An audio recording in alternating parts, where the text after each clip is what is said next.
kings, it's an honor showtime.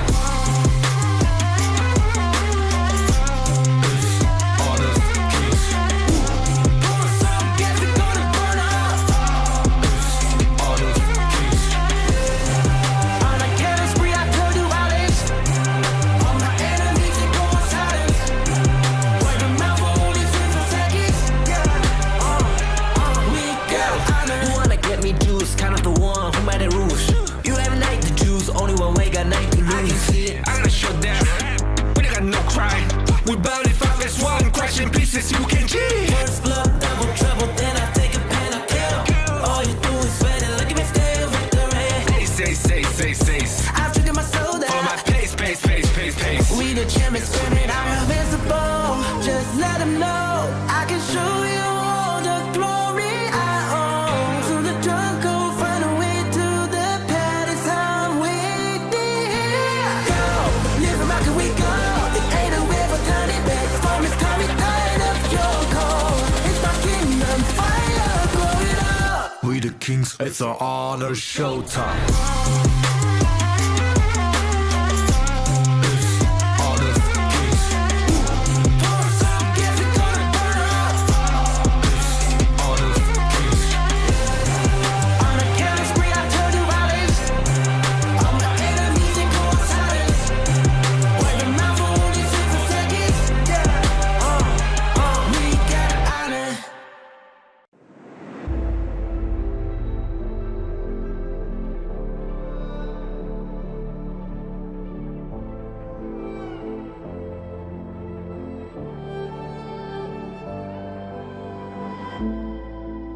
Strangers to the fallout, it's what got us here.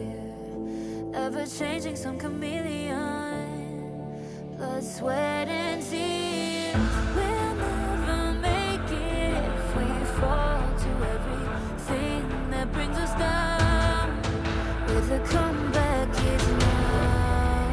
Blood, sweat, and tears. Fight for what we want. Doesn't matter the cost. Every day, put in work. Blood, sweat, and tears. Nothing comes overnight. Strength in numbers start to line. We don't bow to fear. Blood, sweat, and tears.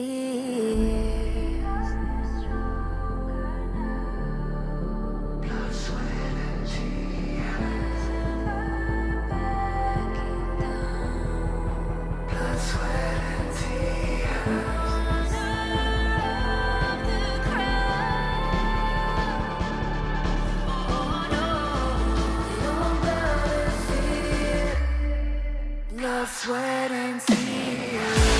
Fight for what we want. Doesn't matter the cost. Every day, put in work. Nothing comes overnight. Strength in numbers starts to line. We don't bow to fear. Blood, sweat, and tears. Fight for what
No matter how I feed the flame,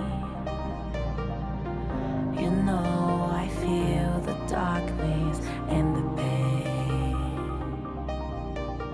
All of the ways we tried to break free from the night, you know we made it out, we found the light. I fly so high, light up the skyline. Let's do it this time, like it's a whole new vibrant world.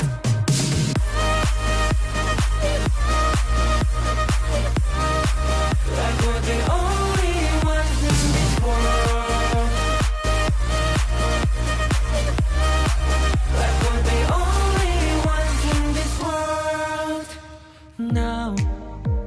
Now I see that I got everything I need.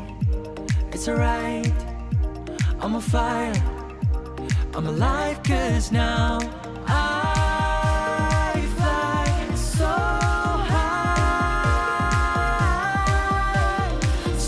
high, light up the skyline. Let's do it this time, like it's a whole new colorful world.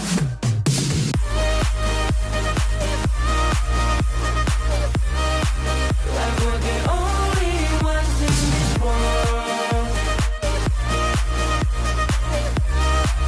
Like we're the only ones in this world.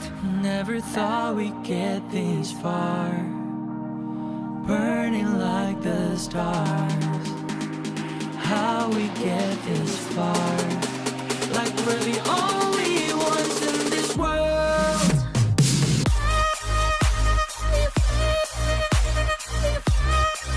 Like we're the only ones in this world. Like we're the only ones in this world.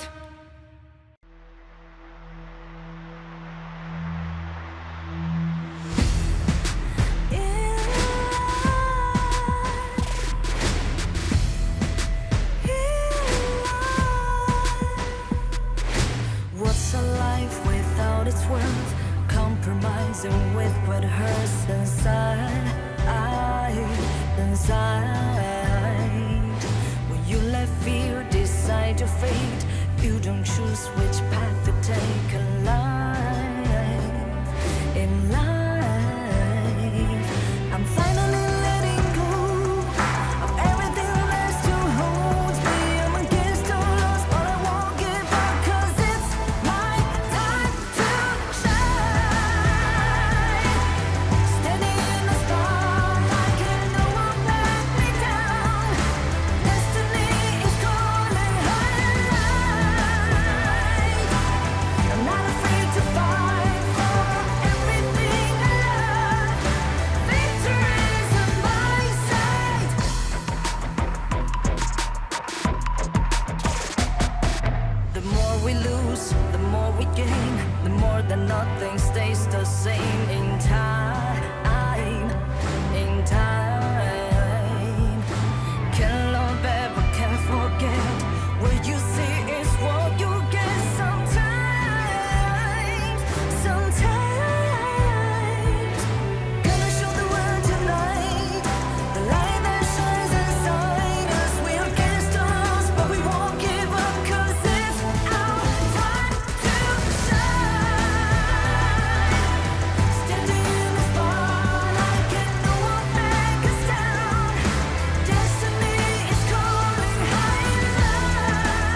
the blinding light. You were standing there when your heart comes alive. It's a dream I've had, and it never dies. Right here, right now, give it all, get it out. Never surrender, I fight and never fail. I'm a contender, a challenge I can feel. The smallest lies become the brightest enemies, relentlessly. And even if you fall, you gave it everything to be a king.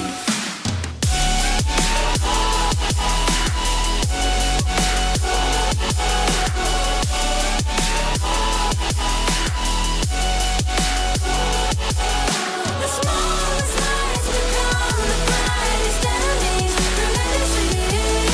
And even if you fall, you gave it everything to be a king.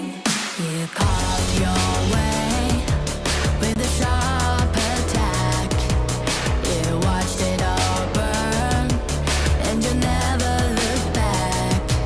There will come a day when your fears will rise. You protect your crown, so it never dies. Never surrender, I fight and never fail. I'm a contender, a challenge I can feel. The smallest lies become the brightest enemies, relentlessly. And even if you fall, you gave it everything to be a king. On my way, on my way, find my way, find my way. On my way, on my way, dream my way, dream my way. Never a surrender, I fight and never fail. I'm a contender, and challenge I can feel. The smallest lies become the brightest enemies, relentlessly. And even if you fall, you gave it everything to be a king.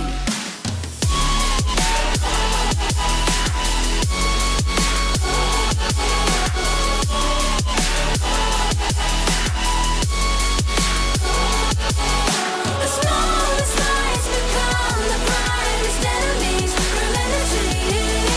And even if you fall, you gave it everything to be a king.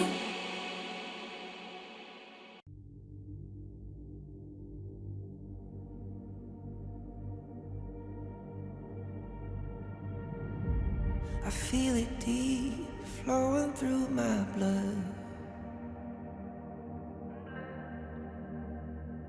Rising up to become someone, and taking it all on my own. What a sweet victory. And taking all of my control, awaken something deep in me.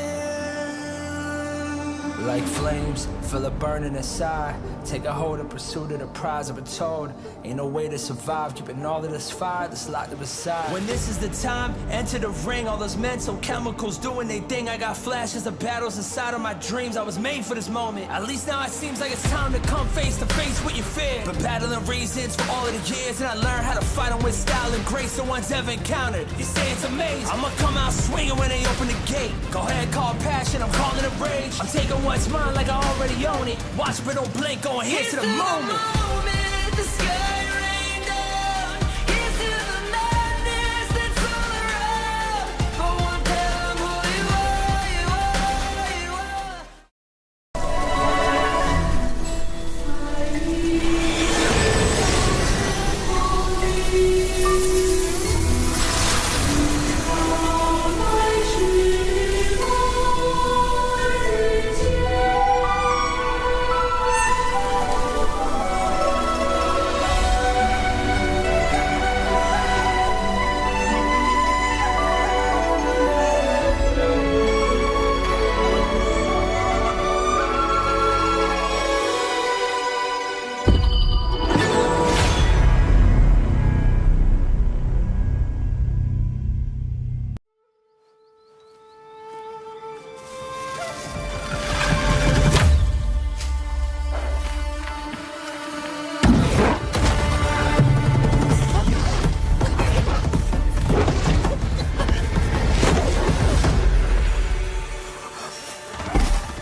In Hero's Gorge, the base is the spring of life.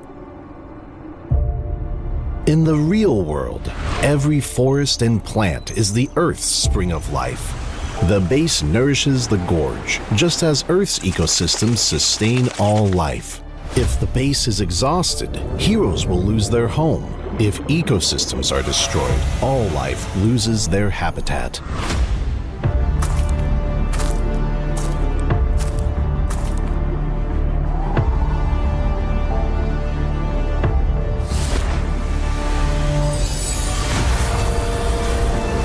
Honor of Kings is working with players worldwide to support real-world environmental causes and protect our planet's future. By participating in Protect Nature, Protect All Life, all efforts in the event will contribute to real-world causes, protect the environment, and let us defend the honor of our planet together.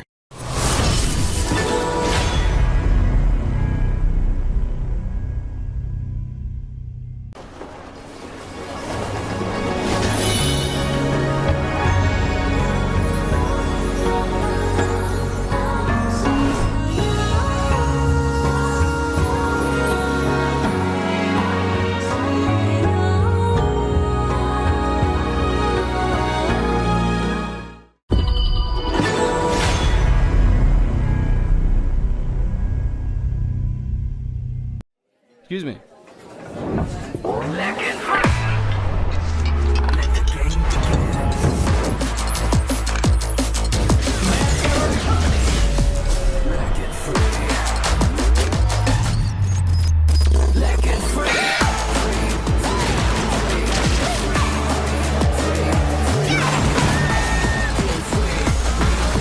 Hugging stings. Victory! Another round. Sure, but how about a smoother phone next time?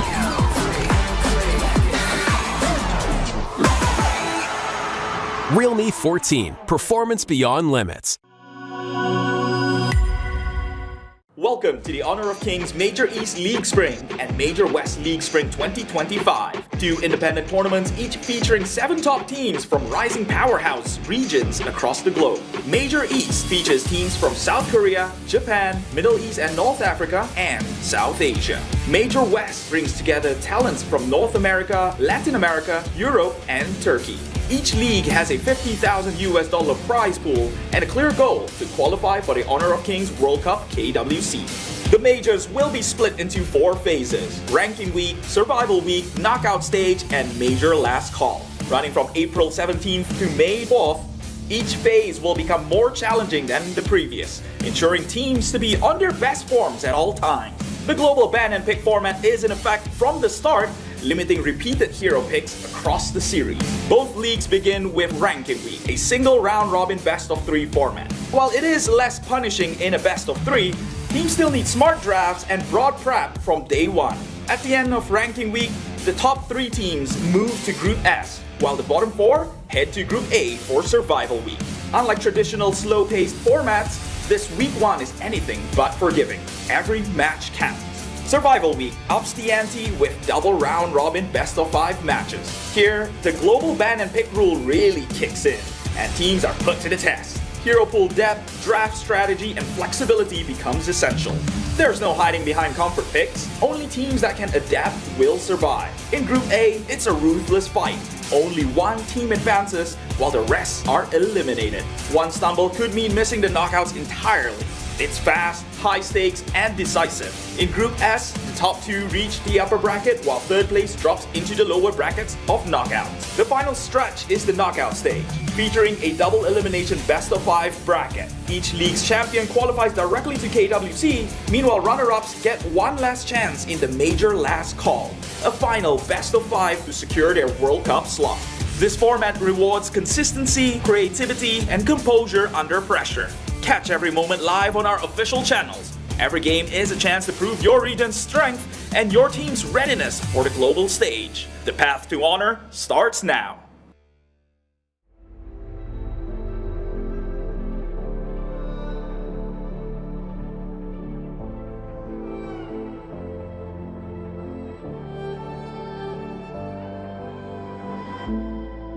We're no strangers to the fallout. It's It's what got us here. Ever changing, some chameleon. Blood, sweat, and tears. We'll never make it if we fall to everything that brings us down. With a comeback is now. Blood, sweat, and tears. Fight for what we want. Doesn't matter the cost. Every day, put in work. Blood, sweat, and tears. Nothing comes overnight. Strength in numbers start to line. We don't bow to fear. Blood, sweat, and tears.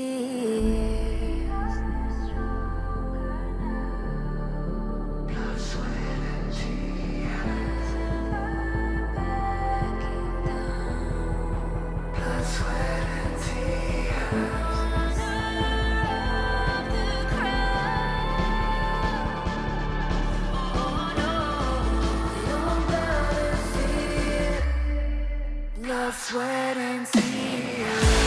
Fight for what we want. Doesn't matter the cost. Every day, put in work. Nothing comes overnight.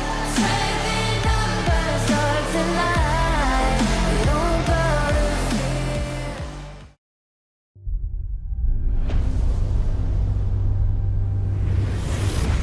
Become a real player? I am 3D. How hard did that take another path? Can you walk this path? Je me suis déjà posé la même question. Posso percorrere questa strada? Il l'appelle. Le chemin et le champ de bataille vers le plus grand honneur. Posso arrivare? Je ne suis encore personne. Posso lasciare il mio nome? Inizia a salire su questo palco. But the moment I tapped my first skill button, the moment I stepped onto the stage, I was no longer nobody. Our names began to shine. In facing the tension of adversities, in facing the frustration of defeat, in facing the uncertainty of the unknown, nothing can block the path I choose. With the light of victory, we pierce through the thorns. The path to honor is here. Beneath our feet, light up.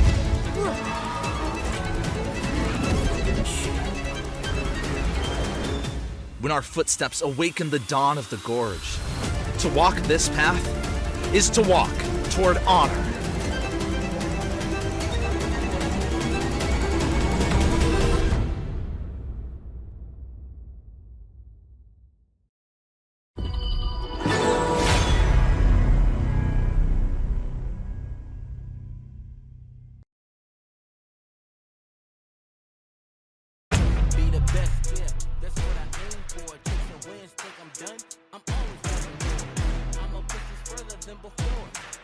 It's not just about adapting. It's about creating your own path. 우리는 우리 앞을 가로막는 누구든지 물리칠 준비가 되어 있습니다. We are ready to defeat anyone that stands in our way. Side by side, we walk the road that shapes our fate. 並んで運命を形作る道を歩む。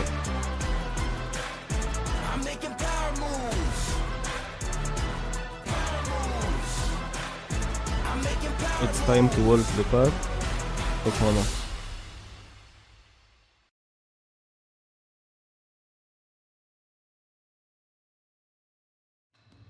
Welcome to the wonderful world of KME Honor of Kings. It's gonna be the east side, and it's your favorite kind of tofu, kindoku, and with me today is Dash. Oh man, this is gonna be an insane day. We had an insane day yesterday and even the day before. We had like 2 best of 5s yesterday, 1 on the last one, so this is gonna be crazy. I don't know if this is gonna be this close for this game, but I'm excited for today.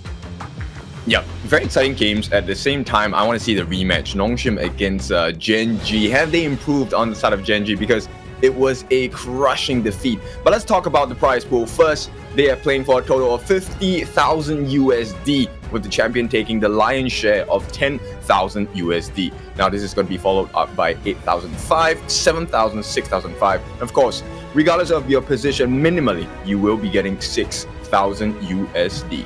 Yeah, still a win for everybody who joined here in the Major East, even in the Major West. But again, today's matches will be R8 versus Venomous, Nongshim versus Gen.G. As you said, this is going to be a chance for Gen.G to prove themselves, and Vicious versus R8.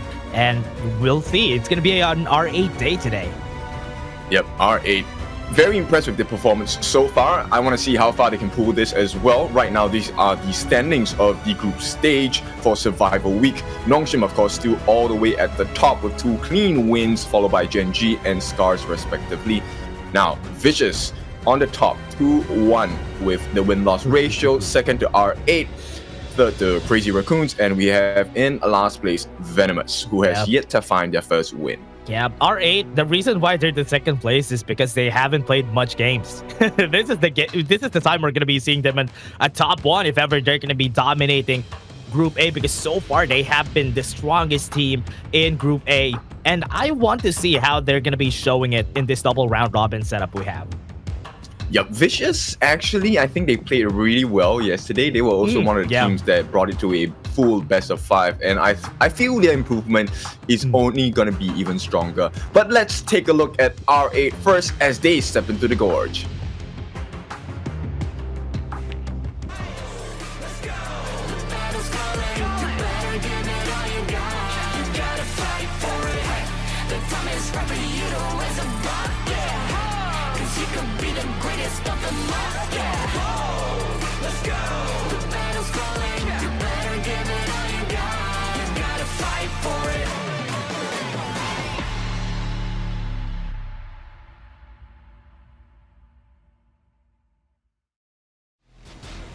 And there we have it, R8 Esports, to infinity and beyond, represented by Abdo, BX, Xenon, Rio EG, and Mijoj. So these 5 members, so far, proven to be the strongest in Group A, but can they last against an ever-growing Vicious? Yeah, that is going to be the question here. Will they be able to win against the other teams that we have here in the tournament? Because so far, Vicious has been very strong, especially from yesterday's game. I think later on, they're going to have that rematch for today. But for now, R8 is just chilling right there on where they are right now. Yeah, if you know the other teams from the other regions, we also have players who like to take short naps, little shut eyes right before the game to recharge. And this is one version of it. So Abdo, I think this is a different style of recharge. Oh yeah, let's take a look at the other team first, Venomous.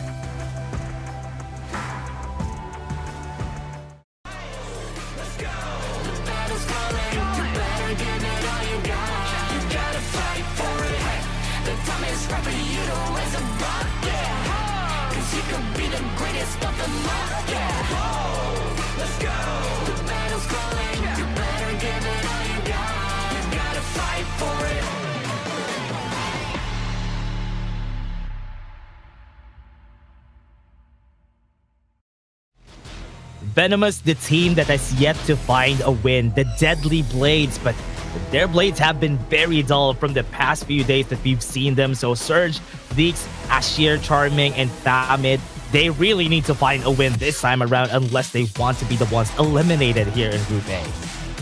Yep, and it has to be a Cinderella story for the side of Venom US. Because at this point, with no wins on the table yet, they must win every single series here on out to even stand a chance to make it into the top of the group. That is going to be a really hard sell here. Double round robin, they need to at least find a win. So far, they haven't been winning just yet, and R8, probably the strongest that they're going to be fighting in this group so far, so this is such a big challenge for them. I mean, every challenge, you play with the best to get to be the best, right? Yes. So really interesting to see how this is going to go. Let's take a look at the head-to-head. This is going to be in the farm lane. Charming against Rio EG. Not the first time they've met, but stats look a little better for Rio EG. Yeah, Ryoichi has been playing really well ever since from the last time that we've seen him, but you can see the amount of teamfight participation here for Charming and even the average gold per minute. But Ryoichi has been doing such a good time just not dying, to be honest, or the side of R8. Yep, at the same time, the reason why Charming's teamfight participation is high is because he's forced to fight, right? He has to defend his lane. He's constantly being ganked. Like, it's not easy being in this position for Charming. But you know what? Things don't get easier, you just get better. Yeah, everything's just gonna get harder here from here on, especially ever since the ranking week, now survival week. Literally, they need to survive somehow in this tournament. And R8, what I want to see here is just excellence, if ever, because if they want to stay at the top, they need to show that they are the top dogs of this group.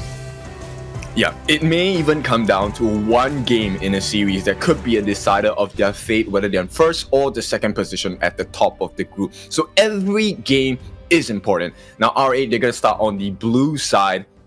So let's take a look at what they want to ban out first. The banning has shifted quite a bit as we head into survival week. I want to see what they have. Yeah, the banning here, especially for R8, I think there's a lot of priority from Venomous on that Liang. That's why I understand that R8 knows they're going to be banning it, because Liang has been quite a usual pick here for Tomid in the side of Venomous. Yep, important, right? Because he offers a lot of control, and it's not something you can anti-CC out of, right? Anti-crowd controls like Zhuangzi heroes, they don't work. Suppression just disables goes through all of these skills. Now, Venomous, they're going to start off with the first assassin jungle ban. That's going to be the Jing. Yeah, banning the Jing, pretty much a big respect to R8's BX, because he has been playing this pretty well. And most of the games that he was able to play the Jing, he was performing so well that he won the game for the team here. But now, on the other side, R-Leap, the usual ban here just for the safety and not to have to deal with it. Okay, Venomous, they don't even care about the matchup. They're going to allow the Loom through. Ban the Fae, and R8 say, nope, that's not what we're going for. We are going for the Mai. Goes for the Mai, and this is usual, because what you want to do with the Mai is to have that easy setup. But Venomous, they're going to go for that Mai Yin just to get that some form of lockdown on their side. Yep. At the same time, if they're going to pair this up with a Zhang Fei, I think it's a good start for the side of Venomous, right? You know what? Actually, I think Venomous' draft, sometimes they are pretty good, but the execution is not the same level. Yeah, you know what? Most of the time it is. From what I've seen, from just taking a look at that again, most of the time their draft is good. But the problem is the other teams are just better at this point in the tournament. But R8 are just going to be going for that pay. They are not even going to prioritize the Dharma for Abdo, no matter how crazy he is with that. But the Mulan? Interesting. Yeah, definitely interesting. This will be a debut pick for the Mulan. And Mulan is one of my favorite heroes to watch because she is unsuspectingly mobile and she does a lot of damage, right? So the answer to this seems to be the Yixing. And right now, look, Venomous is one of the teams that has pulled off the Yixing Zhang Fei combination really well, right? The world is my board, along with the Unbridled Outburst setups. And it has worked for them, but they haven't been able to win a game with it. Yeah, you know what? There's something that I want to tell about this Mulan. I became a believer of Mulan, not because of the Major West and Major East. I'm so sorry. I don't want to say this, but it's because of the Major West. OG's KK has been playing this Mulan pretty well, which is why I became a believer. Sorry, Holler. Sorry again. No, you should have lied. You should have said, no, I've seen this Mulan in other servers. But nonetheless, yeah, Venomous, they're going to ban out the channel, and R8 going to follow up with the Dun ban. Now, this is a good ban. R8's lineup requires very quick flexibility. They will try to jump onto Charming really quickly, or even try to pick out Zeke's on this Zhang Fei, or time it on this Zhang Fei. And with what we've seen here, I think with the Motsu getting banned, they're not going to be seeing that anytime soon. But with the Gen.G also on the side of R8 going to be taken out of the picture. But we do have the Loom getting picked by Venomous. I'm surprised that came out. And they were not able to ban it out. And with this, let's take a look at what they're going to be doing here for the side of Venomous. because for now with that Lung pick, this is already good. Honestly, I do think Venomous' composition is already good. They do have a lot of burst potential. They don't have a lot of DPS, but they have that zoning potential. And there's a lot of chances that Zeke's would just go for that full damage for their side. But Mijoj, what is he gonna be doing here? Let's go. This is an interesting pick here. With what we've seen from the side of R8, there's a lot of movement from their side. There's a bit of setup with Mijoj, but they have the Marco Polo also with that Fever Barrage, so they do have some answers on their board.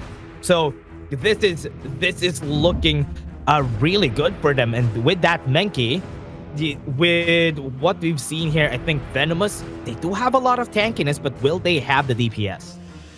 Yeah, that's a good question, right? At this point, I like it, and I also think that R8 has done quite a bit of damage to Venomous because look, they forced the team to pick out the Lung as well. So if Venomous lose this game, that's 3 prio picks out of the picture for the side of Venomous.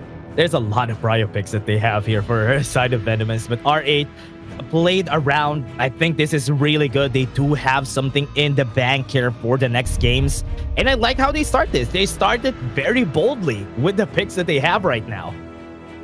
Yeah, lovely game. And look, this is one of my favorite drafts coming out from R8, also because they have the Guiguzi, right? Now, all of the other talents know that I have a favoritism towards this hero because I think he's absolutely awesome. Look, Hidden Hand, Enemist, it deals a lot of damage. It lowers your armor by 25% on both physical and magical. So it pairs really well with the Fever Barrage, the ultimate on the side of Marco Polo. But what I respect about the Guigutsu players are just how hard it is to set up with him. It's so hard to do it. Honestly, it looks easy on the screen, but when you're using him, it's so hard because you need to time it. You can't click that Animist and click it again to pull them back. You have to time it right.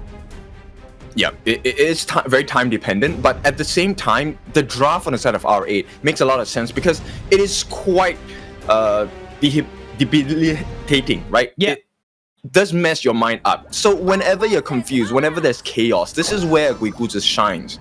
Yeah, and what I like about it though is that they can all run away from the world is my board, from the unbridled outburst after it gets done. They have a lot of movement, so it's easy to get away from all those setups from their side.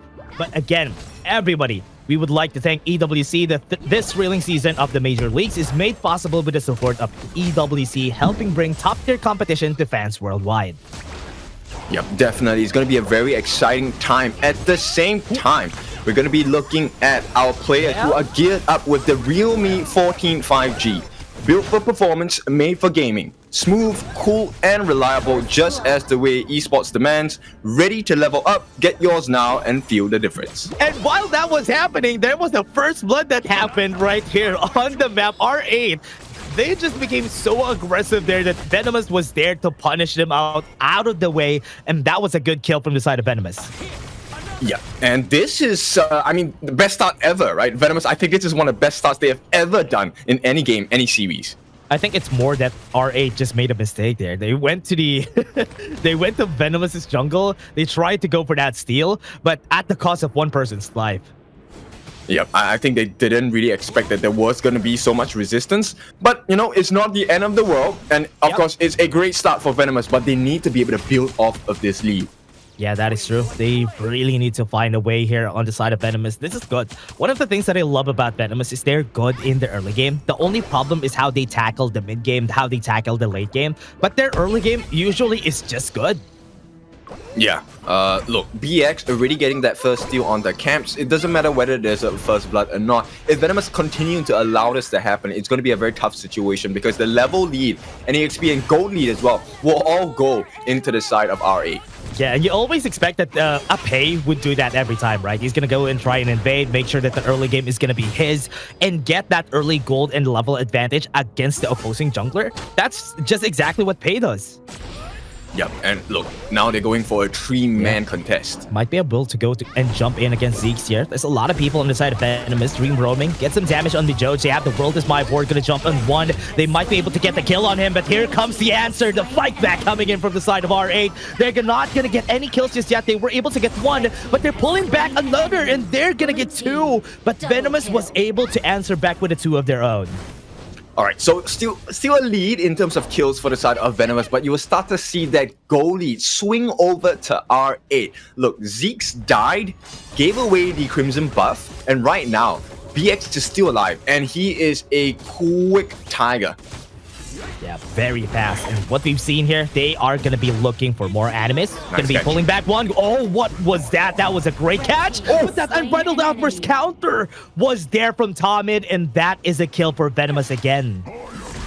Calculated or not, we don't know, but nonetheless, the result was golden there. Pushed him right under the turret. That was one of the best Unbridled Outbursts I've ever seen. It was so good to see, honestly. Just seeing them play their hearts out here in the side of Venomous. R8 might be up for a surprise here. Oh, they have some damage though. Tamid. Oh, that's a lot of damage though. They have the red buff. The slow was enough to get the kill there. Like, look, he's level 8. BX is double the level of Tomid. So that's something I would expect. Yeah, that's a lot of damage too, and it's really scary to see it damage here. But you look at that, the World is My Board was there, but they are gonna get more kills on the board to get a 1-for-1. BX getting chased. Zeus doesn't have the Dream roaming. He's gonna be using the enemies on the side of Bijoj, but no, it's not even gonna matter. 2-for-1 for Venomous. Yep, they're making these trades, but the gold is not in their favor. R8 just playing the map so much better. And Venomous, look, they're gonna try and look for one big reward, this first Tyrant, and to be honest, I think R8, they don't even care. Big, that's big. But look at this, yeah, as you said, they don't even care. They just want to get all the resources on the side of Venomous so that they are just denying Zeke's anything that he could get here.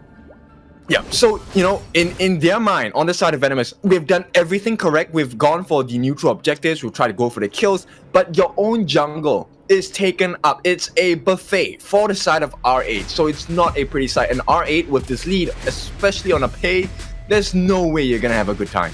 Yeah, you can see how they're looking for that snowball, right? They don't even care of those neutral objectives. Just trying to take fights. They're making the fight chaotic and forcing Venomous on a very defensive position. And I like that, what they're doing here for the side of R8. I love that they are just making the game as fast as they could because they know that Venomous has a hard time keeping up. Okay, and bear in mind, if there is a lead going into the clash lane on the side of R8, if Abdul on this hero, the Mulan, gets a level lead, first kill, Sundering Slash, that gives a ton to the side of Venomous here, and they're not going to be happy about that. Yeah, that's the scariest part about the Mulan, right? And also, just with that wave clear from the Mulan is actually really good too, just because of that Sundering Slash.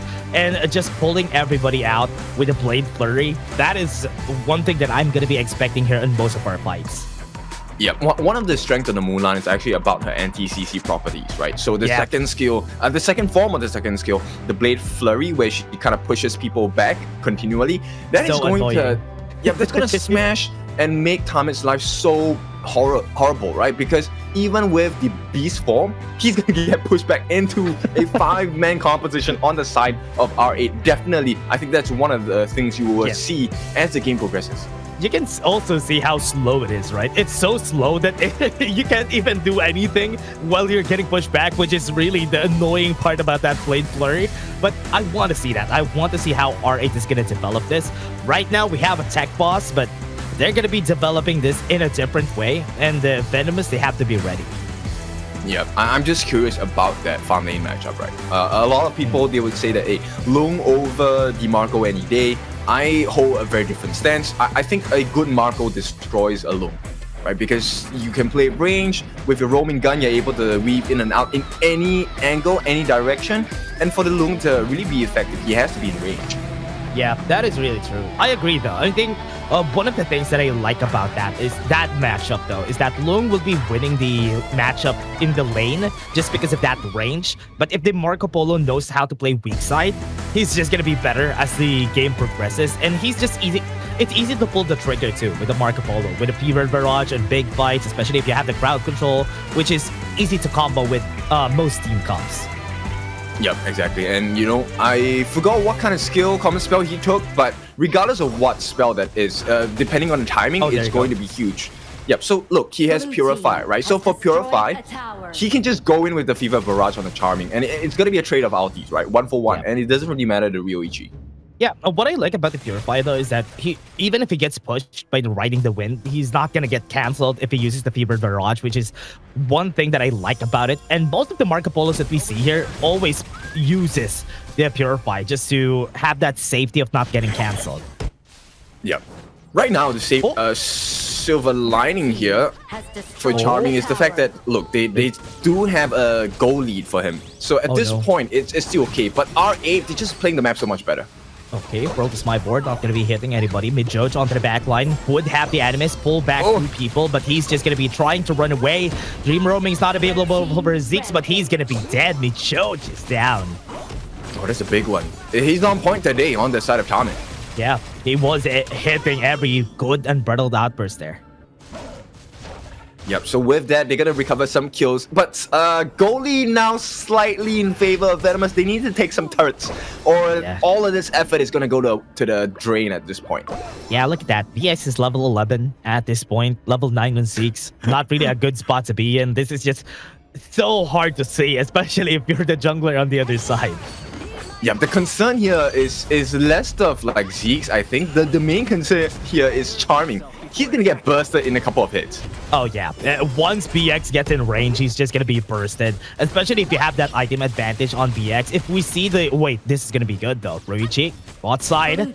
Just drop some bullets on their base. Charming gets caught. Top side, though, it got caught onto the top side. Ooh, using the Sundering Slash just to not get pushed. And Abdo might want to go for that flash play, but nobody's getting in range. World is my board is going to be there. They laid it out, but nobody has been hit. Yeah, that's a full use, but here's the nice catch. New engine gets a knock up. They have the Dream Roaming just for safety for Zeeks. Yep, look, R8, they're just burning all of the resources coming in from Venomous, and it's hurting them so much. Yep, look at this, though. On the bot side, it's just gonna get bursted. That's a lot of damage coming from BX.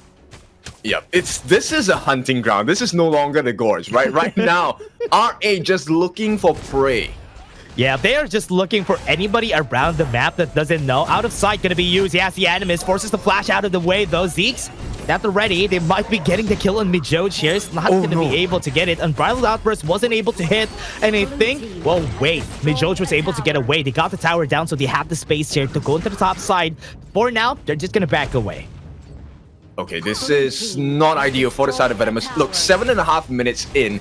It's not the highest kill game ever, but the goal lead consistently swinging over to the side of R8. 3,000 in their bank. Yeah, look at that. It's 5-7 on the kill board, but look, as you said, they're just looking for resources on the side of R8. They just want to take down the towers, take down the jungle camps, and get as much as they can just to make sure that Surge, look at that, he's not going to be able to survive this for sure. He's dead in the bot lane.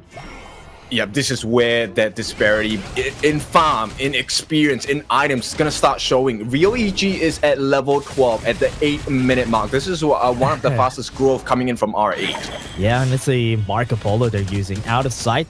Already seeing where the other person is going to go. They know where Ashir is right now just because of that out of sight. So there's nobody close to them except for Ashir, so they can push this T2 in the mid lane. Goes in for the knockup, and they're just going to be jumping him. The passive has been popped, but it doesn't matter. Yep, it's insane. And R8, look, they don't mind giving a trade. We will give you the T1. We're going to take all of your T2s. Top. Okay, top side, we're going to be pushing T2 on the bot side. They are going to go for that mid lane push, but Surge going to try something, but with that Dream Roaming from Zeeks, he was just trying to pull some punches here. They're going to go to the bot side fight. They have a very low person, though. Tamid forced to use that Unbridled Outburst. Yep, and this is where things get really hard, because look, Venomous, even Zeeks, he has the Crimson buff, he has the Azure buff. He's still getting taken down. BX gonna be the target, taking a lot of tower damage. Zeeks goes in, gonna go to Mid-Joge, but Mid-Joge has out of sight for the damage. They're gonna go for the Fever Barrage. I'm looking at Ryoichi because he might be able to pull it out, but 5 people not able to kill anyone. Oh yeah, this big. I mean, managing to just get out without being in actual danger. This is the strength of R8 at this point. 7-7, they have tied up the kills already. Looking for more here. I'm really seeing good patterns. Oh wait, oh no! They just saw each other and they just said hi. Yeah, kind of like a horror movie at this point, right? Yeah, that was so funny. Surge just went in with the first punch, and Abdo just went in just to get some damage in also, which is really funny. Yep, now Ryoichi is going to be the stuff of nightmares at this point. Frigid Charge, he is at level 14. He's probably going to hit that 6 item pretty soon. Yeah, he's not going to be afraid of using that Fever Barrage now at this point just because of that stun that he has. But Ryoichi already on that Tyrant, and they have vision here for their side. Midjoj knows if ever they start the Overlord, or now they're going to be taking this down. They need to move out as fast as they can. Midjoj is in the area, half HP on this Overlord. Is setting it up. Look at Abdo at the top side. He might be able to pull a Sheer and even Charming onto the back line. World is my board. Look at that. That was a Force Flash, a Sheer. Oh no, he's not going to survive this. That was a great wraparound coming in from Abdo, but at the back line are Charming and Ryoichi having a 1v1, and Infinite Vastness has been used already, but he's not going to survive. Yeah, this is not ideal for the side of Venomous. This could be game. I mean, they bought a bit of time with that mid lane push, and Abdo, I mean, he was all over the place. This Mulan, what a debut today. Yeah, what a great play, and we've seen it. VX is going in, just pulling out one with the Blade Flurry again. That feels bad to see, and this might be it. R8 would be looking to end it, but look at the minions. They're very slow. They might be able to clear out the wave, but they are just looking for more minions to go with. They're going to go to the Crystal Lock. VX, will he be able to finish? No, Midjoj falls down. They don't have minions close, but there it is. That's the Crystal, and that's game 1 for R8. Clean game coming in from this side of R8. Just taking kills, taking objectives, taking turrets, just taking everything away from Venomous. What a great play. What a great showing here from the side of R8. Very strong. This is why I love seeing Pei in most games. Yesterday, we saw a Pei game also with Holler, but it's always a fast game whenever there's a Pei on the other side. Yeah, exactly. I think at this point, you must be able to kind of stifle the growth of a Pei, or it's going to hurt you pretty bad. Yeah, honestly, if you just let the Pei get the early game, he's just going to snowball the game out of control. Even if he's not building a lot of tanky items, it's going to be tanky. He's going to be hard to deal with. Yeah, and here's the final killing blow, at least for game number 1. They have used up the Yixing, they have used up the Zhang Fei, they have used up the Lung. And that's a lot of big picks for the side of Venomous. So once again, it's a double whammy, right? Not only do you lose the game, you lose so many big heroes. Yeah, that's going to be the hard part here. I think Venomous doesn't have a problem with drafting, but it's what comes after, right? The game itself, the game proper is when they always struggle. They had a good early game. We could see it. They were fighting toe-to-toe with R8 in the early game, but as the game progresses, they had such a hard time following through on their early game lead. Yep, so Venomous still on that lookout for their first win of the entire pro tournament at this point. We wish them the best of luck, but we'll talk about the items as well. And I think this all started because of the rotations coming in from R8, right? Yeah. Those consistent buff steals, like at the first or second minute, they already took 3 camps away from the side of Venomous. Yeah, and just the threat of that buff steal, I think that's also one of the biggest reasons. Just the threat of it also gives that fear to Venomous, because they always have to protect all their camps because somebody might be taking it. But looking at the items again, it's kind of far here for Venomous, and it was a hard game. R8 10k on BX. Yeah, I mean, he's close to double the net worth at this point. Ryoichi following close by with 9.2 thousand gold, and I mean, the damage is insane. Look, Xenon as well as BX, the two of them were consistently on the throats of Venomous, and for good reason as well, right? Kachosins from range, BX throwing those Tigress punches as well. They are a menace because they can actually attack you from afar. Yeah, Ryoichi didn't even have a lot of damage there because he didn't really need to fight. He was just farming in the side lanes. He didn't need to fight. That's why we didn't see him have damage. But on this, look at the graph. After just one breaking point at 6 minutes, it was just all R8. Yep, it was pretty neck and neck. Like we said, the first 3 minutes, I think Venomous did really well, right? They got the first blood as well. They defended the jungle as best as they could, but there's only so much you can do against R8, especially when a guy who plays the assassin jungle for breakfast, lunch, and dinner, the X. What do you do? This guy is phenomenal. Yeah, I love this. In the Major East, I love seeing players like this. VX getting the MVP on a 406 and 28% damage dealt. Just seeing this junglers that we have in the Major East playing a lot of assassins, it's just exciting to see. Yep, and also, look, the Mulan here better than the one in the West. Come on. Yeah, sure. I'll be buying that. I think also, I think there's also a lot of Mulan players here in the Major East, and I want to see more of them. I think they're just afraid to pull it out. But Abdo started with his, so this is good to see. Yeah, I mean, okay, honestly, taking up a Mulan is a bit of a risk as well because you can't afford to play from behind. Look, the skill sets of Mulan require you to be deep in enemy lines and behind enemy territory as well. So the fact that R8 took it, maintained that huge lead against the side of Venomous. And look, BX, he was just on a roll. At one point, he was double the level of Tamid, who is a roam, by the way, but it doesn't matter. The double level advantage is just insane. Yeah, it's just such a big advantage here at that point. And looking at it, look at how Xenon always starts those fights, right? He goes in, but also this Abdo going from the back lines, just having that great flank, starting the fight right there and then was one of the good things that he did here. Yep, and in fact, they always separated the teams. So Venomous had to fight a unfair advantage, right? Like it was always a 4v5, it was always a 3v1, depending on how you see which situations you want. And Charming couldn't hold that 1v1, even if he threw everything and the kitchen sink. Yeah, it was hard. It was hard for them to even fight back here against Venom or against R8. R8 is just showing how good they are, and Venomous really needs to step it up on Game 2 and Game 3, especially that they lost a lot of heroes. But again, before that, everybody, we're just going to take a short break. See you guys in just a bit.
I see that I got everything I need.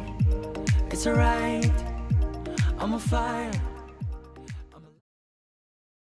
Welcome back. It's a quick break and we are now on to the second game of the series. R8 going up against Venomous. It is your favorite kind of tofu, Kindofu, and the man that ends games in a flash. It is going to be Dash. Yeah, that is smooth. That is a smooth intro for me. Thank you very much, Ken. But again, these are the picks for the global ban and pick for game 1. We've seen R8 dominate, absolutely dominate Venomous from that game 1. It was such a hard game to see for Venomous, but they performed really well before pre-6 minutes.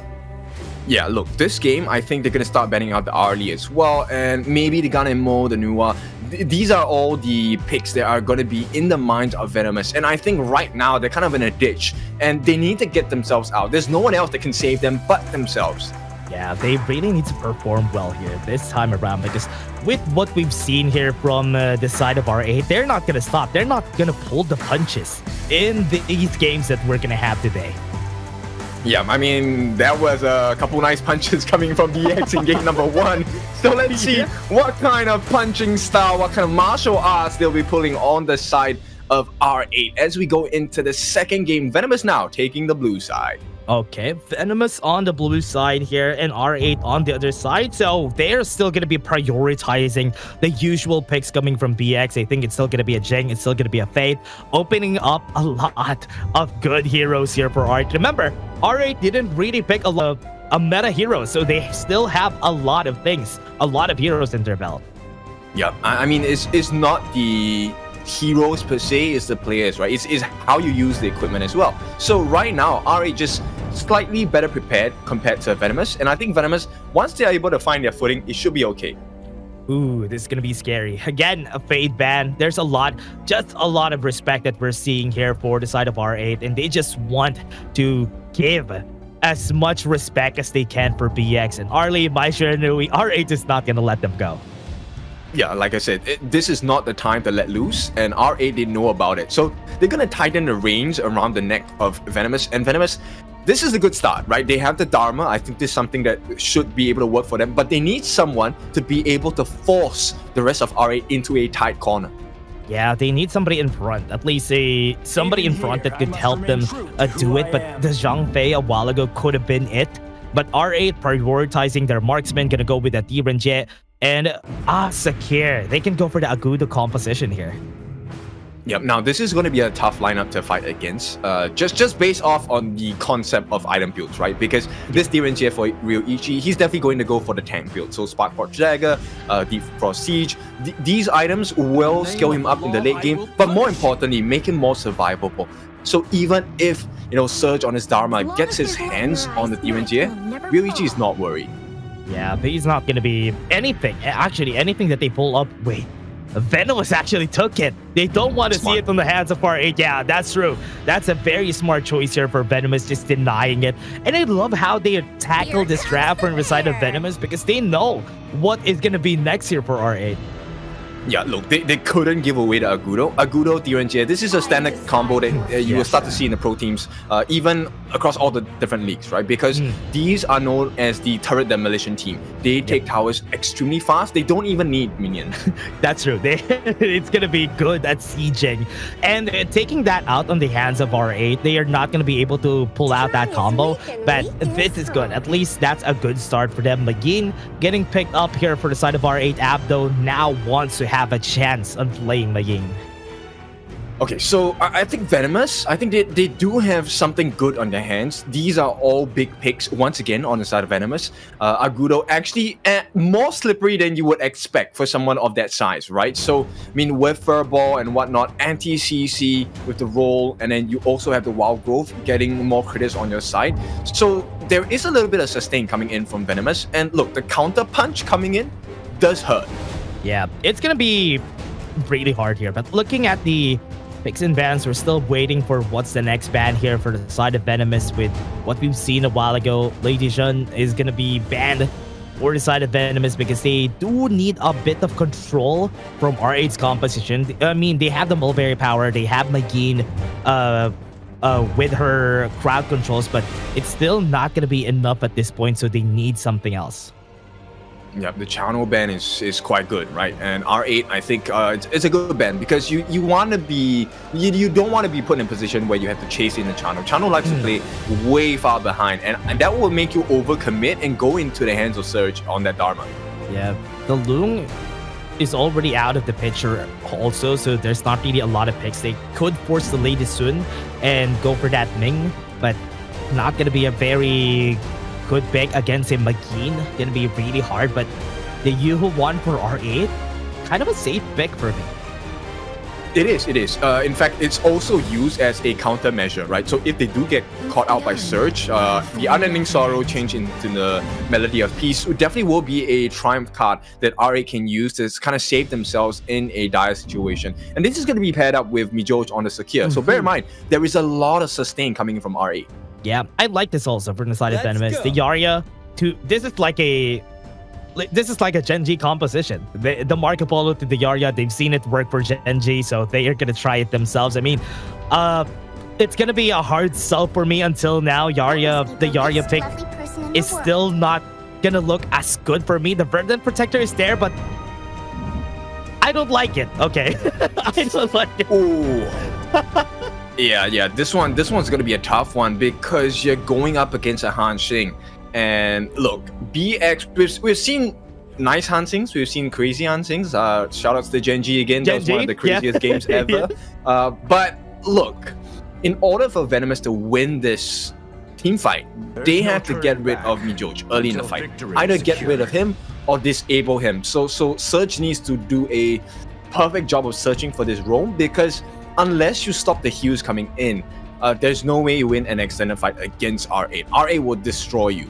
Yeah, the problem also with Venomous's composition is that there's only one way to start the fights here. Could be Surge with the Truth, Agudo with the Tumble Furball coming in from Zeke's.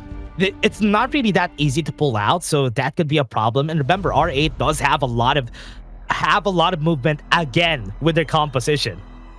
Yeah, they don't exactly have the best way to catch. They do have catch on the side of Venomous, but it's really difficult to execute, right? You don't want to throw your Gorge mobilization, that ultimate where she throws Furball into the field. You don't want to use that preemptively because you need that safety against the Han Xing of R8. And knowing BX, this guy's fingers are fast.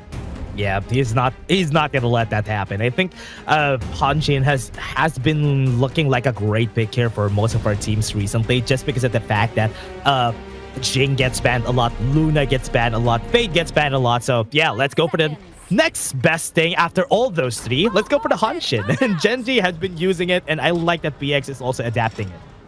Yeah, okay, in fact, this is just my own personal POV, but I would rank Han Xing much higher than any of these heroes. Maybe with the exception of Luna as well, right? I think it's easier to execute a Han Xing. You get to choose the angles in which you engage the fight with. Yeah, and you always have dashes though. I think he doesn't... he has a lot of dashes and they're on low cooldowns. And that is the reason why I think I like how safe, or rather how good it is, or more consistent a Han Xing is.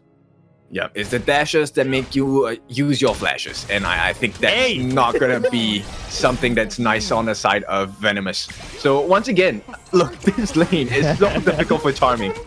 Yeah, he's not gonna have a good time here. I mean, it's gonna go good maybe until once he gets to level 4, but as long as Mijoj is in the area, he's not gonna be able to just go in. And the healing from Mijoj is just gonna make it easier for this lane, because they have healing. It is easier as long as you have more HP, you gain confidence, which is what I'm seeing here for R8. Yeah, look, very disastrous. Xenon, once he gets a stun, is a big moment. Yeah, got the stun though. Low HP on the top mid. They do use the heal very early into the game. They'll force to flash away because of that Resplendence.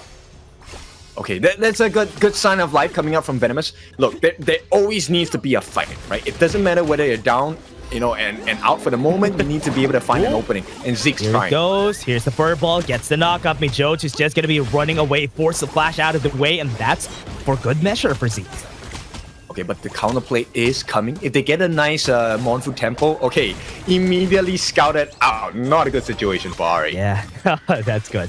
I think from what I'm seeing here, I think there's more movement. Charming actually goes in here. He's going to be using the Fevered Barrage, right? He used it already, but nobody died. Ryuichi's still alive. Here comes Zenon. Gonna go. He has a more full tempo in just a bit. Emergence is going to be there. Goes for a flash to get the Resplendence in, but was not able to hit. Good reaction from R8. They are still alive. Yep, and look, he already expended the Annihilation, and there's no kills. This is not ideal at all for Venomous. They use a lot of things here. They even use the Purify here from Charming, and they still have it. They still have their lives here on the side of R8. They are still alive and kicking. Yeah, it's a nail-biter for both sides, because Venomous, it's really like they were on the cusp of having a really huge, because three members were low on the side of R8.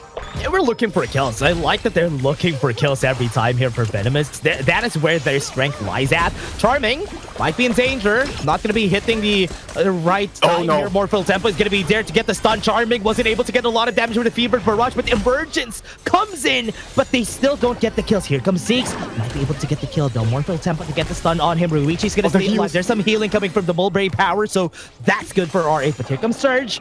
Maybe he can go in. Maybe he can surprise him. I think Ruichi saw him. Oh no, this is a horrendous situation for Venomous. Look, he abandoned his lane. So Surge now has to deal with the fact that he's giving a free wave of damage on that T1 on the top. And also losing a lot of that gold too, just because he went down to the bot side. And this is looking pretty disastrous here for Venomous. They're trying, they're looking for kills, but they're not finding them. Yep, the mindset is great, but the execution not as clean. And look, a lot of vision has been given by Tamid, but they haven't converted that vision into anything that counts at this moment. Yep, goes in for the fight, goes in for the damage, drops a drop kick. Surge doesn't have the truth mounter, goes in. Emerge is going to be here, but first blood still comes in for Abdo. Oh, at the same time, they give up, and this is going to be a farm lane pressure. Yeah, gets the Sun and Charming. They have the Annihilation. Goes back Xenon. Forced to use an Unending Sword. They have the Fevered Barrage. Goes in with the damage. Flashes away, but Mijoch still stays alive. But at least he gets the kill, though. Charming's going to vote bye-bye there. And Tamid is just going to back away.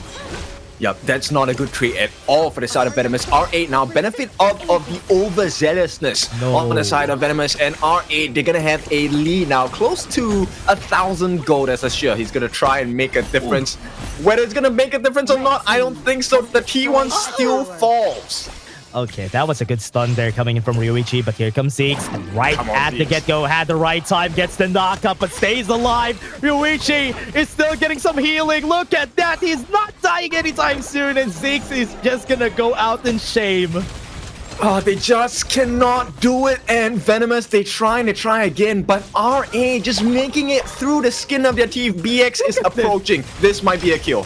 Yeah, might be a kill. Goes in. Fevered Barrage goes for the flash away. Does have the damage. Salmon gets the kill, but that's good. It's still a 2-for-1 here for R8.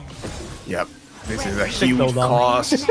My goodness. A double kill going on to BX. And if you thought game 2 was going to be different, BX is still being fed at this point. Oh man, he's just getting a lot. 11 to 9 of Zeke. That's another 2-level gap in this game again. And BX is just crazy with it. Forces the flash out of top or out of a sheer. But they're just gonna be backing away. Abdo is still very safe. Yep, even if Charming had his ultimate there, it would have been not a wise idea to jump in, right? It was instant death. He had no Purify as well. Look, the big thing, Zeke's against BX, 1-level difference, sure. But BX against Charming is a 2-level advantage. BX is hitting like a truck.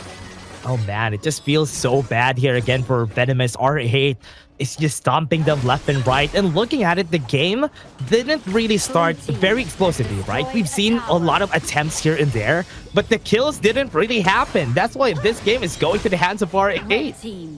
Yep, the decision making by Venomous has not been the best so far. But hey, you're in the big leagues, and this is what to expect when, you know, you're playing against tougher teams that are stronger, teams that have international experience. And look, this is a big lesson for Venomous, but it's a painful one. And you're also going to be... I mean, you're going to be looking at the other compositions, going to try to use it yourselves.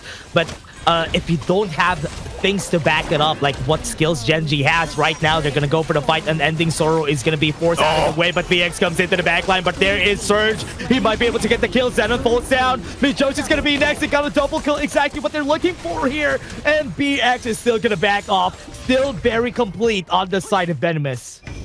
Down but not out. They got 2 kills, Xenon and Mijoch. Great kills, but they need a little bit more. They're still trailing by 2,000 gold. And the map is very red at this point.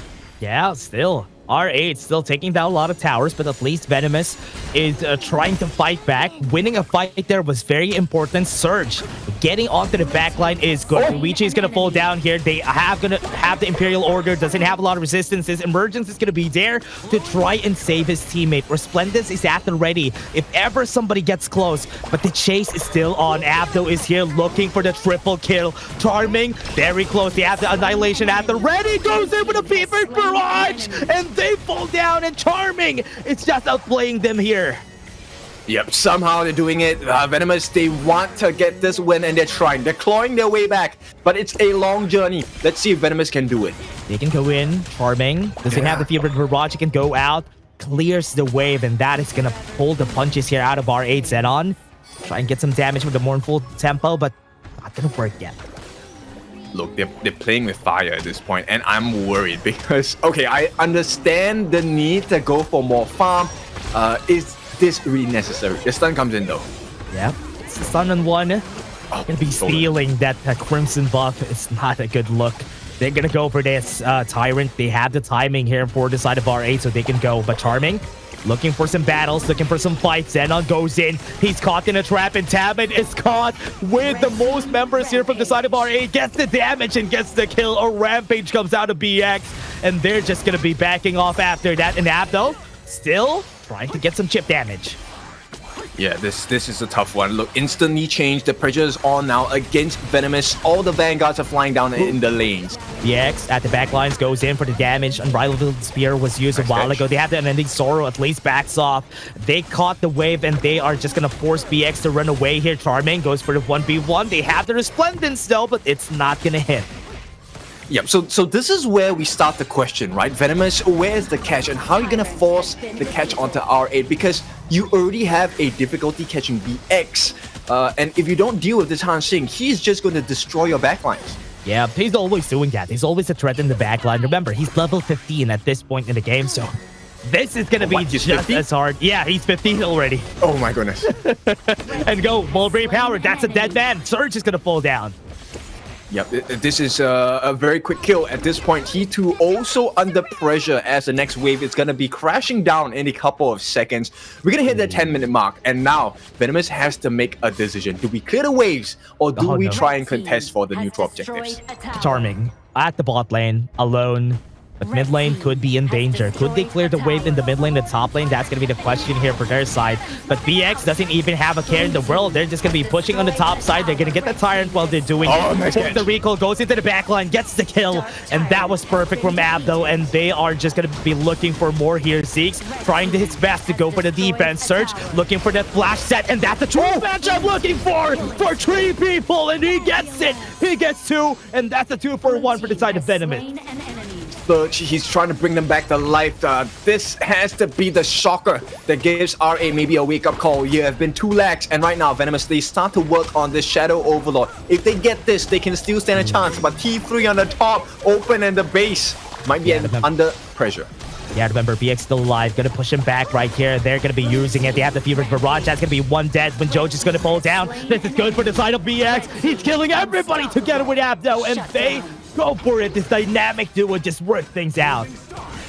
They were greedy. I mean, they had an opportunity. They saw it. They went for it, but it was not the correct decision. Wrong again this time, Venomous. They might have to pay with another T3. Oh no, another T3 or maybe the win here. Abdo, look at how confident he is, just diving inside the tower just to get that kill. Shadow Vanguard right on the bot side now.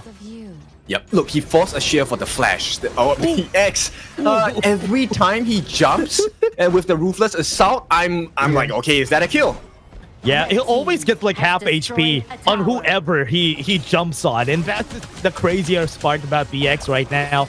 It's looking very scary. More full tempo. Does have the stun. Isn't gonna hit it. He has the damage, but he has the double furball. Gets the damage on 1, but BX super low in HP.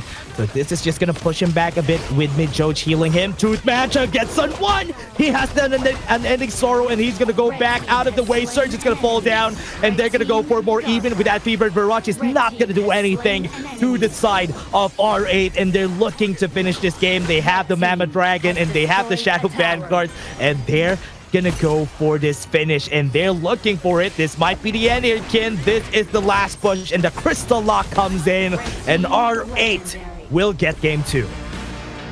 Easy. At this point, it has to be easy. It's a straightforward journey for the side of R8. You can see Abdul, he's squinting in his eyes. He needs a rest, he needs a break. Guys, come on. But at this point, Venomous, like I said, today is a lesson, but a long and painful one. Yeah, you have another series here, Abdo. You can't sleep until you get to that last series. It's gonna be a long day for you, buddy. So please get that energy up here for their side. So far, R8 has been performing so well in our games, and it's looking really nice. I like what I'm seeing here from R8. Yep, Venomous now, I mean, like we said, it's a long journey today, and maybe, even though it's a long one, it's a quick one, because at this point, Venomous, they have the picks, but they're unable to find the efficiency with it. I think Surge had a couple of nice truth mantras, but there was nothing else, because, like you said, there was no catch. Who was going to set up the fight? Honestly, it was really hard, especially if you pick up a Dharma. You need to somebody always to set up the fight, and just picking up the Dharma themselves is not good enough. You need somebody to front for him so that he could really easily set up the fights for the team. Yeah, it was difficult because, look, you had the Yara who is supposed to protect the Marco. There was no other target that Tamit would have protected. So it was Tamit and Charming as a combination. So Ashir, he had to be on his own. And as Anua, it's not the easiest position to be in because she is so squishy. Yes, she can deal a lot of damage, but she doesn't have farm as well. So Ashir was having a tough time today. Yeah, it's also because of the fact that he's an easy target. One thing that is really hard about the Nuwa is that Nuwa is an easy target. You always need to have your flash, especially if you have a Mayin on the other side, you have a Hanshin on the other side. It's just really hard to deal with. Yeah, I mean, Abdul was just chasing him to the ends of the earth. It was like, look, you have to come here, right? Commit the flash or you don't go home. Yeah, that's the scariest part here. But with what we've seen here from their side, it's looking like R8 just was really on top of the world. 13k gold on BX. This guy was just mining for gold, goodness me. At this point, BX and highest damage this time gonna be going back into the hands of Ryo Ichi. He was very consistent with the setups for the team as well. But at the same time, you have to give credits to Charming. Charming did 77,500 damage. There were a couple of moments where he came in with the Fever Barrage, looking pretty good. But if you take a look at his team fight rate, 100%. Once again, he was forced to fight the entire game. No time to farm. That's the reason why he has a high team fight rate. Every time, most of the kills comes from him because he needs to fight everybody every time because most of the time, every player, or rather every team that we have here always prioritize the farm lane. They always find a way to just bully the farm lane. Yep, and if you remember, like at the 7-minute mark, this was where things looked a little bit better, but things are the best right now for BX 803. This guy, close to 30% of the team's total gold went into his pocket. That was crazy. It's a good thing that I'm not seeing, like, yesterday we had like a 43% total damage dealt. That was a crazy game I'm seeing yesterday, but at least here we're seeing a 29% total gold. So what more? What are we gonna break? What records are we gonna break for today's game? We only break records here in the east side. Yep, I mean, besides that, we break the backs of the opponents as well, right? Because Venomous, this was a tough one. They couldn't carry the weight that was R8. Yeah, that's the reason why. So it's so hard for them. And looking at VX, he's doing his own thing. While everybody's trying to fight the bigger fight, he's always trying to find Ashir. He's always trying to find Charming. Yes, there were some couple deaths here and there, but it's still VX who was doing a lot of work here for the side of R8. Yeah, because Tamit was the save condition, right? He was the turnaround factor that would have allowed Charming to really make the big changes in the fight. Now, Surge, I think he was also one good member that could have turned the fights. But if you notice, RA never really grouped up together in a spot where Surge could take advantage of. Yeah, they don't need to because their composition doesn't really warrant the fact that they need to stay together. They don't need to stay together because they can fight 1v1s all the time just because of the gold lead that they had this game. That's why they're confident on taking those battles. Yep, and look, even with the frigid charge coming from Charming, Ryoichi, he was not bothered. He had the legal immunity. Second skill, anti-CC, come at me, bro. So, you know, easy game for the side of R8 at this point. and now we're down 2 games in a series. That's really quick. It really fast though. I think R8 is gonna make it fast for today. Venomous really needs to step up if they want to get to this game 4, maybe even a game 5. If not, R8 so far has been dominating. Look at Abdo. He's even sleepy. He's looking like he's tired. I mean, hang on, I need to get the dustpan, right? Because they have been sweeping the opponents off the floor. We need to clean the bodies up. But nonetheless, it was a quick series, and this is something that we enjoy. We want to see teams improve. And of course, R8, they're not just playing to get the win, they're playing to be the top of Group A. And we all know how strong these guys are. But again, before that, everybody, we're going to go to Game 3 in just a bit. We're just going to take a short break, so don't go away. See you guys in just a bit.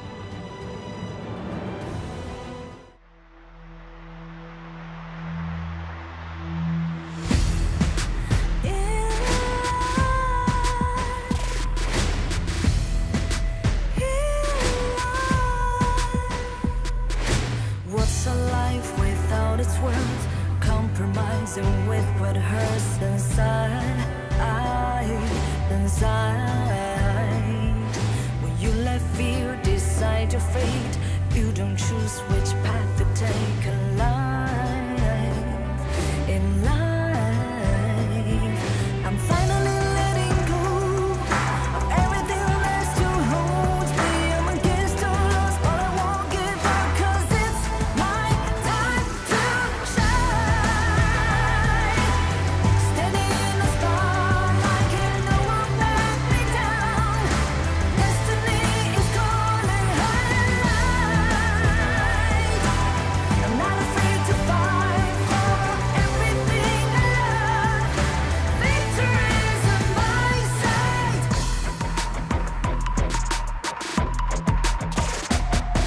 The more we lose, the more we gain. The more that nothing stays the same in time.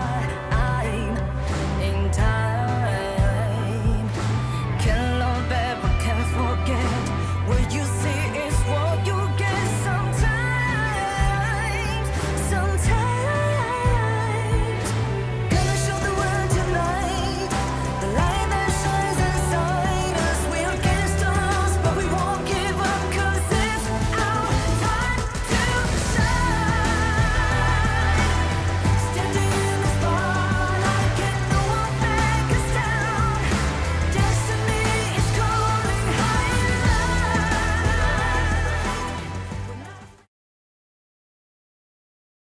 Welcome back. It is time for the potential last game in the series. R8 on the cusp of victory against Venomous. This is one of the fastest series we have ever seen to date, and I think we might have a new record set as well. Yeah, let's see if that's going to happen, though. But so far, here are the global ban-in picks from what we've seen a while ago. Look at what R8 is doing. They're not really picking a lot of pocket picks here, not a lot of meta picks here, so that they can use them on the next few games. But game 3, it's looking like they're just dominating here at the side of R8. Yep, this might be RioEG's game right here, right? I think the focus is going to shift away from the jungle of R8, away from BX, and now it's going to be a choice, right? You have the Arlie, you have the Loom. You can't give away those picks on the side of Venomous. Yeah. Gonna go to the blue side here for R8, and Venomous is gonna go to the red side. They're just gonna be switching things up here for both of our teams. And for now, it's looking like I think they're gonna be starting the picks and bans anytime soon. And Venomous, you know what? They haven't been slacking on the draft department. They've been doing great. But we'll see, right? Look, they have the odds stacked against them at this point. This is third game, possibly the last game as well. They have to get some points on the board somewhere. But R8, they're not going to allow that to happen as well. First ban is going to be a Mai. Yeah, that's true. Mai Nui gonna get banned again by R8. I think an Arlie is also up for bans, or maybe they could actually get it because they're on the blue side, so they let Ruichi play out of his mind just by picking that Arlie later. Yeah, exactly. And look, Venomous, I think they have put too much respect on BX's name. I think he's good, but you have to look at the other players as well, right? R8, RioEG, you know he's left with so many big picks. You have to get those picks out of the way. Yeah, I think still gonna be banning the Fade here for Venomous? Do they respect VX's name that much? Because they should ban the Arlie if they don't want Yoichi to go crazy in this game. Because if not, that's the reason why R8 banned Sekir. Because they're not going to ban the Arlie because they want to take it. Oh, okay. I see it. That's yes. Good. That's good. I would have banned the Dharma too. But yeah, once again, this opens up the Arlie. And there's no long. You just have two choices, right? Yeah, you either let Abdo play the Dharma or let Yoichi play the Arlie, and I think they want the latter. They want to get the Arlie, get the Byron so that R8 won't really have a lot of choices in the clash lane. They're now trying to push away Abdo here when it comes to the draft. Yeah, the way I see it, I think Venomous feel more confident in shutting down Ryoichi's game, delaying his growth rather than delaying the Dharma growth on the side of Abdo.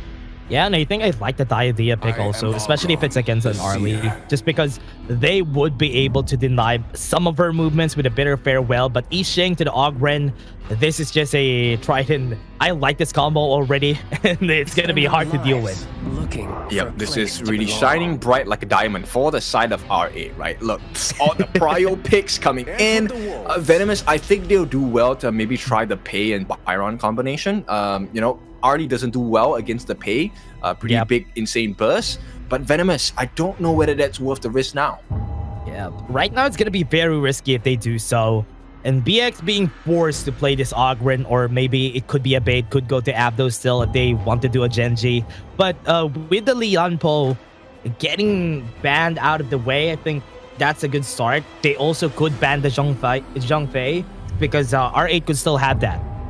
Yeah. Oh, right, as you said it. There you they go. ban both. Now, look, the reason why both of these heroes are banned, not only do they benefit Ryoichi in lane, it's one of the best setups for their mid lane and Xenon, right? Once the board is being laid down, both of them can kind of stun you, and you'll be stuck in the board as a team. Yeah, and let's see how they do this. Kaiser, taking a look at what they do here, I'm really would be able to take a look at it. Kaiser is going to be one of the picks that I want to see, though, because with the Kaiser, they're looking for something like a Dune. They need somebody to tank it up for the team, and that's what I like. But the Sun Bin, though, for R8, I like this. I've seen this yesterday. Really? We want the Guan Yu? Maybe? I mean, okay, the reason why it works so well, not only do you get the increase of movement speed from your time flux, but also because with the Abdo on the corner, if he wins in his lane, he gets the early rotation, he's got to be able to catch out Charming on this channel, because Channel is going to be on the backside. Yeah, Chano's going to be in the back line, just drop the time lapse on the back. And the time flux is just also going to be benefiting the Guan Yu from Abdo, so he's just going to be moving way faster to the back line. Going to get that easy displacement against Venomous, but you know what? Venomous still has a chance here. Love the picks that they have. And having that extra tank, extra front line, and Surge with his stellar performance a while ago, I hope he can shine with this Byron. Yep, I would like to see how Venomous does damage with their reach, because I think at this point their reach is a little short, and I don't know whether, you know, R8 are going to allow. They have a much longer reaching arm compared to what they have on the side of Venomous.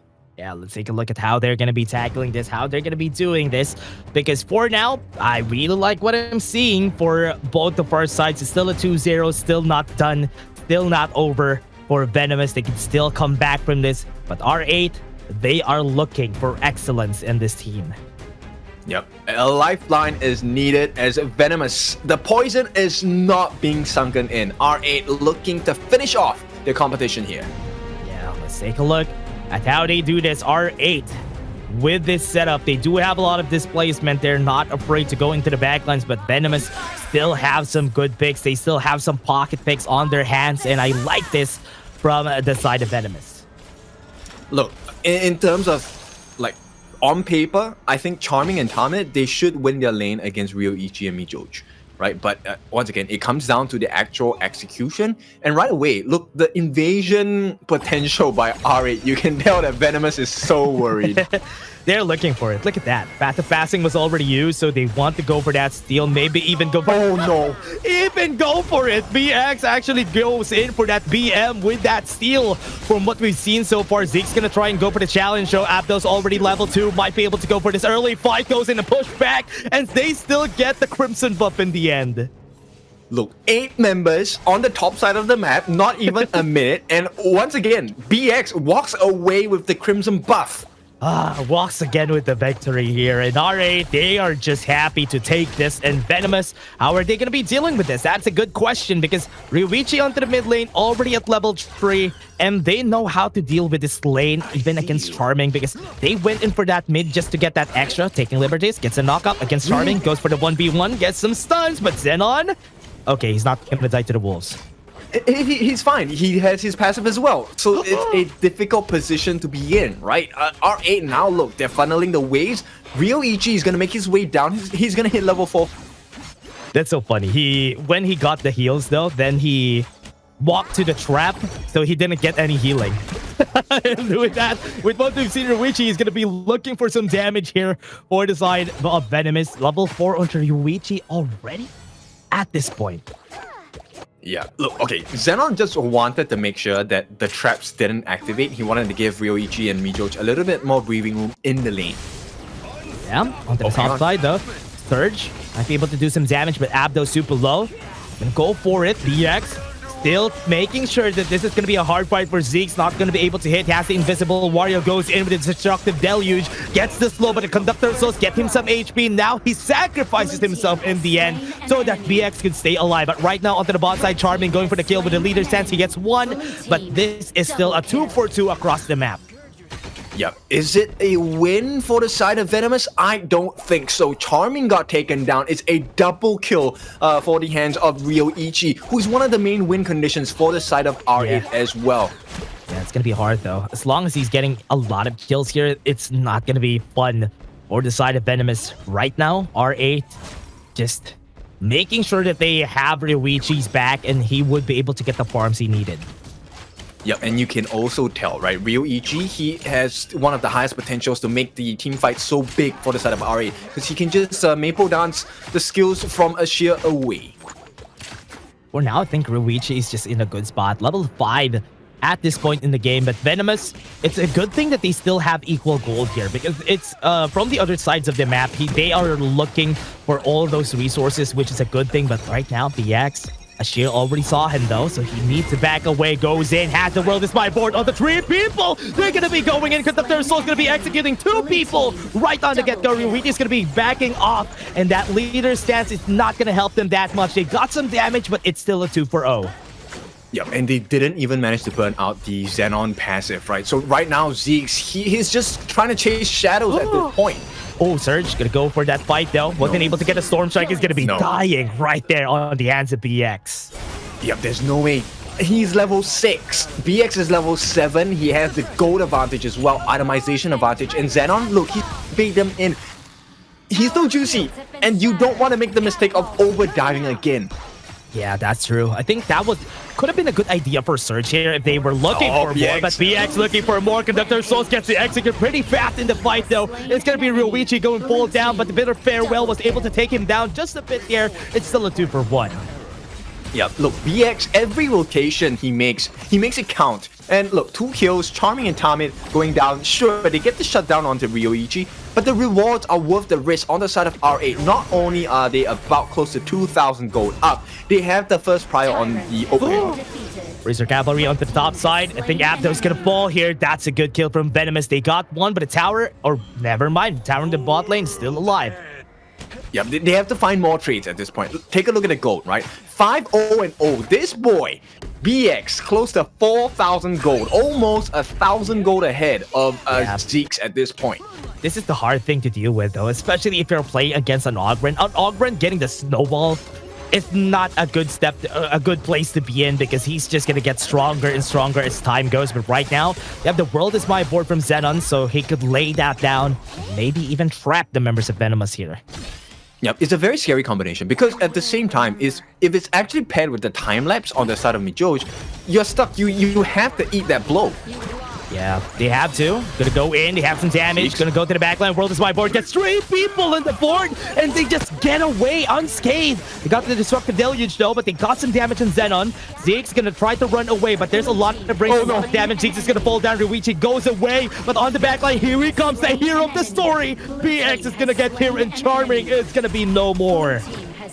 Oh no, this was a big mistake, and still there's pressure coming in from R8.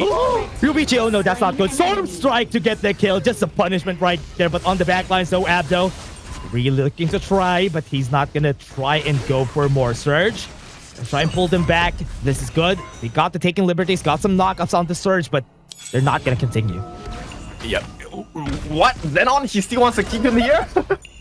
Goes in for the World is my board, but Force Field Suppression has some shields, but BX is just gonna be taking some camps. Dude, this guy is so greedy. Xenon, look, he's playing with fire, and if he gets punished, I mean, oh, hang on, nice. Abdo, 1-1. Top side though, Abdo losing a bit of his charges, so he's just gonna be walking off. He's very tanky, so he's really hard to take down. Yeah, they need a bit more control because the Soaring Green Dragon is going to be able to let him go out, right? With the second skill, it takes away the CC effects for that one moment. Oh, he's gonna pull them back though. Razor Cavalry onto the top side was able to push back one person, but that was just to clear some waves, and that's exactly what he wanted to do. Charming gonna go in. Zix is here on this area. That's why they're trying to go in. Blade Tempest to get some damage. Invincible Warrior gets some smite on both, but he still gets the Azure buff in the end. Who was able to win BX in a smite war, man? That's true. He's just so good, which is the scary part here for this side. But for now, Venomous gonna go for this push. World is my board gonna get used. He got 2 people onto the back. He's gonna get the kill. Surge is gonna be next on the chopping block. He's gonna be falling, and double kill comes to Ryuichi. Oh, chop, mince meat. That is a spaghetti for them. Oh, hang on. That's a good kill coming from Venomous. They were able to get the kill on 1, and they are not gonna continue for more. I think that's good enough. Okay. It's a cause of concern. Oh, but here comes backline. Abdo onto the backline. Better Farewell was able to push him back, but there you go. That's damage coming in from his side. Heroic Charge gets some damage, but he still falls down. It's so messy that the way that R8 is playing is so messy, and the fact that, look, it's clear that Abdo wants to get the Razor Cavalry and start pushing people behind, but the way he does it is costing them quite a bit, actually. R8, if they continue playing like that, you know, Venomous might have a chance to come back. Oh yeah, they do. They do have a chance to come back here, and they do have a chance to make sure that they can still finish this game up. From what I've seen, it's 6-0 for BX. Not a good spot to be in if you're fighting again. Very tanky, and now on the mid lane, they're looking for more. Yeah, okay, look, Venomous are so reactive, and this shows you their mental competition at this point. Right now, they're so afraid. They feel like every moment is a battle that is opened up from the side of R8. Oh, use the leader stance this early just to get them far away. Abdo not gonna get hit by that Storm Strike. Yep, it's not a pretty sight at this point. R8, they're just putting pressure all over the map, and you can see Venomous, they're giving away too much space on the map. They're giving away objectives and kills as well. Surge goes in with the Razor Cavalry, pulls him back with a Heroic Charge, but right on the bottom lane, they just want to get the tower though. World is my board gonna get 1 person, and Ashir is gonna be dead in the waters here in the bot side. Yeah, look, the way that R8 are playing, they know exactly when the Destined Encounter is coming as well. All of them have sidestepped that ultimate from Tarmet every single time. Abdo looking for a flank, looking for a way to outposition members of Venomous here. They're trying to be very safe here for the side of Venomous, but they're gonna go Charming. Time Lapse is there to make sure that they're not gonna be able to react, and that's a perfect use of that ult from Mijoj. Yep. Simple gameplay coming in from R8. They take the T2 on the mid and the bottom as well. So the base at this point might be exposed with the next move from R8. Yeah, Mijoj gonna be looking for that. World is my board, forced to flash away here from Ashir. Are they gonna continue? That's a question. Ryuichi go and try for the fight, backs off with the time lapse. Surge was not able to get the crowd control. Here goes in. Here comes the execute. He's looking for more. He was able to get away with the path of fasting, but Mijoj took 2 tower shots. That's why he's dead. Okay, great brand Vortex. Right now, once again, on the back foot, it's a 7,000 gold lead going into the hands of R8. Taking away all the buffs. Real Ichi right now, not only does he have the level lead, once he has the Crimson buff, it's so hard to fight against this R lead.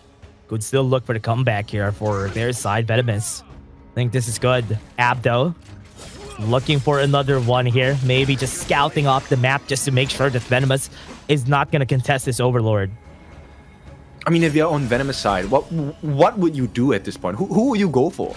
Honestly, the question is, what time do they need to wait? How many items do they need? Charming needs in order for them to be able to fight back. I think once he gets that Daybreaker, that is the chance for Venomous to actually fight back here.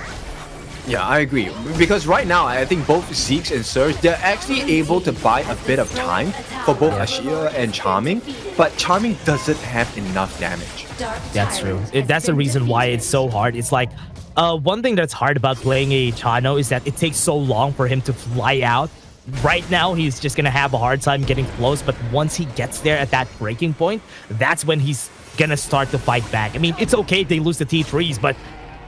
No, it's not okay, but it could be a chance to fight back. Could be a chance to fight back if he gets that item. Right now, World is my board, gonna get used. 2 people, Invincible Warrior onto the backline, but look at Abdo, he's gonna pull back a lot of people, but Venomous, a sheer super low in HP onto the backline, but nobody dies just yet. Venomous still alive, they're looking for more. BX is just looking for them to make sure that they can take the tower T3s, but yes, Charming is just defending it. Okay, so they hold on in this first wave of minions, but the second wave, these are Vanguards, these are the Shadow Overlord. Can Venomous hold? Yeah, let's wait. Let's take a look at what they're gonna do. Right now, Venomous, look at that, taking Liberty's good positioning again. Xenon has the ult, so he can use this to push him back out of the way. That is a good World is my board. They might be able to go for the push here, but there's a lot of low HP members here from the side of R8, and Ruichi can't even get close. And Charming, oh no, that's not good. Force the flash. Yep, that's a big common spell burn out, 120 seconds of cooldown, which means Charming has to play extremely safe. They've managed to hold on. There is no more Overlord, so Venomous, they have managed to survive that first onslaught, but can they survive more? Yeah, one more push. Gonna push back with a bit of repair. Well, they have some advantage. Here comes the board. Gets 3 people. Will that push him back out of the way? Abdo is just gonna zone them out just to push them onto the mid lane here. He's getting a lot of damage, getting a lot of chunks, but Surge, is he gonna move forward? He does have the flash. A lot of members that are low here for R8. Yep, look, they have done what they came to do. That is to open up a wound on the base of Venomous. And right now, only, 9 kills on the side of Venomous. And it's not even on the majorly important people, with the exception of Ryoichi. That's true. Ryoichi. Top side, though, they might be able... Wait, let's take a look at what they're going to do. 2-0 onto Xenon. Has 4 items already at this point. So it's going to be very scary once they go for it. But this is a good chance for Venomous. It's just sad that they have that roamer skill. Yeah, and backline though, Charming's gonna be the target. Don't flash in this guy. Good pull back right here with the Blade Tempest. They have the World is my board. They got 3 people. They got the kill on the perfect person though. BX is down, but Ruichi's still alive. He still has not dipped his toes into this battle, so this could be very dangerous for them. And Venomous still... Wait, what? The time bomb was able to get that? What? Oh, that one hurts. That one really hurts. That felt so bad. Oh no, that's not good. I think they're gonna try to push back at least a little bit here, but Xenon on a very low HP. Look, they're being melted down simply because Ryoichi, not only does he have Frenzy, he has the Daybreaker as well. He's well on his way towards his last 6 slotted item, and this is going to be a tough time for Venomous. Yeah, it's going to be very hard. Go for the push. Here comes the wave. The World is my board is going to be there. They have to disrupt the deluge just to make sure that the minions are not going to get close, but they are going to be going for more. Midjoj gave this life for a not pushed tower in the bot lane. Okay, and Charming is starting to come online. Look, he isn't as close in farm in comparison to Ryoichi. Last seen, he was about, what, 7,000, close to 8? Yeah. But right now with the itemization, Charming could find his way and kind of dig a hole into the hearts of R8. Yeah, especially if they're just going to be going front to back here, like what Venomous is doing. If they're going to go front to back, it's going to go good for the team here. Overlord getting started.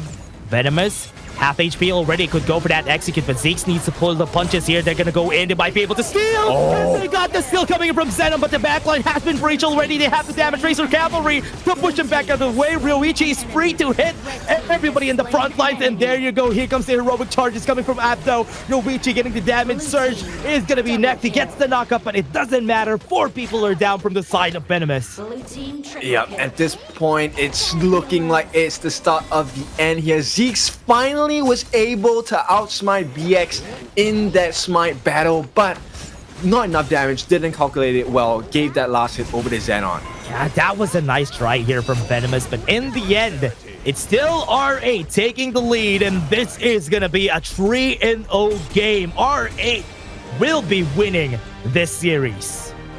A great start to the day to R8, but is it going to be even more of a greater victory? Because this is their first performance today. They have a second match lineup today as well. Yeah, they have another match. It's going to be Vicious against, or rather, R8 versus Vicious on match number 3. But for now, getting that win is a massive boost in confidence again. And that's what we always say whenever somebody wins their first match and they have a match 3, or another match later on.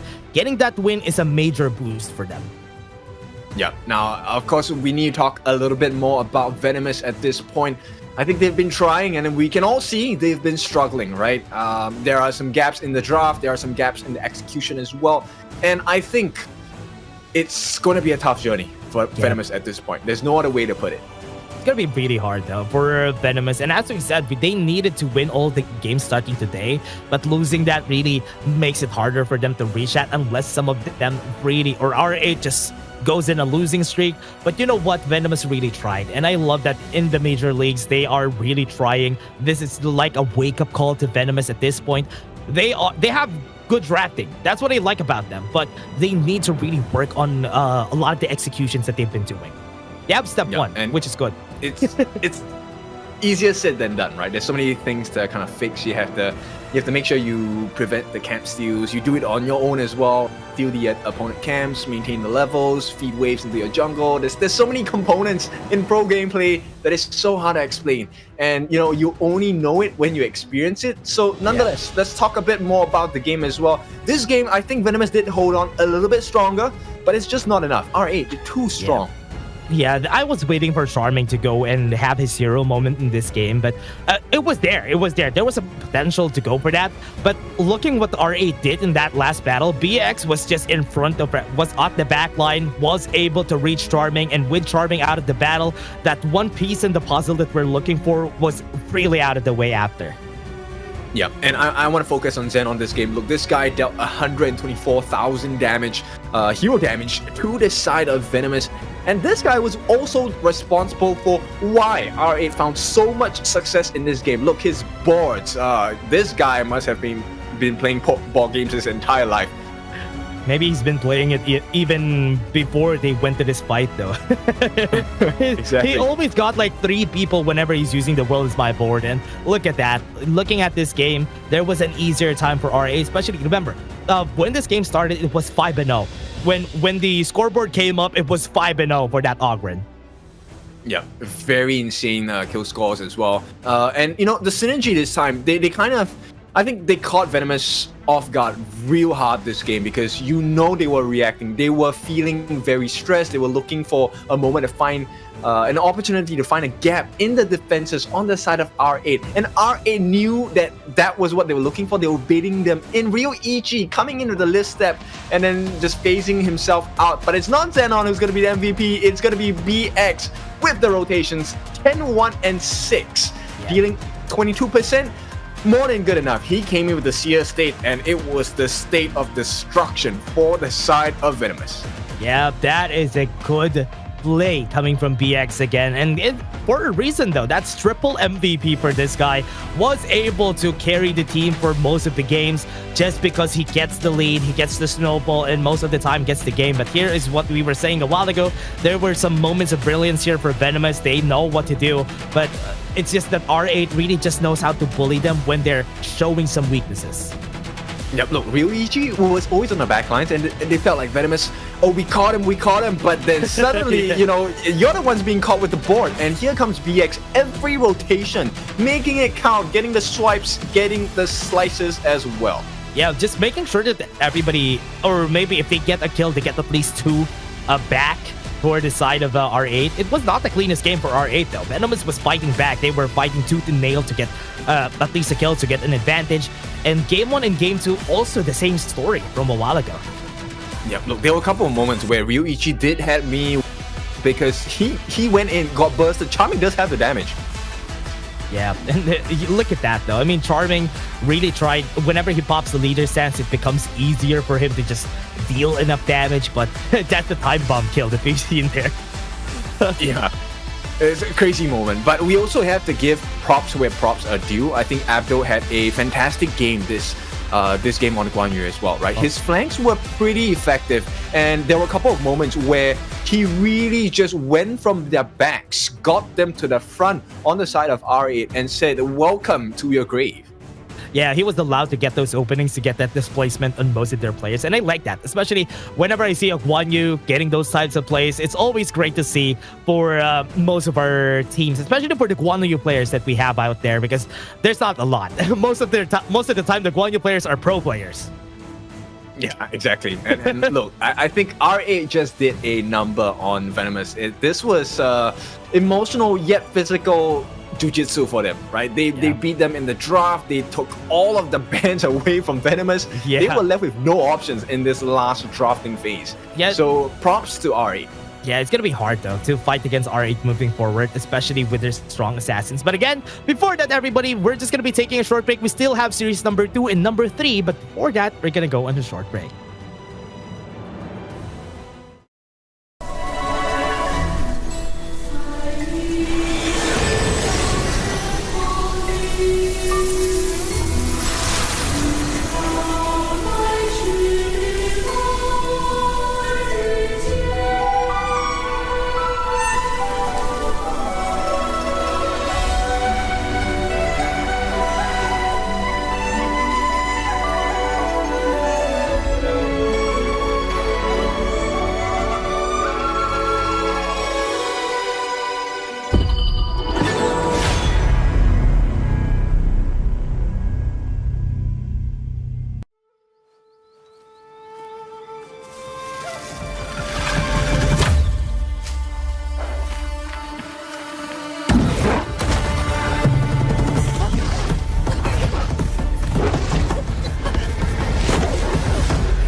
In Hero's Gorge, the base is the spring of life. In the real world, every forest and plant is the Earth's spring of life. The base nourishes the gorge, just as Earth's ecosystems sustain all life. If the base is exhausted, heroes will lose their home. If ecosystems are destroyed, all life loses their habitat.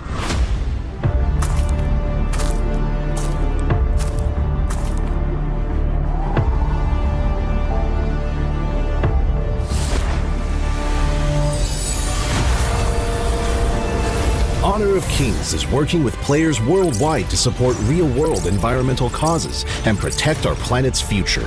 By participating in Protect Nature, Protect All Life, all efforts in the event will contribute to real-world causes, protect the environment, and let us defend the honor of our planet together.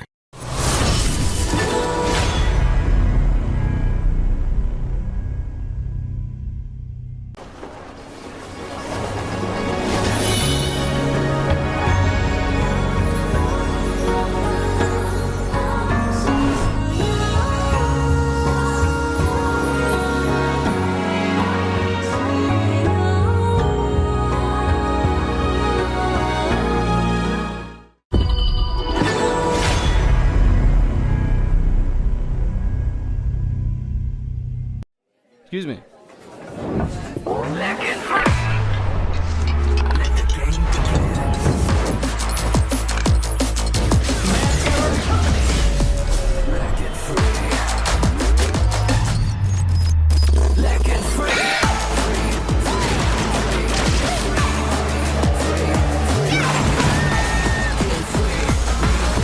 Hugging stings.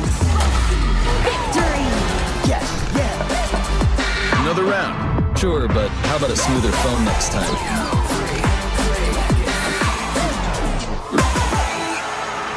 Realme 14. Performance beyond limits.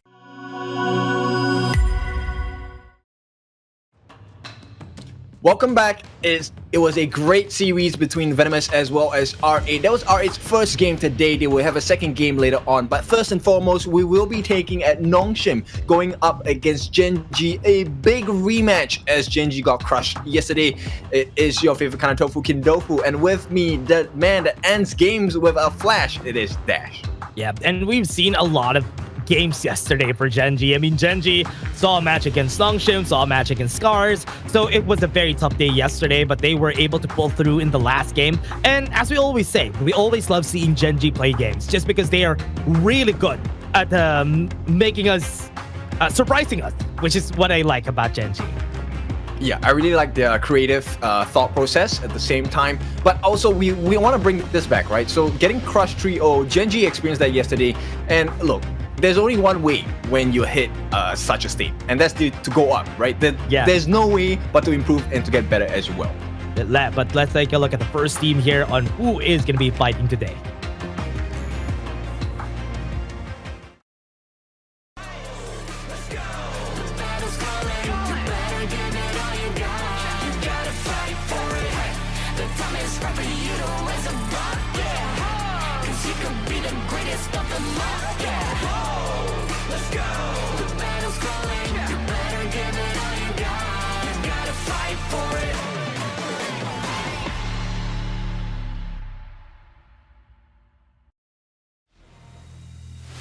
Nongshim RedForce, the greatest red. They have been the greatest in this competition so far. Kyung9, Haku, Illusion, Siri, and Faye. These guys have all the things that you need, and even if they're losing, they still find a way to find something across the map to make sure that they get advantage. Yeah, teams always come close, right, against Nongshim, but they can't find that killing blow. And I think all the teams right now are still scratching their heads, trying to figure out what exactly is the weakness on the side of Nongshim, and how do we expose it? That's a good question, though, because Nongshim has been so good. It's like you're playing a grandmaster on chess, right? Because of how good they are. They always find the next step. That is the best step. Always for Nongshim RedForce. So they're like machines, they're like computers. But again, before that, Gen.G would fight against them first.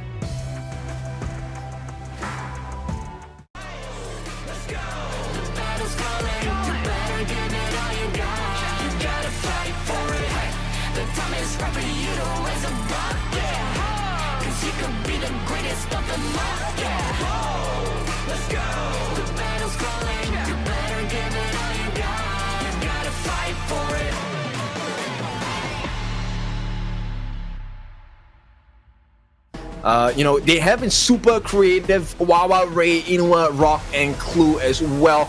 They have been very successful in making, fans across the world excited about their gameplay, but more importantly, excited about their draft, because it's always a surprise and a guessing game. But so far, Nongshim unfazed. Yeah, unfazed. They even gave Maisha Ranui her first win yesterday. It's so good because Nongshim RedForce hasn't been using the Maisha Ranui a lot, so that's why the win rate is down in the dumps. But here comes Nongshim RedForce just holding up the win rate of Maisha Ranui for this whole tournament. Yep, and it's so scary going up against Nongshim, right? Because look, it's not just like, hey, 5 players who are good in their lanes. There are 5 players that play really well on the team as well. And they are the makings of what I think is a great team. Now, if you remember Nongshim from last year, it wasn't the best state for them, but take a look at this stats. It's crazy. Inua, 53 kills. This is probably they have more games, right? Because I remember Gen.G has a lot of games. That's why Inuwa had a lot of kills. And most of the games yesterday, it's Inuwa getting a lot, which is why this is 53. Illusion only had like 3 games on the survival week. That's why there's a big discrepancy with the kills. But looking at the average damage dealt, gold per minute, and team fight participation, they are quite close. Yeah, okay, look, it's not the quantity, it's also the quality of the kills, right? So after every big moment for the team, what do you do with those moments, right? Do you take a turret? Do you take an objective? Do you take a camp? Or do you go for even more kills? That's the big question here. Now, Nongshim, they're going to start the game off with the blue side, Prio side, and maybe game 1 will go in their favor. Yeah, blue side, Nongshim RedForce. Again, these guys are just so hard to play against, and I want to see how Gen.G will tackle the draft in this next ones. And every time when it comes to the draft, I love seeing Gen.G's draft because it could go crazy, it could go standard, and they have been playing their best on the standard ones. But when it comes to game 3, game 4, and they surprise you with a good draft, that is when I like to see it with Gen.G. Yeah, exactly. And I want to see what kind... Can he pull off more crazy drafts? But not only that, can he make it work as well? Now, Nongshim, they know about the weirdness that is Gen.G. They're going to ban out the Da Chao as the Prio ban now in this first phase. Yeah, they don't want to deal with the Futsu Da Chao combo that they have dealt with on one of the games against Nongshim RedForce. I think that was game number 2 yesterday. So this is something that they don't want to happen again, and banning that Luna just to have that respect on Haku for Nongshim. Yeah, but that's the thing. It's Haku we're talking about, right? So it doesn't really matter what kind of ban you do against this guy. He's gonna have another one leave, right? So at this point, Gen.G, the way they have been drafting is really more of what hurts our composition. Yeah, what are they gonna be picking here? Because Yin could also come out in this game. Whenever it's a first game, I think Kyung9 really loves playing that Yin on the first game, just so they can set the pace after they win game 1. But Arlie being available here for Rock, I want to see Rock just go crazy in this game. But ooh, Sun Bin for the first game here for Gen.G. Yeah, you know what? I think Nongshim might even want to play safer cards. They don't want to take out the Lung against the Arlie. They want the Lung as a big win condition. So yeah, they will go for the Dharma first. In fact, I think, oh wow, Chano. Okay, they want to match this. That's true. They want to have that extra damage and have that movement also from the Chano. So this is going to be good. Seeing also Kyung9 being allowed to play that Dharma, this is going to be a good game. I think Gen.G also drafted the same here on yesterday's game. I think they love the Arlie Sunbin combo because Arlie very independent. Sunbin could just help out in the sides. Yeah, very similar to the Long pick as well, right? Self-sufficient, able to get a lot of burst damage in a short amount of time. But right now, my concern is, okay, jungling-wise, are we going to see the assassin jungles come out? Because both teams actually thrive on chaos because it provides a lot of room for their farm laners to do what they want in the fights. Yeah, I want to see what junglers are going to be picking here because with this 3 picks that they have on both sides, they don't even need an assassin jungler here. They can play with the standard tank junglers just so somebody could set up the fights for them. And what I like is that Wawa and Kyung9 are very good Byron and Dharma players respectively, which is what I want to see here, that they are gonna be the ones that set up the fights for the team. Yeah, which means this initial rotation is going to be really important, right? So the first space sprite on the top and their individual jungle camps, whoever gets the steal onto them will have that small advantage, which could snowball really big into maybe a 1-level advantage or even just delaying minions from being killed. And that's where you get the EXP advantage. I love the the respect that they have here for Haku, right? Because Haku has a very wide hero pool, which is the hard part about this fight. Haku can play almost anything, and he can even play Pei in this game. The only problem is that they don't have a Magin that could follow through with a Pei, so could not happen. But on the other end, they are banning a lot of mid laners, but Dune also part of their trifecta when they pick the RD Sunbin. Okay, I like this pick because Adun, he's able to jump into the backlines as well. Unruly Blade will be able to buy a lot of space. So if Siri is out of position, which is a rarity, but it happens, it could cause a situation where Gen.G can capitalize on that catch. Could look for it, actually. With the picks that they have from the last time, Akudo actually gets picked. So they are going to be playing this a bit conservatively on the side of Nongshim. Yeah, in fact, I think also to deal with the fact that there is a Dune, right? So Gorge mobilization, that ultimate, will be able to help set up the team fights as well. And look, this is the natural born enemy, Lady Chen against a Dune. When Dun is caught in a CC crowd control moment, he is absolutely redundant in the fights because he can't do anything, he can't heal, he can't get the shields. So it's really important Gen.G finalizes and looks at moments in which they can capitalize using the time lapse. Okay, this is what they did in game 1. They have an assassin in the mid lane on a Mai Shiranui, and they have this exact same composition.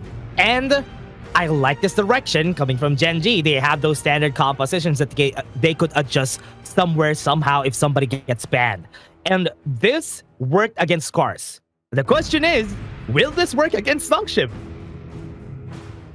I don't think so. Okay, I'll be honest about it. I don't think so.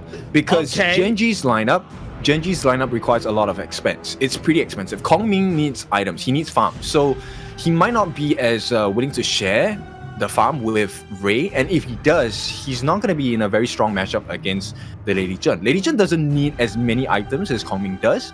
She does have an effectiveness. But then, once again, it all comes down to the execution, right? Yeah, it all comes down to how easy it is to execute, how they are going to be doing those executions. And from what I've seen, Gen.G had a lot of reps, though. They had a lot of games yesterday, so they have a lot of exercise. So maybe that workout could really make its way to this victory that they're looking for against Nongshim. Or will Nongshim just still topple down everybody? Yeah, look, if there's any day to show up, today's the day to show up. One of the biggest games available. If you can take Nongshim down once, not only does that open you up for a bigger chance against to be the top of Group S, it also puts you in a commanding position against Scars, because Scars have to do the same. Yeah, and the question is, will they be able to do that? I love it. I love that Gen.G is trying these types of compositions, and they have a standard for some games that they do have. And the idea that they have here is not really that hard to do. But again, let's thank EWC first. This training season of the major leagues is made possible with the support of EWC, helping bring top-tier competition to fans worldwide. Yep, at the same time, this is a big moment for the guys and girls. Kill9 falling a little bit low. Yeah, very low. Had to back away. But nonetheless, the phones that these players are using, they're geared up with 14 for performance made for gaming. Smooth, cool, and reliable, just as the way esports demands. Ready to level up, get yours now, and feel the difference.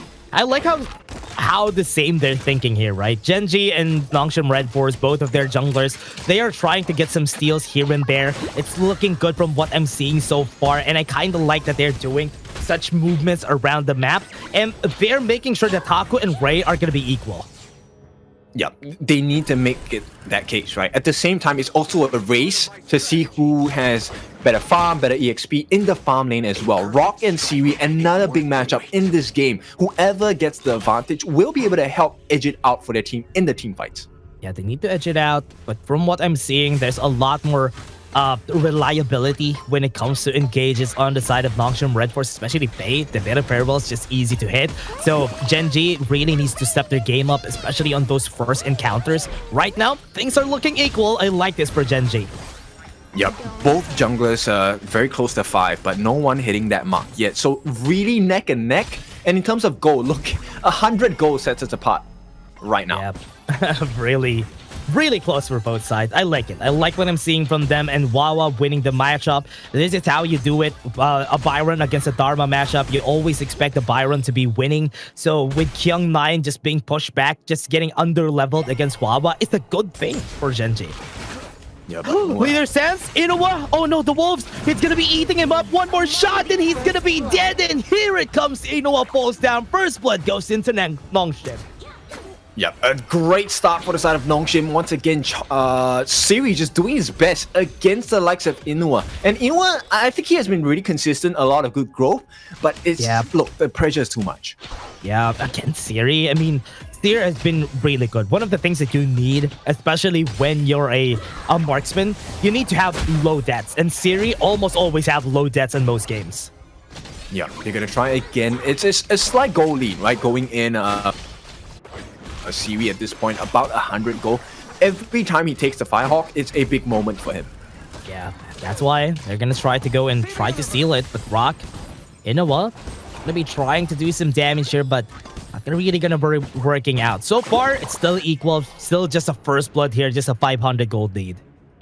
Yep, this 500 gold lead can be expanded into something more, but it requires this first Tyrant fight to go well for either team. So you can see the first rotations coming from Gen.G. If they get the setup onto Siri, this could be a big moment. They will take more than just a kill.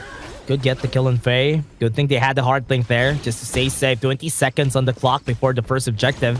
But Nongshim did this before too. They know that this is going to be coming up. They're not going to be contesting it, especially they have an Agudo on their side.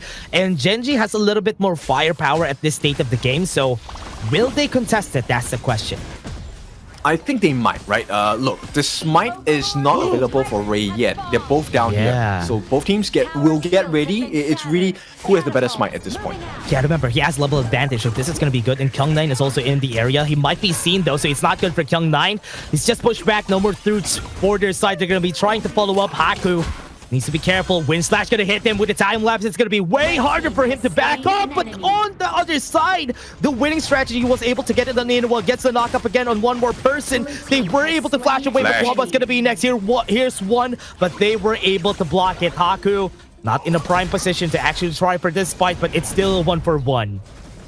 Oh, they learned their lesson at this point, but it's a valuable kill, right? For teams right now. Goes in, gets the damage. Rock blinks out of the way. Oh, he had to commit. And right now, they did manage to push Nongshim off, so this first Tyrant will go into the hands of Gen.G. It's not going to be a lead, it's more a recovery side of Gen.G. This was necessary for them. And look, they had to push Rock back for a little bit. Frenzy is available, but can they defend? I don't think there's going to be too much pressure from Nongshim at this point. Yeah, I also like how they forced Kyung9's Truth Mantra before that fight even happened, and that's why Nongshim lost the confidence to go forward, because Kyung9 is not going to be there anymore in that fight. Yeah, it's too big of a risk, right? There was no turnaround factor, and if they got caught in the mud there, it would have been a very bad situation for the Nongshim. So, clear decision making coming in from the Nongshim RedForce boys. Gen.G still looking for a potential open.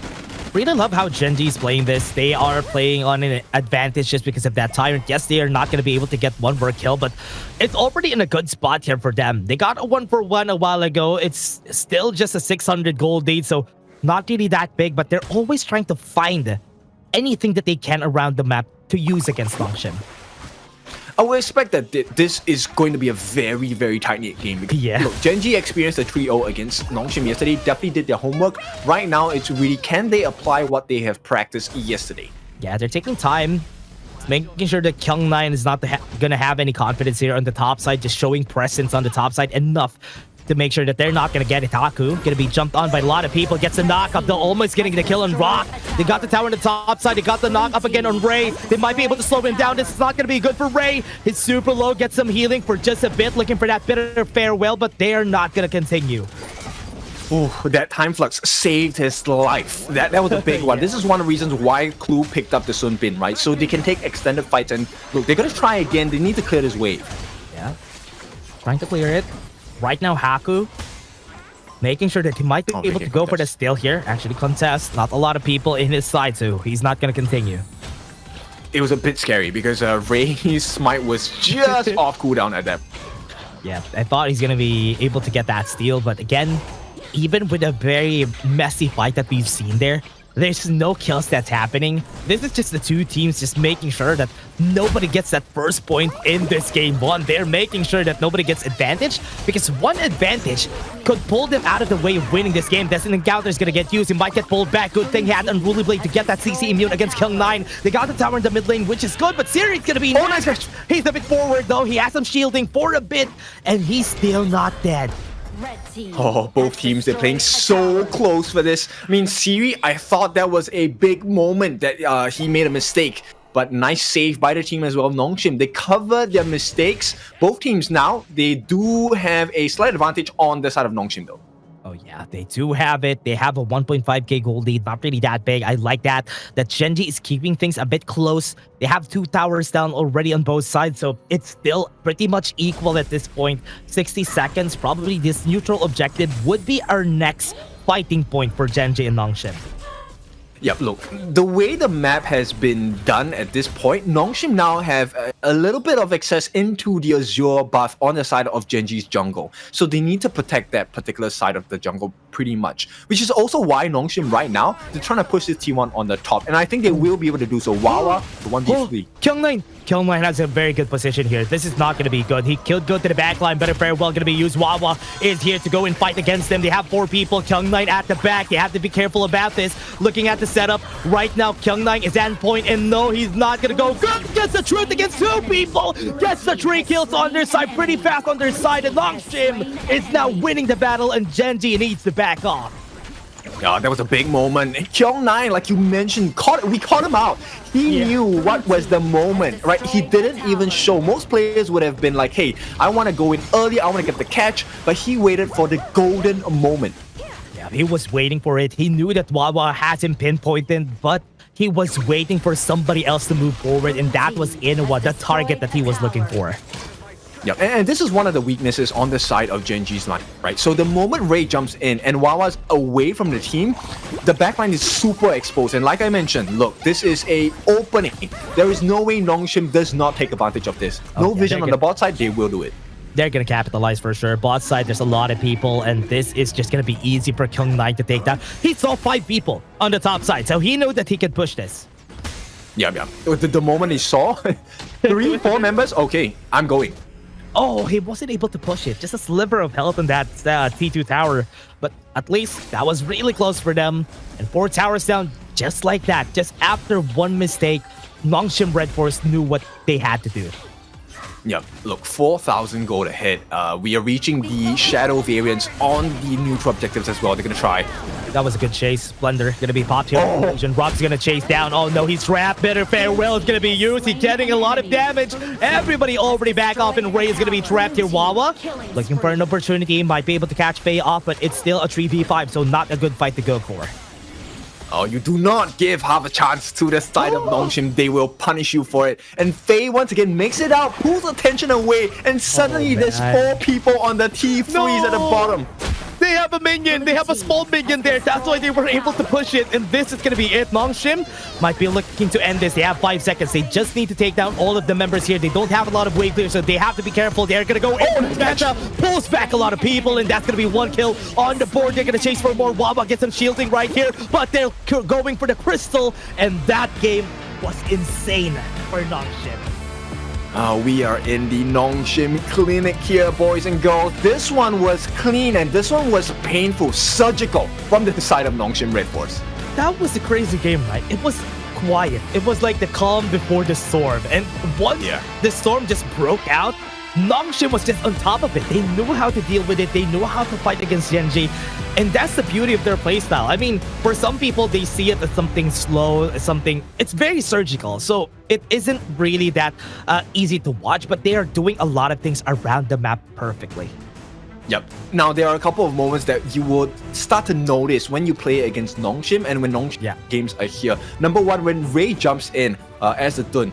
Very nice control. It was always Haku making sure that he was dealing damage against this tanky jungle. At the same time, they also forced Rock out because it looked like there was a chance for him. And when Rock jumped in, he realized there was no way back.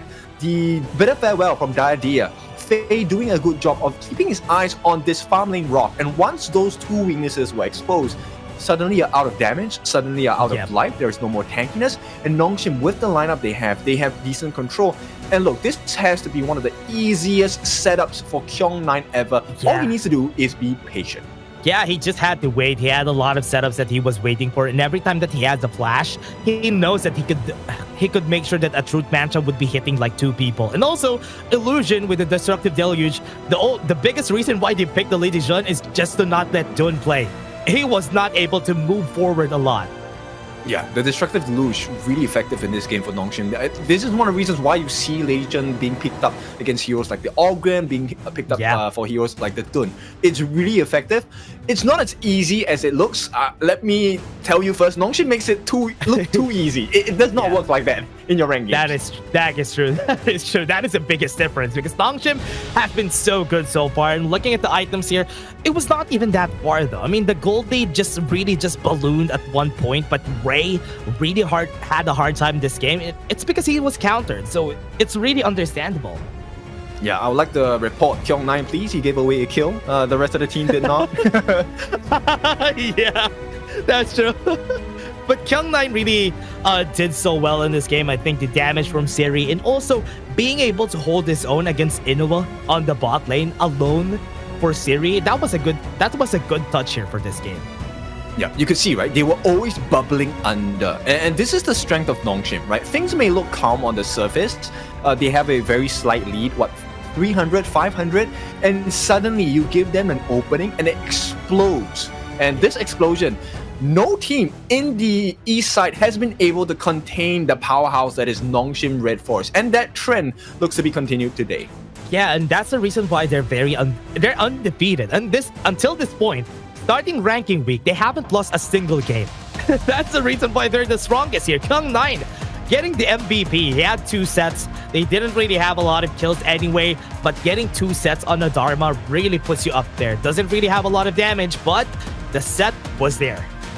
Yeah, look, if you want to learn about patience, take a look at Kyung9's gameplay. Many a times, it felt like it was a situation where it was not going to work out that well for Nongshim, but at the same time, we give praise. I think your call onto Siri against Inuwa, he did well by holding on to the lane. But then when the rotations come, how do you deal with this? Look, Ray, he's alone against 4 members. Oh yeah, and also look at the positioning here from Siri while this is all happening. He was just staying at the back, just making sure that he could deal damage whenever somebody gets close. And that's one of the things that I like whenever you pop the leader stance. Look at this, he's looking for positions that he can hit anybody, and he's just trying to cut off exit points. And that's what I liked about it. This was another Truth Mantra play from Kyung9, and that's why they were able to end the game. Yeah, and this is one of the reasons why Nongshim is so scary, right? This is why you want a composition that is able to take your eye off the important objectives, which is Siri at this point, right? And when you're so occupied with Haku, with Siri, with Illusion, you don't keep your eyes on Kyung9. It is impossible. Yeah, and what's the scary part about this is that it's just a Dharma. He's way better when he plays the Mayin, when he plays the Byron. That is when Kyung9 is the scariest because he always finds a way to get to the backline. But again, before that, everybody, we're just going to take a short break. Game 2 is going to be waiting for you. See you in a bit.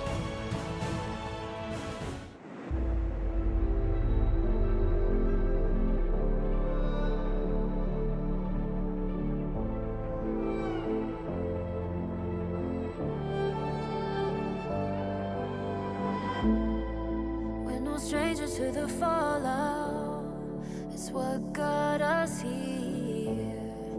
Ever changing, some chameleon, blood, sweat, and tears.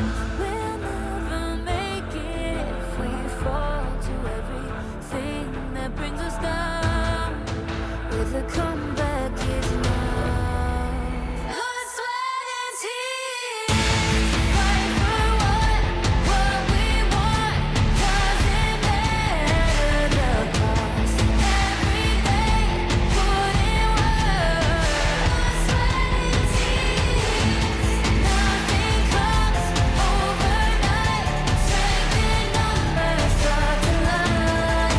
We don't bow to fear. Blood, sweat, and tears.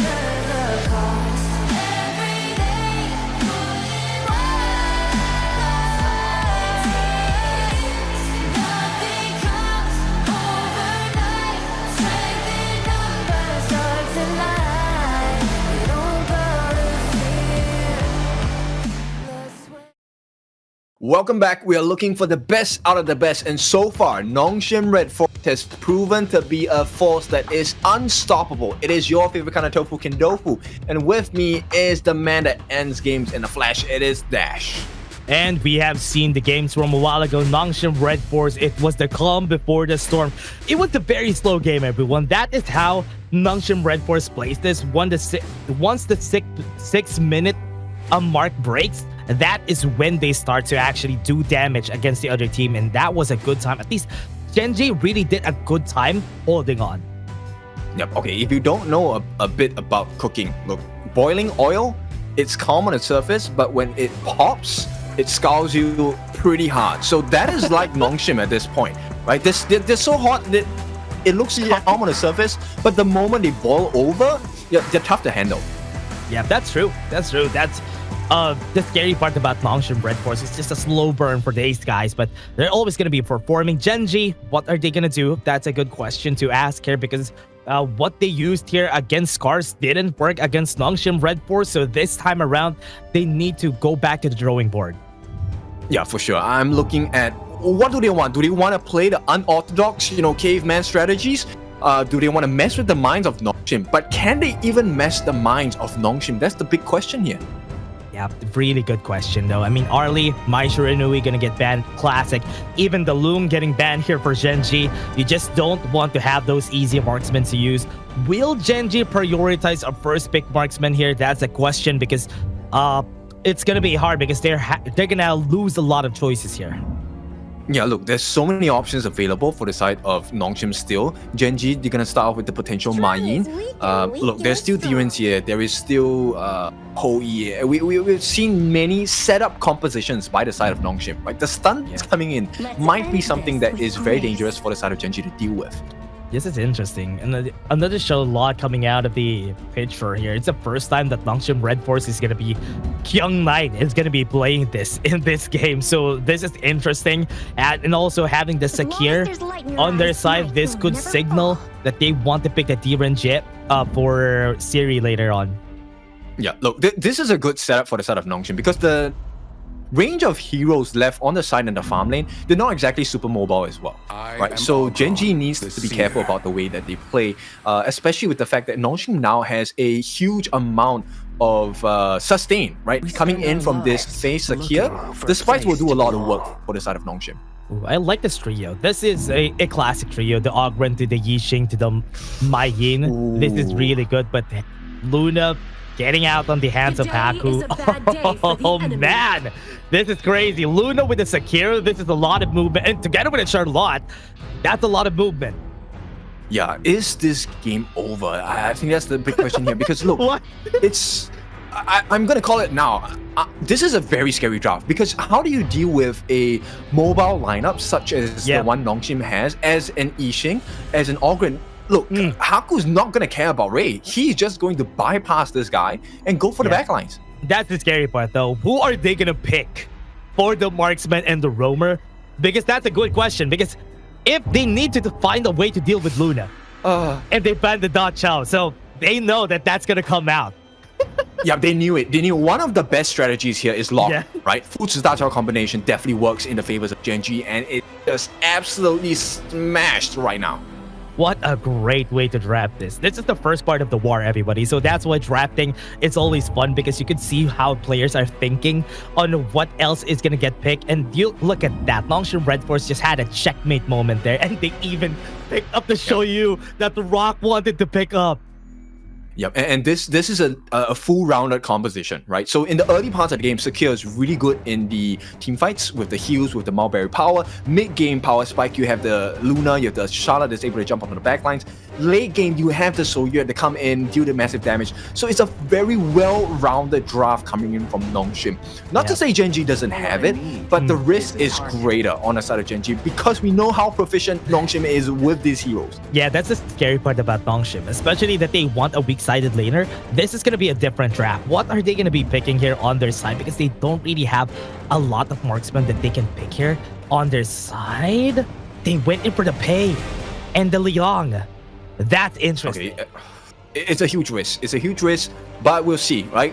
Gen.G, if there's any that I trust to play a Pei in the farm lane, it has to be Gen.G, right? Ray is probably taking up the Ogren into the jungle still, and then we have the support of the Clue Liang, right? But is this going to be enough? Clue has quite a few targets to look for, and it's the Shi.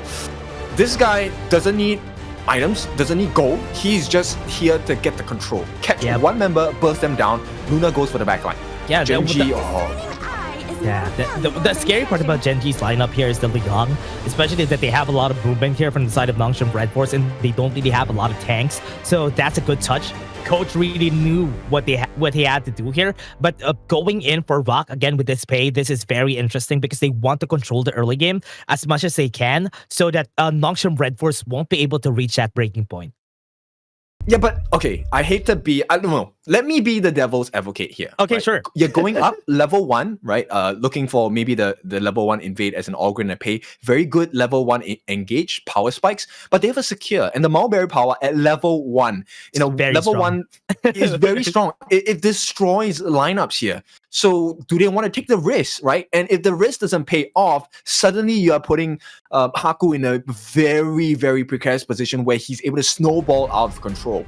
Yeah, Rock needs to be in a good spot here. He needs to get the advantage. As long as you know what, whenever you play a Pei, you always need to want to get the advantage early on. Because if you don't, you might be losing on that end. You want to get as much level advantage against this Luna. So with that, we can see that Ogren might go for the farm lane just to get that weak side lane against Shoyu, because he's not going to be fighting anyway. He just needs to farm it out. Yeah, but talking about Siri at this point, I think, Gen.G will do well for themselves to try and shut down Siri as much as possible, right? Yeah. If you can get as many kills as you can, 2 kills, 3 kills, that amount of time that you buy for yourself might be enough for Gen.G to kind of wrestle control of the map over, and then hopefully they do what they do best, which is go crazy in the mid to late game. Yeah, especially if Siri is going to be fighting against Wawa. This is going to be hell on earth. It's not going to be an easy battle because you're fighting against a Bayin at level 1. 2 whatever once is just going to get you a half HP, which is very scary. Yeah, okay, so right away, level 1, they know how strong they are. They will go for that steal on the first camp on the top. Rock here has to find something across the map, but he's not being allowed to because so many members of Nongshim are here. Forced to flash away though, Faye. Playing around his teammates, Rock was able to steal it. That is good. Delaying the level 4 for Haku is very important because he's not going to be able to go crazy, at least on those early levels, if they're going to be stealing some camps against him. Okay, hindsight bias. Don't you think a Hansing would have been a better pick? He has CC immunity, he's able to, survive fusion if he gets for Gen.G? Yeah. Yeah, I think so. I think so. It would be way better. The Hanshin offering that they do also. They did that yesterday, and that worked pretty well. But the Pei here really was... I was surprised about the Pei pick, honestly, because could have been a Hanshin or could have been a very different, stronger, more consistent early game assassin. I mean, okay, Pei does have his use. He has very good early game strength as well. My concern was the fact that they picked Shi. And, maybe if they had picked the Hansing on the side of Gen.G, the Shi might not have come true. Maybe. That's true. That's true.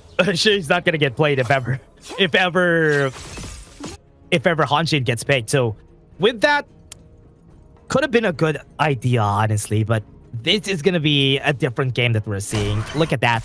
Not really a big advantage. And looking at it, Haku, they just want to give Haku as much resources as he can. And it's looking like it. And they're making sure that Rock doesn't get that big of an advantage.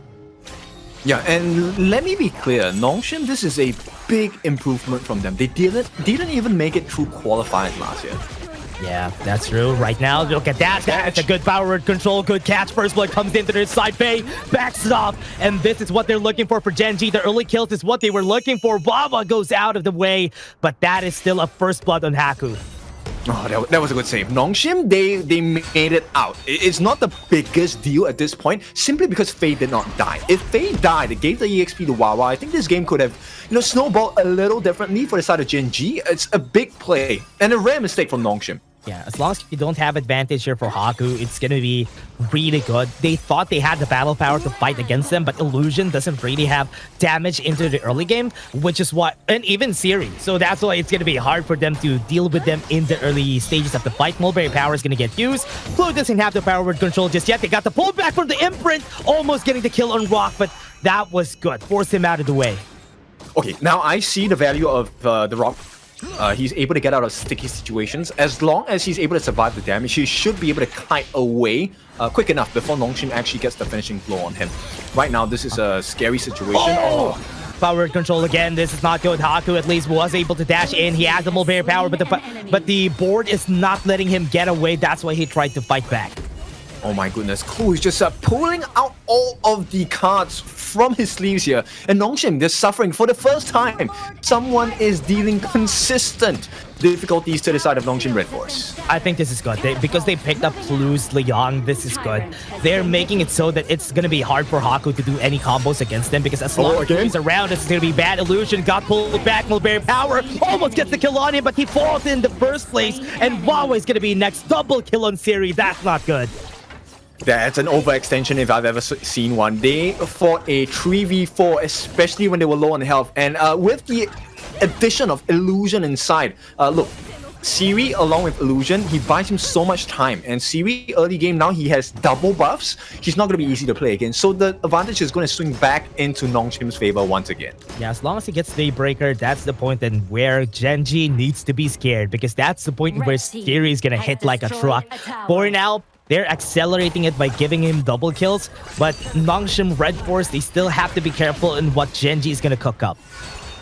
No, but see, that is the benefit of Illusion, right? Illusion is your human Daybreaker. He buys you the time, so you get the extra damage in as well. So you get, many more shots than you would have if there was no CC. That's true. I think that's the good thing about what he's doing here, especially the Silky Imprints have been hitting the right targets, which is really good. He has been hitting Rock a lot of times. It's just this first one was the only time they got the kill. Yep, and the timing, he's maximizing every single Silky Beauty, right? He waits until the very last second before he activates it again with the Silky Imprint. So Illusion is just providing so much value. Ooh, gets a knock up. Good thing Ray was able to drop in the Conductor's Souls. Might be able to go in, get some damage up, but nope, the healing is going to be there, and this tower on the top side is going to fall down. Yeah, and this is what's scary about teams that are good, right? It's not about the kills. It's, can we push you back far enough so that we can get the Oh, flash in, goes in for Clue. They have the power word control to Imprint to pull them back. That is a Rock again, going to be the target though. Well, this is my board, not going to get used by Inoue just yet. He used the flash to go away. Now they go in, Haku goes off. They have the World is my board. They don't have the power word control anymore. They're going to go in and get some damage. Haku is going crazy. He's not going to stop except for Rock because he got the kill on him. And Wawa is also going to fall. That is a 3-for-3 across the map. Yeah, but it's a big win still for Nongshim because Siri is the one that's surviving. Siri is able to deal the damage, and now Rock is in a position where he does not have smite. He cannot protect his jungle. Let's take a look at the replay here. This was a good attempt, but once again, this is where you struggle. Yixing, you have the board, but what do you do against a lineup? Charlotte chasing you, you have the Luna chasing your backlines as well. There is no answer.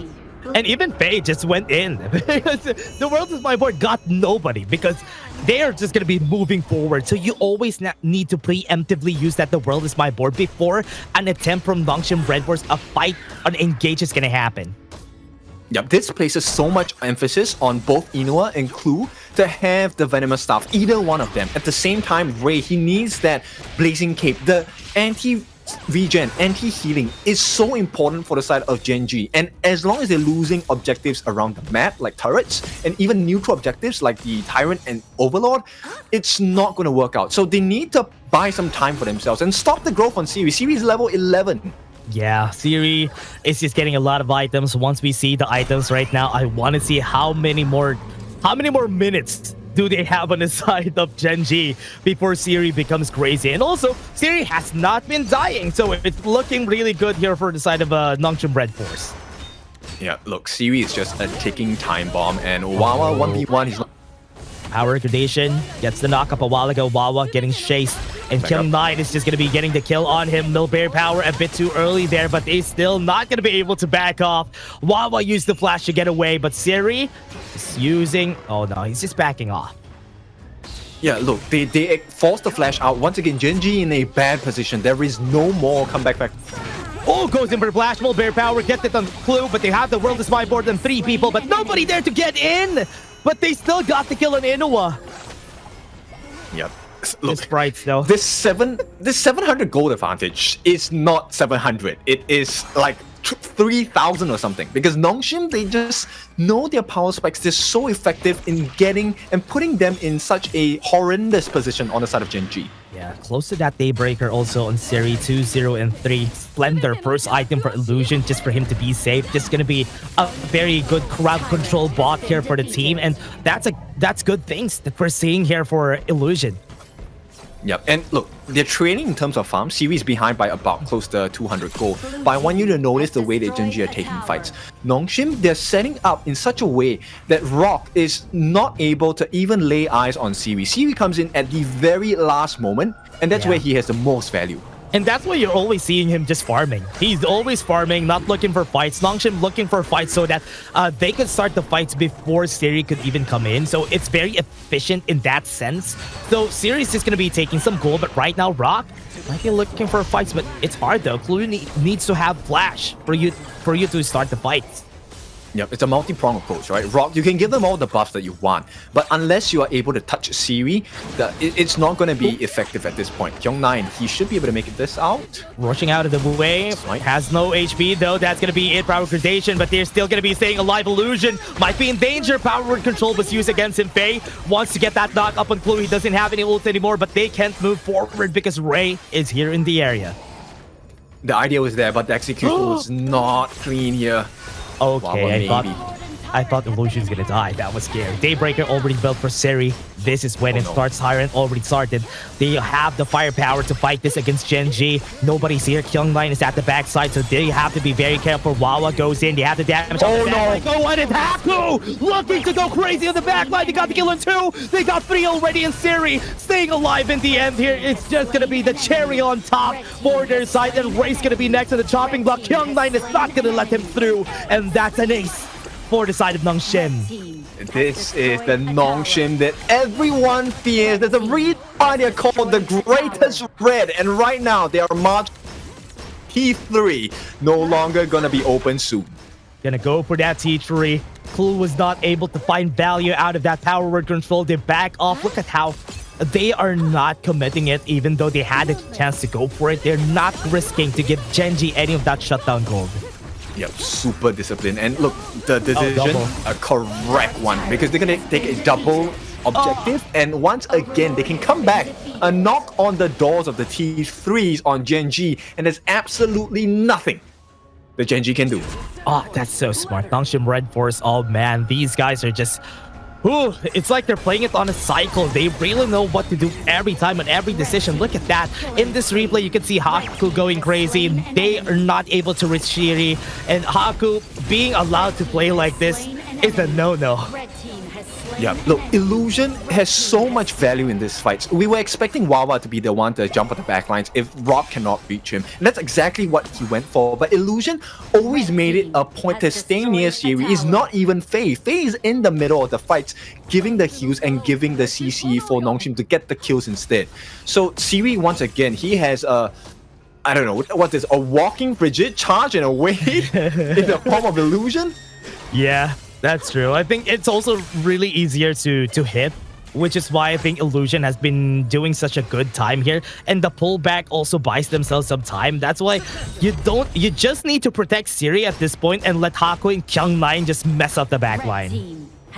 Yeah, this is a very clean surgical cut coming in from Nongshim, and they were gonna try and open up the base on the side of Gen.G. Yeah, this is again like game 1. This is exactly what they did. They just waited for a chance to blow up, and that they did. They can't do it. They can't even do anything. Yeah, they have to get they can't defend it. Oh man, they don't have the range too, and they didn't even pull the world is my board to defend it. Yeah, there's nothing, right? And this is the risk that Gen.G face. Look, a lot of people will be saying, look, you know what, just open the board. But if you open the board and nobody on the side of Nongshim gets caught, you open your base, you open your team up to Nongshim. That's the only reason why they didn't go to push for Nongshim, because they know that the board is still up for this side. That's why right now it's still being very careful here for Nongshim RedForce. They're slowly just hacking on the towers, just pushing the waves, just making sure that they have an open jungle. Look at it, Illusion forced the flash from Inuwa.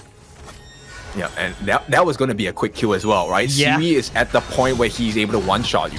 Oh, again. No, imprint. Oh no, it hit them. That's gonna be a dead one. Siri got the kill. The world is my board is gonna hit 2 people, but no follow-up from the side here of Gen.G. They can't go in. What a great flash from Siri! That was a good dodge against Wawa, and now this might be the end here. They have 3 people that could defend this, but there's no minions. Yeah, look, Nongshim, they're doing reverse fishing at this point. Come and catch them, you are the one getting caught. Yeah, that's a good getaway card that he used a while ago also. But for now, Haku made a mistake a bit there. He tripped a bit, but he's still going to be staying alive. Rock and try to fight onto the backline, though. Inu is going to be the target, but he still stays alive. Gets the 4 on the world is my board, but does it matter? Because nobody's there to deal some damage against them. Gen.G, Rock trying his best to do something, but Inuwa also falls through the battle. They have the minions. They flash forward. They don't want to let anybody stay alive, and that was the crystal down. And Nongshim wins again. This one is the ruler's authority. Nongshim, this is their gorge. There's no one here stand up to them, and there's no one convincing enough so far in the East League to try to take anything off of this JPKR region representative. Every time that they lock horns, every time that they cross swords, it was Gen.G trying their best to make sure that whatever happens doesn't blow up. But Nongshim always finds a way to blow things up at one wrong mistake that Gen.G does, and it's the reason why they have been winning in most of these games. They wait for that small mistake and they play around it. Look, this Nongshim RedForce team is like a diamond, a legit diamond, right? Yeah. When you first lay eyes on them, they're shiny, they look good. But then when you actually start to look closer into what makes this diamond a diamond, then you realize, oh, they're so clean cut. There's so many things that you don't notice. But only when they show you their value, show you their worth, you realize, dude, this Nongshim RedForce team, how do you compare? Yeah, honestly, there's not really a lot of things that they could do here. This is that Gen.G really tries. That's what I like about Gen.G every time. They try this, what do we call it again? Caveman comp? They try to... Yeah, the caveman strat. The caveman strat.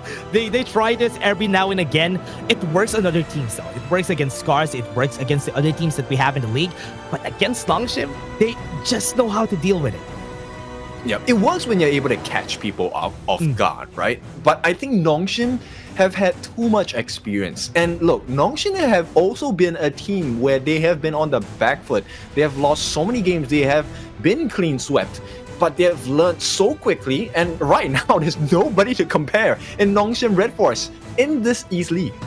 Oh yeah, that's true. There's still nobody who could really top them at this point in the league. It's just... they really know how to play, even against those very interesting strats that we've been seeing. And I like that for Nongshim RedForce. Very characteristic of them being the greatest red in this league. Yeah, look, the game started off great for Gen.G. They played it to their very nice catches from Clue. They got the relevant people on the side of Nongshim as well, right? They got Haku down, took away his Azure buff. It was a pretty tough situation, but the one mistake that they had was they couldn't shut Siri down. And look at Siri's damage, 74,500. They were fighting the entire time. Siri, this is not representative. That 6% is all of his gold. Oh yeah, that's true. Oh man, Siri is also just hacking onto the backline, always staying alive, and that's the most important thing. Honestly, guys, with what we've seen so far, the most important thing, especially in the pro leagues, for those marksmen is to stay alive. As long as you're alive, you're a threat, and everybody needs to fear you. Yeah, look, whatever platform you're on, I want to issue you a challenge. Write down what composition you think is going to beat Nongshim. Give me your best draft, and let's see if that works. Maybe Gen.G can pull something off of and try to make a stand against Nongshim. Honestly, they just need something like a... I want a Dharma comp from Gen.G. I think I want to see Wawa having a chance at Dharma and being able to play around that, maybe. Oh my god, and also baby, 6-0 and 10. This boy, 31% of the team's hero damage, only taking 12% in return. And 24% of the gold went into Series' hands. But that was not the only thing that made him strong. He was consistently with the buffs as well. Yeah, he was consistent. He got the double buff a while ago when they were fighting this very scrappy fight that happened. He got the double kill here. Yeah, and the full value. I think it is important to appreciate Illusion's place in this game as well, because he turned situations around so heavily for the side of Nongshim. At the same time, Haku was just going crazy, weaving in and out, and this is the Haku that we all know and love. And I really love how Illusion just went in for that Splendor first item, just so he could position himself a bit more aggressively and bait out more of the members here, because he could be a threat, but if you can't kill him, it's going to be way harder because he can still get that crowd control on you, and that was the reason why Illusion, even without damage, is still a threat in this game. Yeah, it's rare that we see situations like this, but they had the entirety of... There was absolutely nothing they could do. And Siri, he was waiting, consistently waiting for Wawa to come in for the catch. And the tag team that is Illusion and Siri proved too much for the side of Gen.G. Yeah, it was very hard, but Gen.G tried their best, which is what's important here. They were trying. I thought the games from Scars, the 5 games that they have, is enough upgrade, enough time to level up for them. But so far, it hasn't been yet. Yeah, it's a completely different tier. But right now, we're going to take a short break. When we're back, we're going to bring you the next game in this series. We'll see you really soon.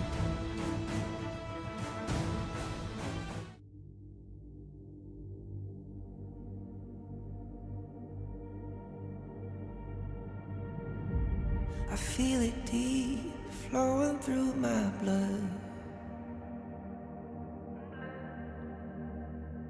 Rising up to become someone, and taking it all on my own. What a sweet victory.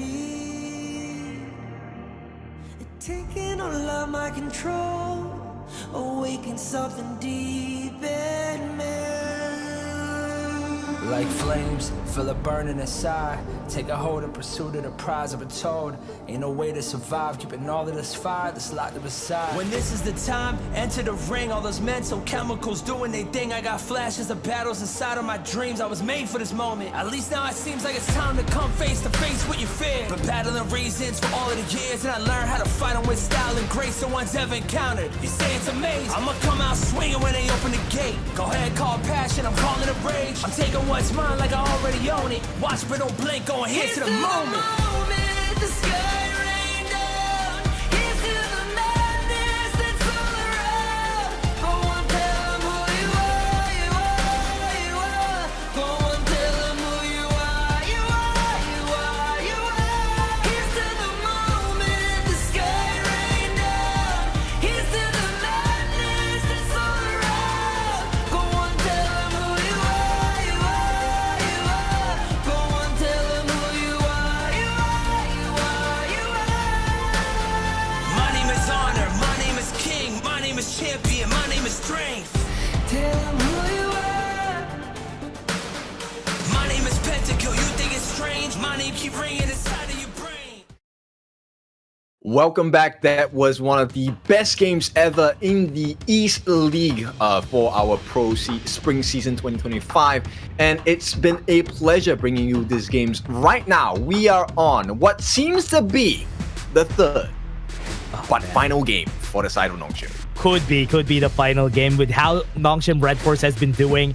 They are strong. It's not that Gen.G's weak. They are strong, which is the reason why this is hard for Gen.G. Nongshim is just on a different level at this point, but Gen.G trying their best. But I do hope that they will pull something out of the magic hat here so that they could show us how they could at least get that graze on that Nongshim RedForce perfect record. Yeah, I mean, this is a mindset that is going to be tested when you're down, especially when it was a crushing defeat coming in from the side of Nongshim, right? So right now, Gen.G, I think they need to be defiant, right? Just defy all odds, put in your best game, take it up a notch. Even if you lose, you make sure it hurts, and they work for it. Yeah, always like a nice try, as they say. Nice try, Gen.G, if that happens. But at least make it long, make the games harder for Nongshim RedForce. Make it hard for them to find that breaking point, the critical mass that they're looking for. I wanted to see the Lubang Hanshin combo that they do, but because they used some of the parts of that composition, it's not gonna happen here. Or maybe, let's see. Yeah, look, this is a point where Gen.G can make themselves true champions as well, because this legitimately is one of the toughest games you will ever have in the Major East Pro League. And if somehow they can squeeze a win here, that's going to be a huge upset and a huge morale booster as well. That's going to be crazy. At least they can put themselves up there, even if they don't win the whole series against them. Winning against Nongshim RedForce, good enough. But Nongshim, allowed to play the Mai. Oh, this is an Illusion special. We know how strong Illusion is. We have been given the teaser for both his Mai Shiranui performances throughout the year this year, and he has not disappointed. Gen.G, they're going with the Futsu Dacha. Oh, goes in for that early. Maybe this is it. Maybe this is their chance. This Futsu Dacha combo that they are going for. And we all know how destructive this is. This is like a slow burn for the team. They're gonna wait for that chance to get that Sage's Might. Then I have the Whirlpool in just to bring everybody back to make sure that the kill is gonna happen. Okay, this also means Nongshim, one of the cards they can play is Absolute CC, right? So Futsu struggles against having crowd control done onto him because it just lessens the effectiveness, because he needs to be manually auto-attacking to be strong, get the shield value as well.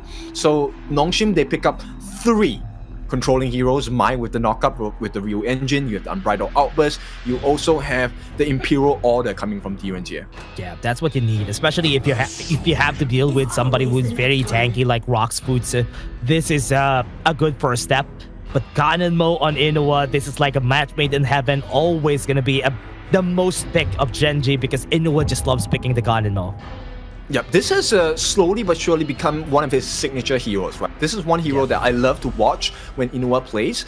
Now, I want to see him perform against Mai, but look, in this 1v1 matchup, to be honest, it's not in his favor, and it's against an Illusion Mai. Yeah, that is the scary part. But again, Dharma, Guan Yu, gonna be out of the picture. I was talking about how Wawa's Dharma could be destructive here if ever it was let out, but it's not gonna be seeing any light here in this game, and we're losing a lot of the Clash Lane picks. Yeah, Nongshim still giving big respects to the fact that Dharma is a big game changer. And Gen.G, known as a team that don't want to allow that opening. A lane going to be banned out by Nongshim as well. Oh my goodness, Siri is so well protected this game. Oh yeah, that's true. Siri is just going to have a very nice time this game. And the Yuhu one going on the...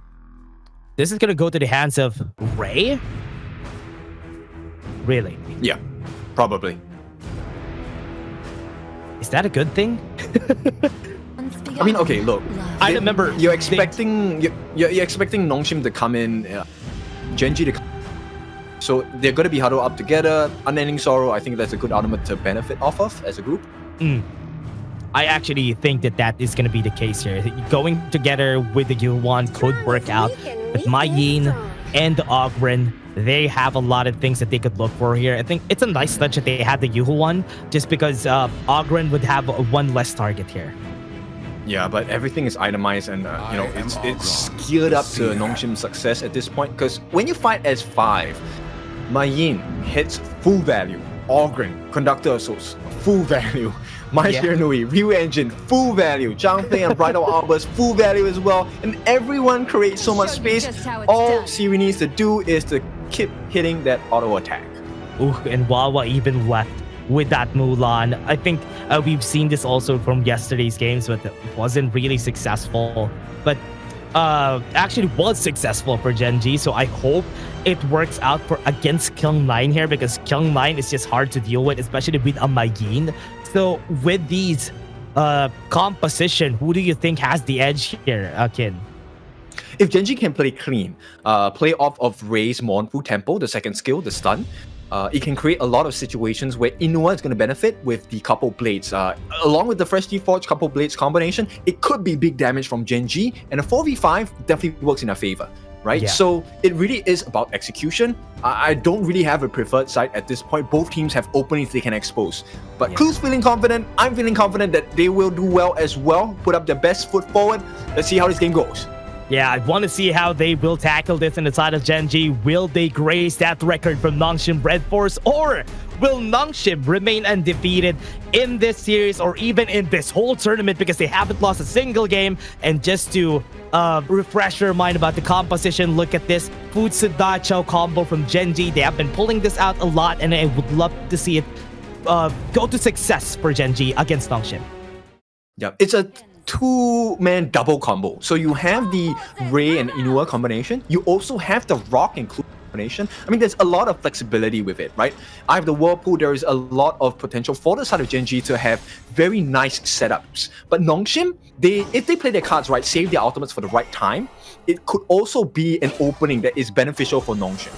Oh yeah, this is going to be a good start. Inua, I hope this is going to be the time to prove that against Illusion that this is his turf and this is how good he is whenever he's playing this Ganon mode. So I want to see it be successful against Nongshim at least. Yeah, it's a good start already. Illusion just giving information about which buff is started so Nongshim can work on their rotations. At the same time, this is a two-prong approach. They will also have an idea on whether they can steal this Fire Beak away from Gen.G's lineup. Every camp is so important in this match.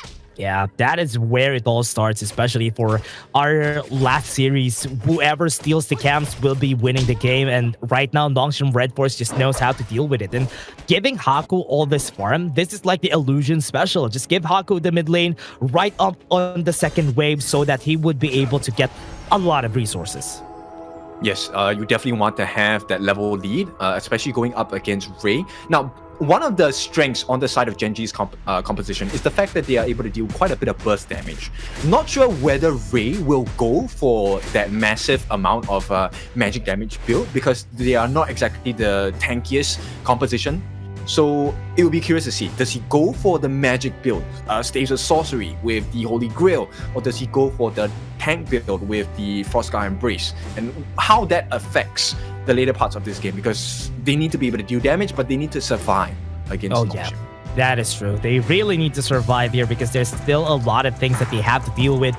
Yes, there's a lot of survivability. Just having that Sea of Fate from the Da Chao could be good, but not going to be enough in most situations.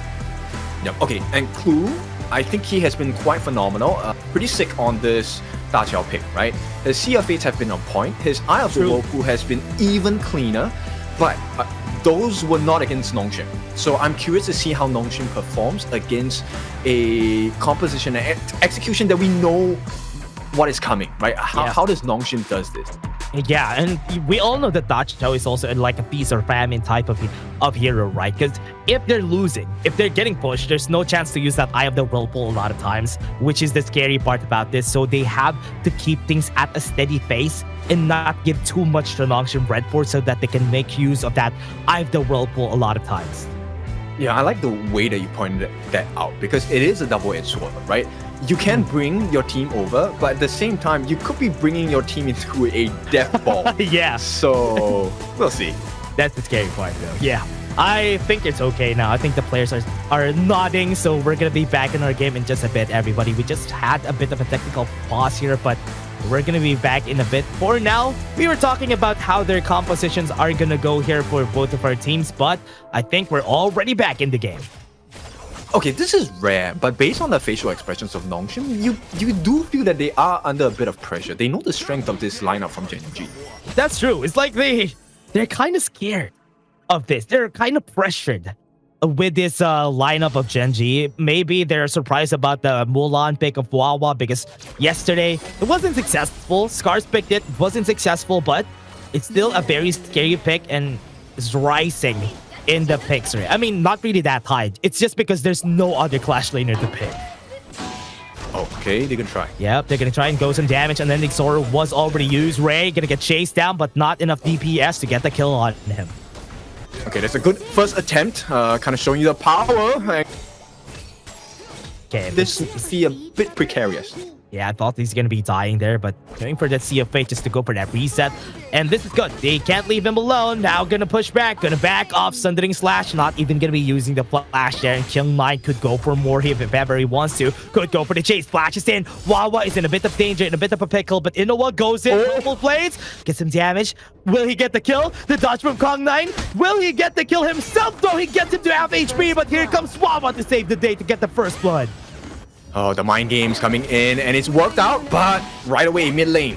Yeah, they're going to be chasing. Illusion's going to be the target. Conductor of Souls to push him back away. He doesn't have any flash because he has Might, so Ray is going to be dead here. Oh, an instant reply, and this is what's so scary, right? Nongshim, they don't let you get things for free, and right now, Azure buff is open for the taking. Ray is not here with the smite. Oh man, that's why I'm always scared about Haku and what he's gonna do around the map. If you get some kills, they're gonna get another, and they're gonna get more. They're gonna get an arm and everything in between, and it's looking like the Eye of the Whirlpool is gonna work together for their team. Haku backs up, Sundering Slash, didn't even need to use the flash, but they weren't able to get that Azure buff, so that's good. Oh, but Gen.G are improving. This is a good situation. And I mean, I like this confidence. They're tying up the gold score, but in terms of map control, they're losing it a little bit against Kyung9 in the top. Yeah, Kyung9 has been such a threat here. Even though Inoue was able to get the kill against him a while ago, it actually wasn't enough to face him. He still has that confidence to even go for those fights. And this is the part in where we're going to be scared about the Eye of the Whirlpool, right? Those situations in where you're looking for fights, you thought you have man advantage, then pop the ult and you have everybody there. Yeah, which is one cooldown timer I think Nongshim will keep their eyes pretty hard on, right? The moment Clue does not have Eye of the Whirlpool, they'll start making cross-map plays. Yeah, and that's what they're going to do here. Eye of the Whirlpool, not available just yet, so that's why Illusion is a bit too confident on this battle. Are they going to be choosing the Tyrant? Because so far, Ray is at the top side, half HP, so Haku could take this. Yeah, and we still don't know what Ray is going for, but I'm pretty sure he should be going for the Frostsky Embrace. They don't have a lot of tankiness. Wawa is not able to sustain against the damage of Kyung9. Inoue already hitting that first power spike, does have the Scepter of Reverberation, so they need to be very careful about this Sage's Might, because Rock could be the setup for Inoue to get those kills. Yeah, that's the scary part. They could go Rock. They don't know. Looking for Sage's Might here. I think that's the combo that they're looking for here. Might be able to go for some damage. Goes into the backline. Illusion falls down, and that's exactly what they wanted. They have the Eye of the Whirlpool onto the backline, though they have it, and Bridal Outburst is going to be used to get the stun, and Rock's going to fall down. Kyung9 gets hit by the tower, but this is still a 3v4 advantage to the side of Gen.G. They're going to pull back one more person and maybe get the kill that they wanted to go for, and that's the Sea of Fate to save their lives. Ray trying his best to get something out of nothing, but Siri with a Conductor of Souls from Haku gets another kill, and that's a 2-for-1. Okay, Haku, he knows what's needed to be done. And the unfortunate thing for the side of Gen.G is, so every time he dies, look, there is a huge potential for a steal. Great knock up, Inoue catches in. One more. Could be the end. Oh no, the cannon minion just took it.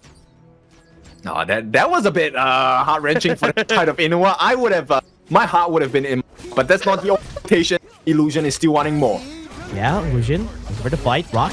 It's too close, has his Sage's Might. Eye of the Whirlpool is going to be used. He used it on one person, doesn't have the Unbridled Outburst just yet, but it's not yet dead. Rock is still alive, and he stays alive, and Faye could be next. The Leaping Saber gives him a bit of shield, but Haku is here to save the day, and here comes the hero with Escape Flapping, and that's a 1-for-1.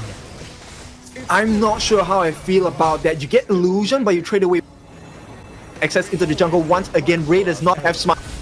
Oh no, that's not good. They're giving it again to Haku. Haku's at level 10 now. This has the biggest advantage in the world and gets the Azure buff, gets the steal, and it's just gonna be ballooning his lead. Yeah, was that really the best composition? They needed to have gotten a kill onto Siri or Haku. I don't remember whether Siri died or not, but it was Illusion that died, right? So yep. I don't think it's a win. I think Nongshim had the better trade. Yeah, I think Illusion is just throwing his body on most fights, right? I think he has been the bait so far in most of the battles that we've been seeing. And I think Illusion is okay with that, as long as they get a trade out of it. Oh, and more. This could be big.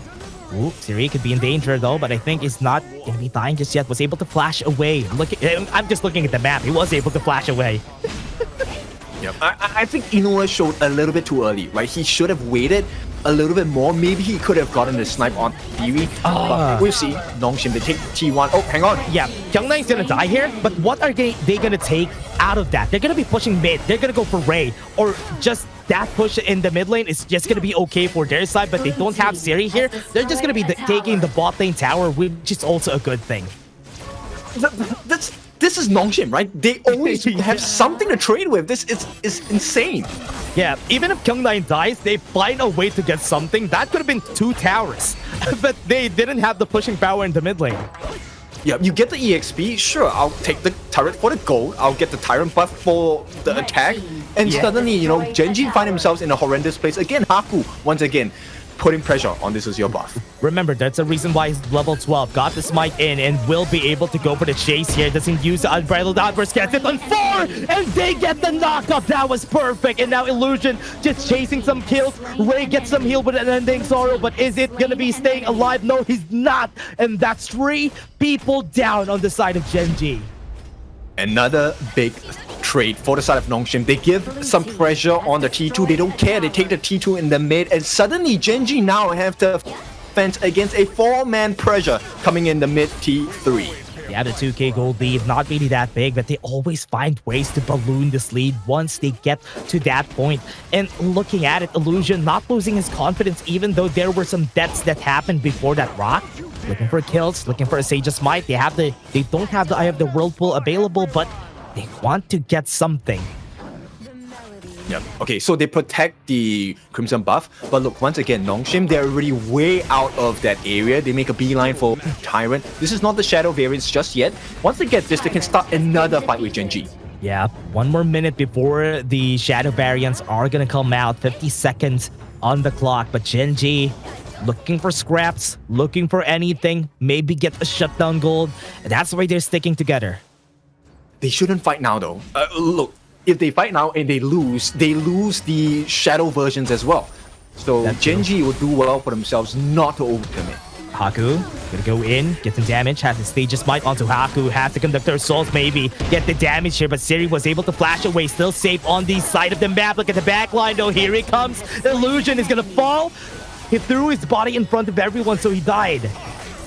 Yeah, but at this point, Haku, he does not care, right? So, look, they're so low on the side of but you know what? They have to go back and heal. But Kyungnain also making the cross-map plays, controlling the waves. So right now, even when Gen.G comes out, they have to deal with the wave crashing. They cannot contest for the Shadow variants just yet.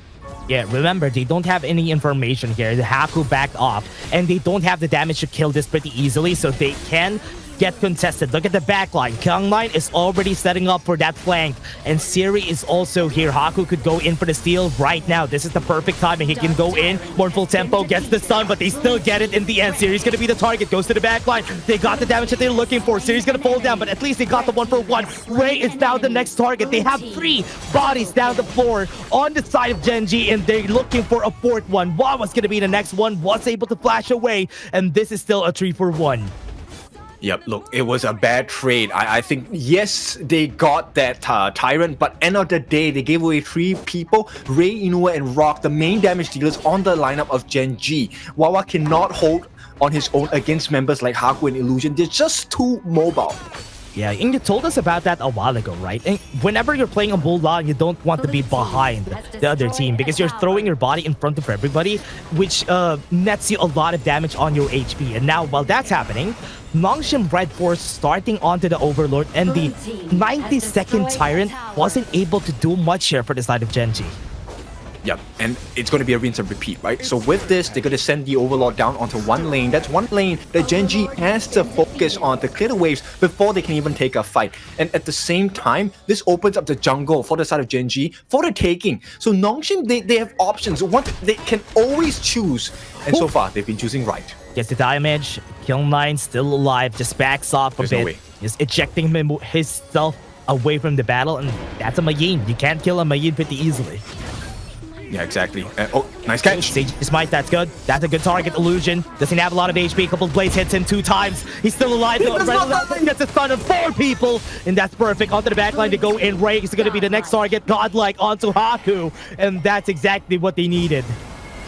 look, he does not die. Illusion, he makes it out. They burn all of their ultimates with the exception of Wawa, and now they have to defend against 3 waves.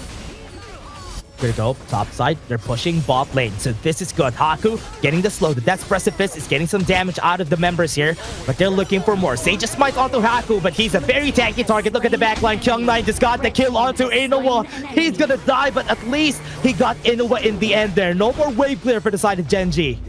Sacrificial play, that was a big one. Now they get the T3, they still want to fight for more. Gen.G, can they hold on? Yeah, they don't have any way to take this down. This is not going to be good. They need the help of that Inoue from a while ago. Imperial Order was used though, but Wawa needs to back off. Half HP on this guy. The DPS is going to be there. The Execute is waiting, but he was able to back off. This tower onto the mid lane could be the next target here. They're pulling back. They're making sure that they're getting all the T3s. And looking at it, Nongshim is just still disciplined on this battle. They're making sure that nobody gets advantage here on the side of Gen.G, but Nongshim backs up after taking 2 T3s. Yep, they absolutely cannot hold at this point. Gen.G, they're struggling to find the damage. And look, Faye is just tanking it up. Once again, shopping cart free. Ray does secure this time the Crimson buff for himself, but 12-8 with a 6,000 gold lead. Nongshim are just unstoppable at this point. They're just so good. Nongshim is just so good at this point. They just know how to deal with them. And they have been regrouping pretty well, especially after taking down the T3s. Once they know that the death timers are close, they're not going to push it. The discipline coming from Nongshim is just so good. And this is what's so scary about the Nongshim lineup, right? Kyung9, Illusion, the both of them are ready to throw their lives for the cause.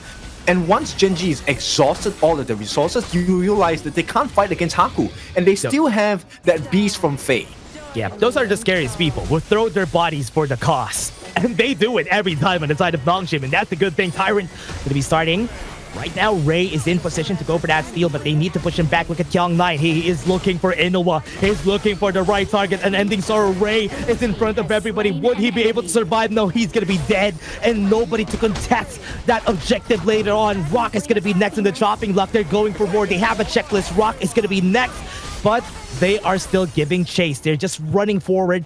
But will they take the Tyrant before they finish this? It's 25 seconds of a death timer for Ray. Not enough time to contest for this Shadow variant of the Tyrant. This Tyrant will go in the hands of Nongshim. Haku now on his final item, I believe. This is going to be the Doomsday. He is going to melt Wawa like a hot knife through butter.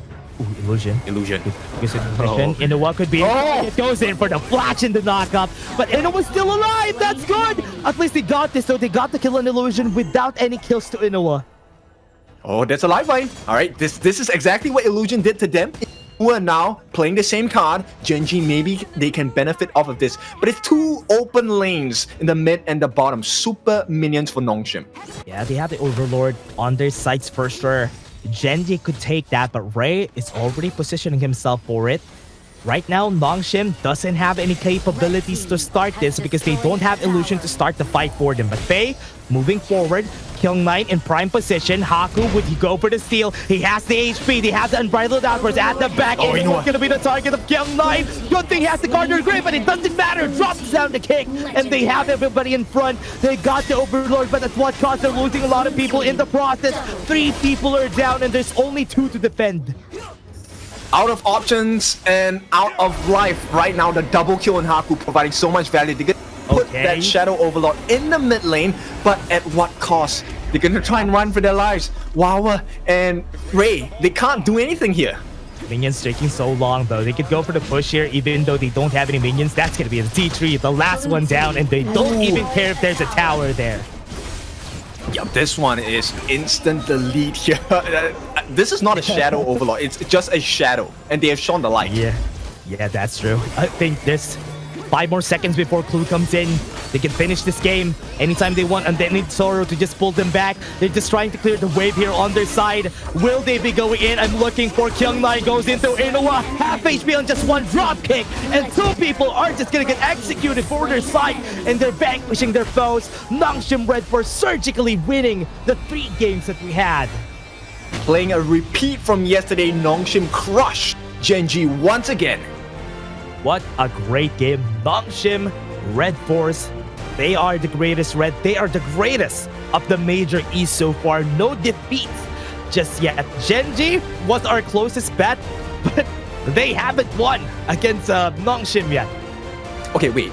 Gen.G, they've done better, right? In comparison to yesterday, this was a much better fight in comparison to what they have put up for their performance yesterday. So Gen.G definitely are improving. The question now is how much time do they have? Because look, Nongshim are just charging ahead.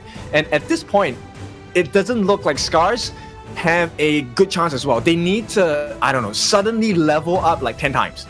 Yeah, I think Gen.G, I think I was gunning for Gen.G to take the win, at least take one win against Nongshim RedForce, just because of how good they were playing. They were so good at how they do it, but at least in the end, they were not able to win it. Nongshim just proves that they also, even though they're winning every time, they also improve every day. They find a way to improve every day. But Gen.G also improving. Love the improvement from them. It's crazy, right? Because you feel like Nongshim are already at a peak, and then somehow they get even higher, and it's crazy. So right now, it is a very monumental task for both Scars and Gen.G because they have to pull one win. At least give them one defeat, right, in the series, and maybe they stand a chance to wrestle that first place away. That's true. They should find a way here. They should wrestle away. Right now, it's the survival week. What's important for all the members in Group S is to maybe get the first and second place so you don't get sent to the lower bracket. So for now, I think that was it for the Group S. I think we finished all of our games for Group S. Yep, now this is going to be the final standings for them. And I just want to make a small request to the production team. Can we not have Greatest Red? Because clearly they are the GOATest Red at this point. They're just the greatest. Just take up the red part. They're the greatest. And that's why they have been so good. So good. Nongshim RedForce. We've been glazing them for over, how many hours was this series? For over 2 hours, we've been glazing Nongshim RedForce. It's because they're just that good. Yeah, I mean, they are just of a complete different quality at this time, and they're asking everyone to level up as well. Gen.G, they're up to the cause, they're trying their best. But this game, Nongshim just outclassing every single person. 138,000 damage dealt from Haku, 112 given by Syria as well. And all of this while tanking it up, 114 for the side of Haku. It was just a complete domination coming in from Nongshim. I like that you also can see that most of the people, we've said it a while ago, Illusion and Kyung9, they throw themselves in. Even if they die, they don't mind it. As long as they start the fight, as long as they find somebody, the best target that they can go for, they don't mind dying for the cause. It's like doing business, right? So they're very clear. We put up the capital is Kyung9, the capital is Illusion, and then we get back the returns. We get your base, we get the neutral objectives, and everything. And Haku is just the biggest businessman here. 906 best trades of all time. 32% of damage dealt alone by this man, just crushing Gen.G. This guy has been so good, Haku, with all the experience that this guy has. You can definitely see why this guy always takes the MVP. But in this game, we have to give props to Illusion, how he starts fights. Kyung9 going to the backline every time. They're also honorable mentions for this game. And look, the draft was sound coming in from the side of Gen.G, but they needed the farm. And Nongshim, they recognized this. So every single moment, right, they made sure the fights were in a position that, number one, if they won, they could also take away the jungle. And as a Yuhuan for the side of Ray, when you don't have your Azure Golem, the fights start getting so much harder. Yeah, that's true. And even with the mournful tempo, I like the way that he was trying to zone out a lot of people, even with the unending sorrow. But with what we've seen here from the side of Gen.G, they really know how to play around that, against that Yuhuan, just because you have the safety, you stick together, we're just gonna get the crowd controls on you because we have a lot of AoEs. Yep, and one of the things, like Rock, whenever he drops the Sage's Might, he gets this power spike, right? The ability to fight in team fights as well. But Siri comes in, gets his Imperial Order down as well, and suddenly Rock is back to norm, right? So it's so hard to play against this composition. Yeah, it's so hard. Honestly, they really got all corners, have all their guards, they know what they do, and there's no openings that Gen.G could work with. That's why it's just so hard. Nongshim is just so good, but Gen.G, really nice try. Yep. Props to them. This is going to be the end of the series between Nongshim and Gen, will be moving on to our series of the day. That's gonna be the second game for the side of R8. Vicious against R8, another team that has been improving so much. Vicious, I have you in my eyes. Can you do it against R8? Yeah, R8 was able to, honestly, I remember they were able to win against them on a 3-0, but this time it's a different story. They got a level up again from yesterday's game, so maybe, just maybe, Vicious could actually fight well against R8 this time around. Yep, we'll see. But as we wait for that series, I think there's a couple of things we need to talk about as well. I want to see, right, how does Vicious play against R8? R8 has been really clean so far. They just edged it. They were knocked down by Gen.G, right, coming into Group A, poising themselves as the top for now. But Vicious, they have the chance to change everything here. Yeah, they could even actually win against R8. But R8 really poised also for this game with that momentum booster from winning against Venomous. Could also be a good indicator that they might have a lot still on their side. Yeah, I think this also puts perspective, a shift in perspective for all the teams, right? Because right now, I think there is not a single team that's able to contest in terms of points against Nongshim, which means everyone else, they're going to be battling for that second place slot to battle against the second place slot in the West League as well. Yeah, they have to wait for it. They have a chance here. They will be taking a chance there. But for now, I think we're still waiting for the players here of R8 and even Vicious. But before that, everybody, we're just going to take a short break before we head into the series. See you guys in just a bit.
In Hero's Gorge, the base is the spring of life.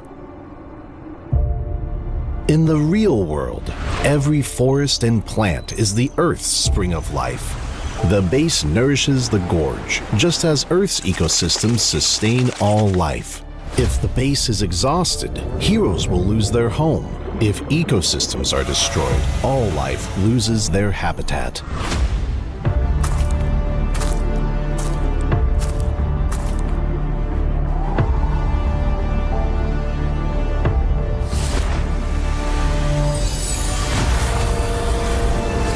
Honor of Kings Kings is working with players worldwide to support real-world environmental causes and protect our planet's future. By participating in Protect Nature, Protect All Life, all efforts in the event will contribute to real-world causes, protect the environment, and let us defend the honor of our planet together.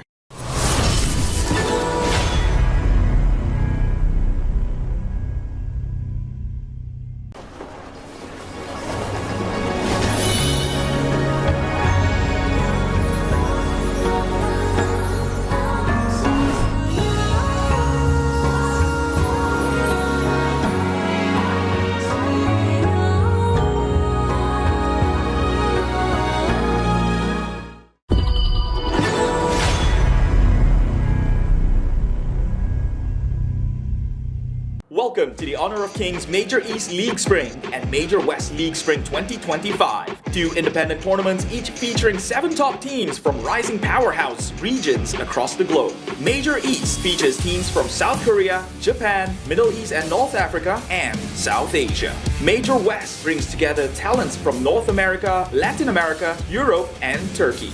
Each league has a $50,000 prize pool and a clear goal to qualify for the Honor of Kings World Cup KWC. The majors will be split into 4 phases: Ranking Week, Survival Week, Knockout Stage, and Major Last Call. Running from April 17th to May 4th, each phase will become more challenging than the previous, ensuring teams to be on their best forms at all times. The global ban and pick format is in effect from the start, limiting repeated hero picks across the series. Both leagues begin with Ranking Week, a single round-robin best-of-3 format. While it is less punishing in a best-of-3, teams still need smart drafts and broad prep from day one. At the end of Ranking Week, the top 3 teams move to Group S, while the bottom 4 head to Group A for Survival Week.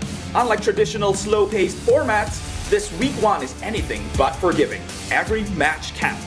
Survival Week ups the ante with double round-robin best-of-5 matches. Here, the global ban and pick rule really kicks in, and teams are put to the test. Hero pool depth, draft strategy, and flexibility becomes essential.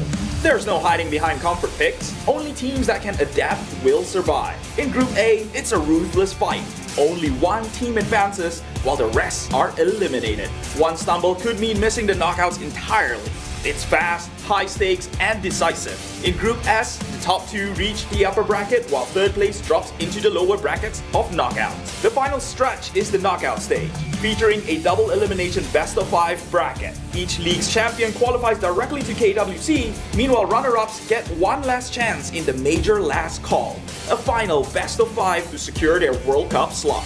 This format rewards consistency, creativity, and composure under pressure. Catch every moment live on our official channels. Every game is a chance to prove your region's strength and your team's readiness for the global stage. The path to honor starts now.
In Hero's Gorge, the base is the spring of life.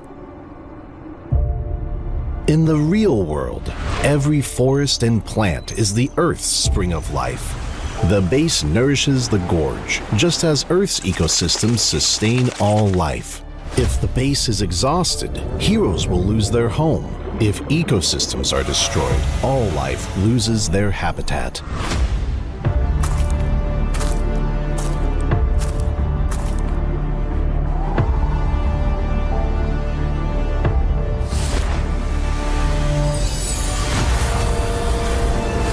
Honor of Kings is working with players worldwide to support real-world environmental causes and protect our planet's future. By participating in Protect Nature, Protect All Life, all efforts in the event will contribute to real-world causes, protect the environment, and let us defend the honor of our planet together.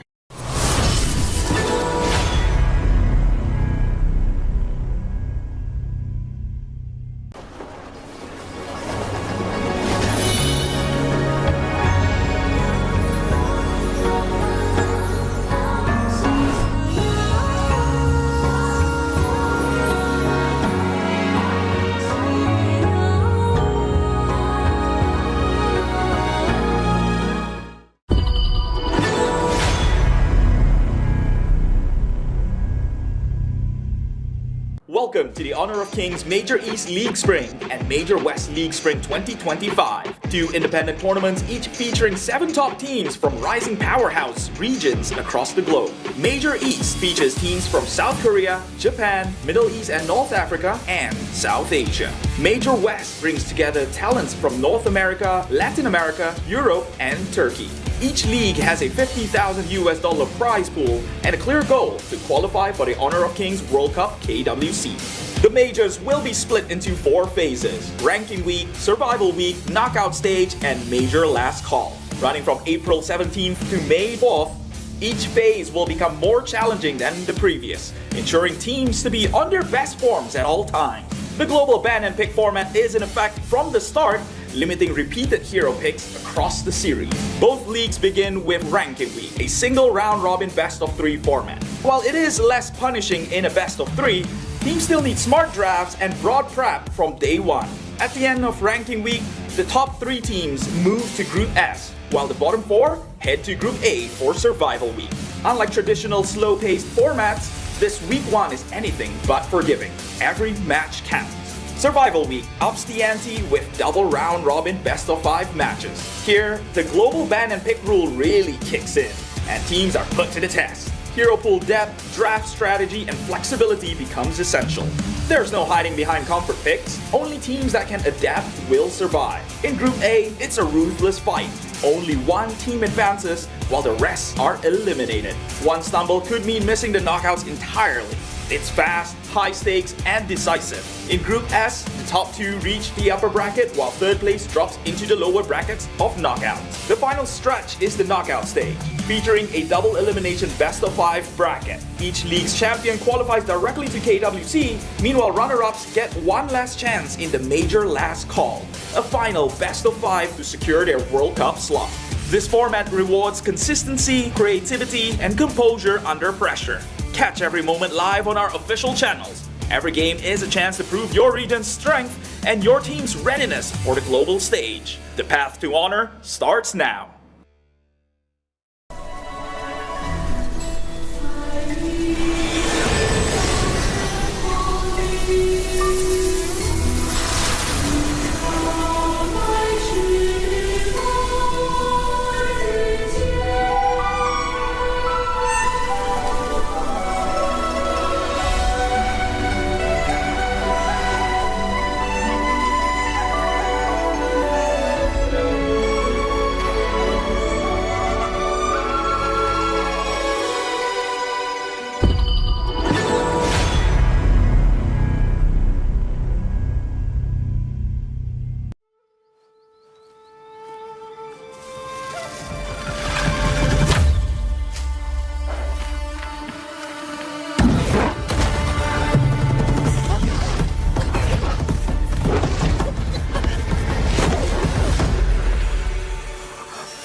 In Hero's Gorge, the base is the spring of life. In the real world, every forest and plant is the Earth's spring of life. The base nourishes the gorge, just as Earth's ecosystems sustain all life. If the base is exhausted, heroes will lose their home. If ecosystems are destroyed, all life loses their habitat.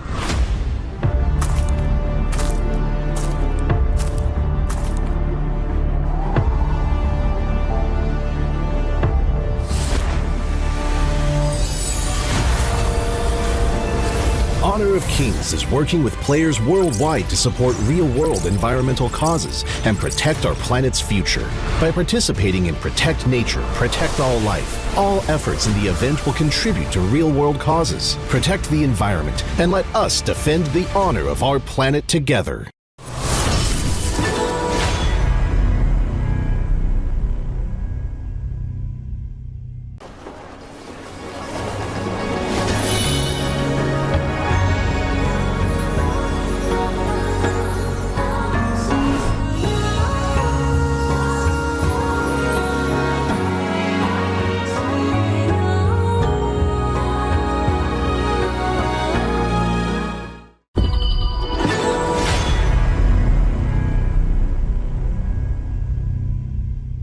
Welcome to the Honor of Kings Major East League Spring and Major West League Spring 2025. 2 independent tournaments, each featuring 7 top teams from rising powerhouse regions across the globe. Major East features teams from South Korea, Japan, Middle East and North Africa, and South Asia. Major West brings together talents from North America, Latin America, Europe, and Turkey. Each league has a $50,000 prize pool and a clear goal to qualify for the Honor of Kings World Cup KWC. The majors will be split into 4 phases: Ranking Week, Survival Week, Knockout Stage, and Major Last Call. Running from April 17th to May 4th, each phase will become more challenging than the previous, ensuring teams to be on their best forms at all times. The global ban and pick format is in effect from the start, limiting repeated hero picks across the series. Both leagues begin with Ranking Week, a single round-robin best-of-3 format. While it is less punishing in a best-of-3, teams still need smart drafts and broad prep from day one. At the end of Ranking Week, the top 3 teams move to Group S, while the bottom 4 head to Group A for Survival Week. Unlike traditional slow-paced formats, this Week 1 is anything but forgiving. Every match counts. Survival Week ups the ante with double round-robin best-of-5 matches. Here, the global ban and pick rule really kicks in, and teams are put to the test. Hero pool depth, draft strategy, and flexibility becomes essential. There's no hiding behind comfort picks. Only teams that can adapt will survive. In Group A, it's a ruthless fight. Only one team advances, while the rest are eliminated. One stumble could mean missing the knockouts entirely. It's fast, high stakes, and decisive. In Group S, the top 2 reach the upper bracket, while 3rd place drops into the lower brackets of knockouts. The final stretch is the knockout stage, featuring a double elimination best-of-5 bracket. Each league's champion qualifies directly to KWC, meanwhile runner-ups get one last chance in the major last call, a final best-of-5 to secure their World Cup slot. This format rewards consistency, creativity, and composure under pressure. Catch every moment live on our official channels. Every game is a chance to prove your region's strength and your team's readiness for the global stage. The path to honor starts now.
In Hero's Gorge, the base is the spring of life. In the real world, every forest and plant is the Earth's spring of life. The base nourishes the gorge, just as Earth's ecosystems sustain all life. If the base is exhausted, heroes will lose their home. If ecosystems are destroyed, all life loses their habitat.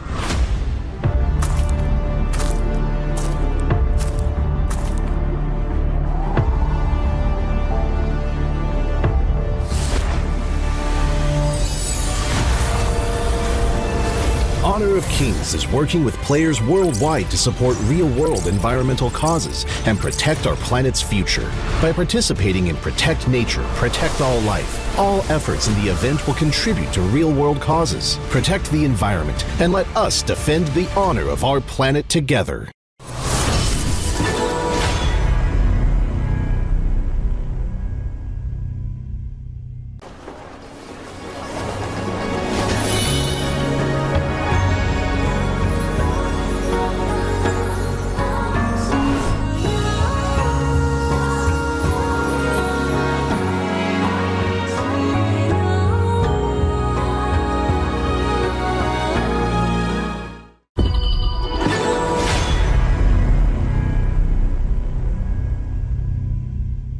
Welcome to the Honor of Kings Major East League Spring and Major West League Spring 2025. Two independent tournaments, each featuring 7 top teams from rising powerhouse regions across the globe. Major East features teams from South Korea, Japan, Middle East and North Africa, and South Asia. Major West brings together talents from North America, Latin America, Europe, and Turkey. Each league has a $50,000 prize pool and a clear goal to qualify for the Honor of Kings World Cup KWC. The majors will be split into 4 phases: Ranking Week, Survival Week, Knockout Stage, and Major Last Call. Running from April 17th to May 4th, each phase will become more challenging than the previous, ensuring teams to be on their best forms at all times. The global ban and pick format is in effect from the start, limiting repeated hero picks across the series. Both leagues begin with Ranking Week, a single round-robin best-of-3 format. While it is less punishing in a best-of-3, teams still need smart drafts and broad prep from day one. At the end of Ranking Week, the top 3 teams move to Group S, while the bottom 4 head to Group A for Survival Week. Unlike traditional slow-paced formats, this Week 1 is anything but forgiving. Every match counts. Survival Week ups the ante with double round-robin best-of-5 matches. Here, the global ban and pick rule really kicks in, and teams are put to the test. Hero pool depth, draft strategy, and flexibility becomes essential. There's no hiding behind comfort picks. Only teams that can adapt will survive. In Group A, it's a ruthless fight. Only one team advances, while the rest are eliminated. One stumble could mean missing the knockouts entirely. It's fast, high stakes, and decisive. In Group S, the top 2 reach the upper bracket, while 3rd place drops into the lower brackets of knockouts. The final stretch is the knockout stage, featuring a double elimination best-of-5 bracket. Each league's champion qualifies directly to KWC, meanwhile runner-ups get one last chance in the major last call, a final best-of-5 to secure their World Cup slot. This format rewards consistency, creativity, and composure under pressure. Catch every moment live on our official channels. Every game is a chance to prove your region's strength and your team's readiness for the global stage. The path to honor starts now.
In Hero's Gorge, the base is the spring of life. In the real world, every forest and plant is the Earth's spring of life.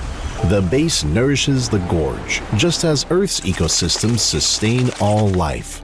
If the base is exhausted, heroes will lose their home. If ecosystems are destroyed, all life loses their habitat.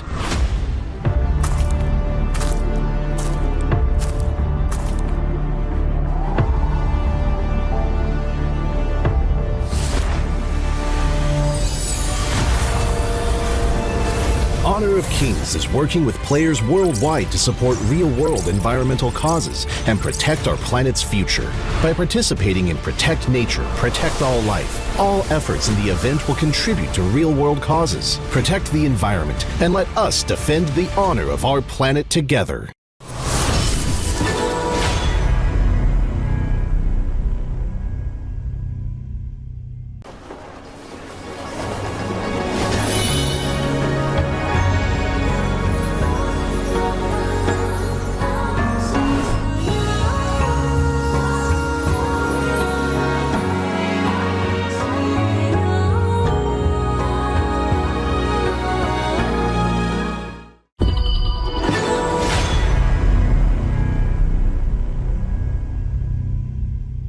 Welcome to the Honor of Kings Major East League Spring and Major West League Spring 2025. Two independent tournaments, each featuring 7 top teams from rising powerhouse regions across the globe. Major East features teams from South Korea, Japan, Middle East and North Africa, and South Asia. Major West brings together talents from North America, Latin America, Europe, and Turkey.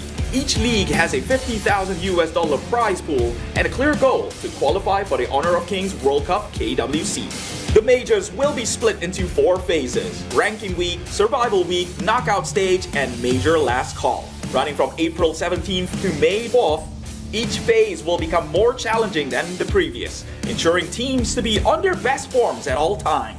The global ban and pick format is in effect from the start, limiting repeated hero picks across the series. Both leagues begin with Ranking Week, a single round-robin best-of-3 format. While it is less punishing in a best-of-3, teams still need smart drafts and broad prep from day one. At the end of Ranking Week, the top 3 teams move to Group S, while the bottom 4 head to Group A for Survival Week. Unlike traditional slow-paced formats, this Week 1 is anything but forgiving. Every match counts. Survival Week ups the ante with double round-robin best-of-5 matches. Here, the global ban and pick rule really kicks in, and teams are put to the test. Hero pool depth, draft strategy, and flexibility becomes essential. There's no hiding behind comfort picks. Only teams that can adapt will survive. In Group A, it's a ruthless fight. Only one team advances, while the rest are eliminated. One stumble could mean missing the knockouts entirely.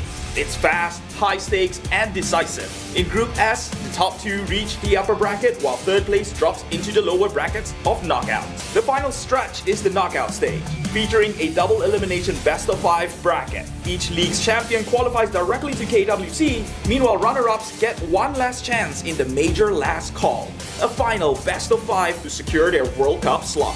This format rewards consistency, creativity, and composure under pressure. Catch every moment live on our official channels. Every game is a chance to prove your region's strength and your team's readiness for the global stage. The path to honor starts now.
In Hero's Gorge, the base is the spring of life. In the real world, every forest and plant is the Earth's spring of life. The base nourishes the gorge, just as Earth's ecosystems sustain all life. If the base is exhausted, heroes will lose their home. If ecosystems are destroyed, all life loses their habitat.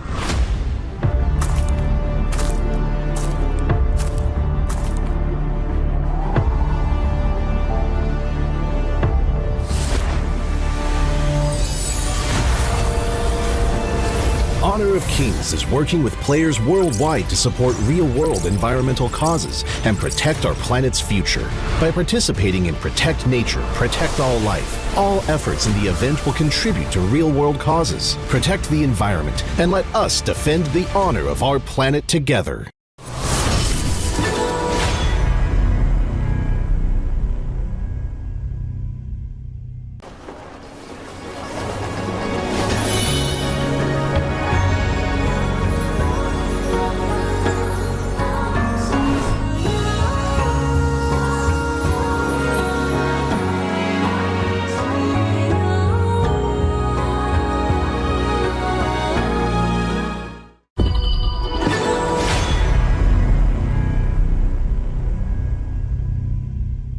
Welcome to the Honor of Kings Major East League Spring and Major West League Spring 2025. Two independent tournaments, each featuring 7 top teams from rising powerhouse regions across the globe. Major East features teams from South Korea, Japan, Middle East and North Africa, and South Asia. Major West brings together talents from North America, Latin America, Europe, and Turkey.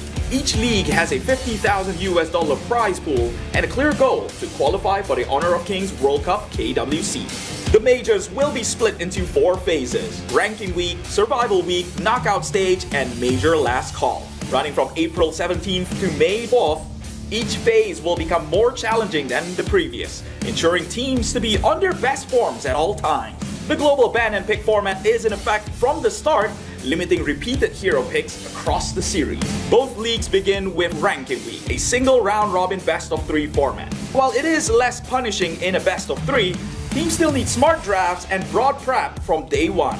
At the end of Ranking Week, the top 3 teams move to Group S, while the bottom 4 head to Group A for Survival Week. Unlike traditional slow-paced formats, this Week 1 is anything but forgiving. Every match counts.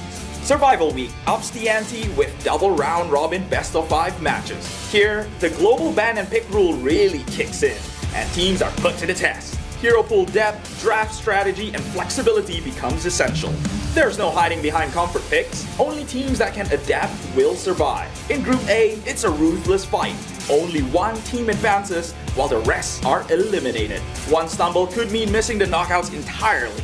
It's fast, high stakes, and decisive. In Group S, the top 2 reach the upper bracket, while third place drops into the lower brackets of knockouts. The final stretch is the knockout stage, featuring a double elimination best-of-5 bracket. Each league's champion qualifies directly to KWC, meanwhile runner-ups get one last chance in the Major Last Call, a final best-of-5 to secure their World Cup slot. This format rewards consistency, creativity, and composure under pressure. Catch every moment live on our official channels. Every game is a chance to prove your region's strength and your team's readiness for the global stage. The path to honor starts now.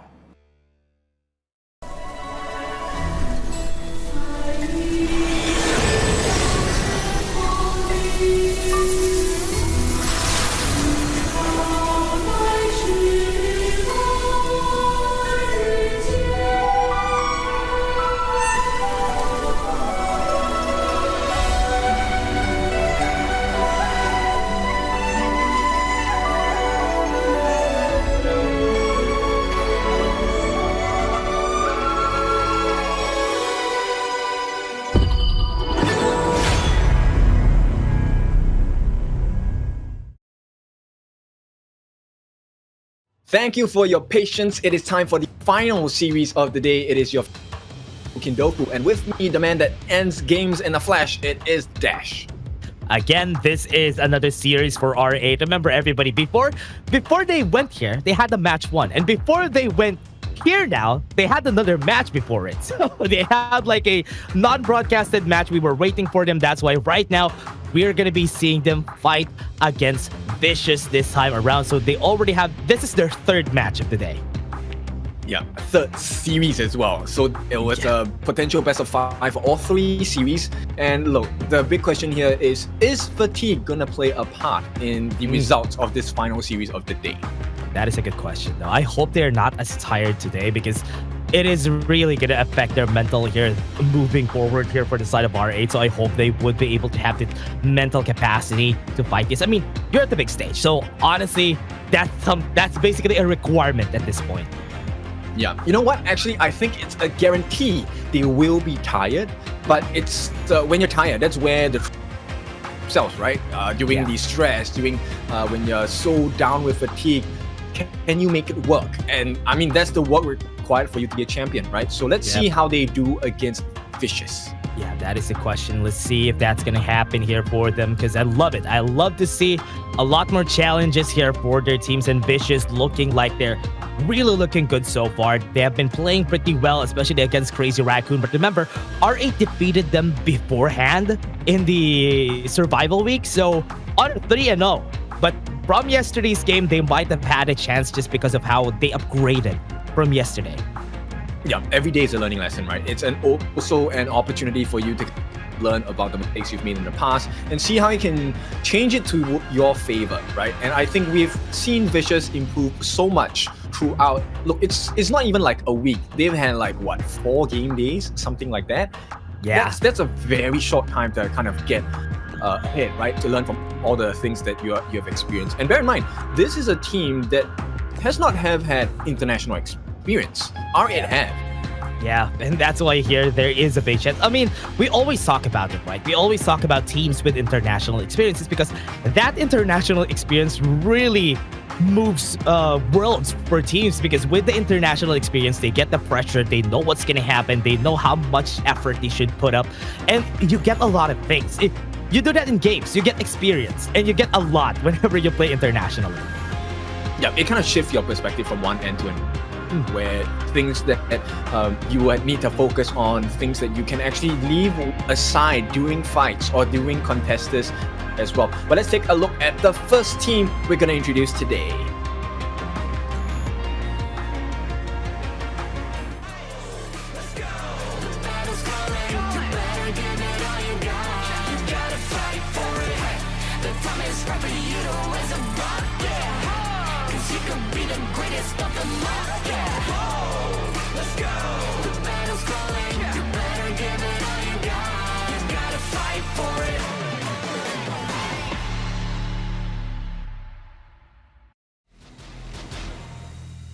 The team that has improved one of the fastest in this league itself, the Desert Flame, Vicious Esports, represented by Doom, Engma, Aspire, Doma, and Vo, looking to put a win against R8 in this best of 5.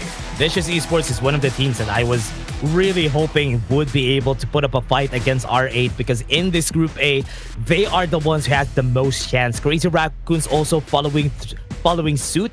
But before this match, R8 was able to fight this. It was non-broadcasted, but it was a 3-1 and R8 won that fight. The only thing that is scarier is how Vicious is going to be tackling their draft when it's against R8.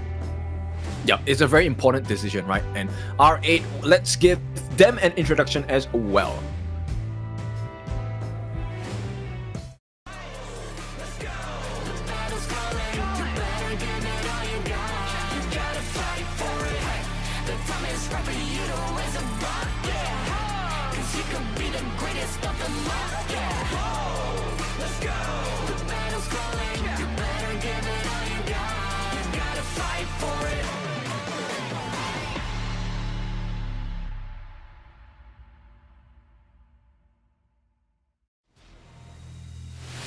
R8 Esports has been out for blood in Group A to infinity and beyond they go because so far they have the highest points here in Group A and they're looking to really size up that lead. Abdo, BX, Xenon, Ruichi, and Mijoch, we've seen them a while ago, so I hope they are not tired to fight against Vicious. Yeah, it's been a long day for them, right? And we have seen teams in this position before. and fatigue has gotten the better out of them. So at this point, R8, I think it's not just a challenge to go up against a team that has improved so much over the course of a few days, but it's also having to do it with the tiredness that they have. 3 series in a day, no joke. Honestly, very tiring here for R8. And from what we've seen here, they also put up a good fight against the members of Gen.G, so this is a good showing for the side of R8. So I hope they have a little bit more of that firepower coming to this. But looking at the head-to-head, I think BX just really got a lot from the past few games. That's why he got like 6-6 now. Yeah, okay. Look, the stats look good for BX, but once again, both teams, I think they will definitely prio ban a lot of the assassin jungle heroes for both of these players, right? They're both known to be really proficient on these heroes, and I think we might be in a situation where it's not just who the better jungler is, it's who has a better support system in a team. And both of them do have very solid support systems on both sides, so this is going to be a challenge in who's basically the better team here just because of how they will play. Yesterday, I was really supporting both of Crazy Raccoon and Vicious because both of them were playing their minds out. They're playing their hearts out on those games, reaching on to Game 5. And in the end, it was just Vicious who just got that edge. Yep, exactly. And now they're gonna try to have that extra edge being on the red side with the counter picks. It is going to be R8 on the blue with the Pride picks. R8 still gonna go for those prio picks. Remember, on the side of Vicious, Aspire performed really phenomenally on those 2 games that they won for the side of it, or those 3 games that they won. I think 2 MVPs were for Aspire. Yeah, and one of the burning flames I see from this desert flame that is Vicious is actually Doma. I think Doma has really impressed me. And look, Xenon, he has been an absolute gem since we've seen his appearance in Season 2 as well. So right now, I mean, R8 starting with the mid lane bans, I think that's a great idea. And I think Vicious might be following suit as well. Yeah, Yixing getting banned here for their side, and Zolia for the side of VC. I think there's also R8 Esports really haven't picked the Dolia for so long, so I really love this that Vicious just realizes that. I think this is something that they probably saw on the Crazy Raccoons versus R8 match. Now this begs the question, are they going to open up the Arlie or are they going to open up the Mine? Right now these are 2 big picks for either side, so if you ban maybe they don't ban either of those. Yeah, okay, actually ban on the Mine. Okay, we're going to be seeing an Arlie here for sure. If Ryoichi wants to get that first game, wants to get that strong first win, I think it's time to just pick up the Arlie. You know what? Based on the discussion on R8, it feels like they might not pick up the Arlie. They might be looking double 300 IQ play here. And it is going to be the Dharma first pick for R8. They want to go for that Abdo play, right? Because we've seen that a while ago. Abdo absolutely phenomenal with this pick from the game a while ago. So this could potentially be a repeat of that. What would Vicious answer here? There is a idea, never mind. Zhang Fei that's still available together with the Arlie, so they could go for that. Will they? No, they don't. Okay, nobody actually picking up the Arlie, even though it's out in the open. Interesting. What? That's interesting. Goes for the Noah, goes for the Mayin.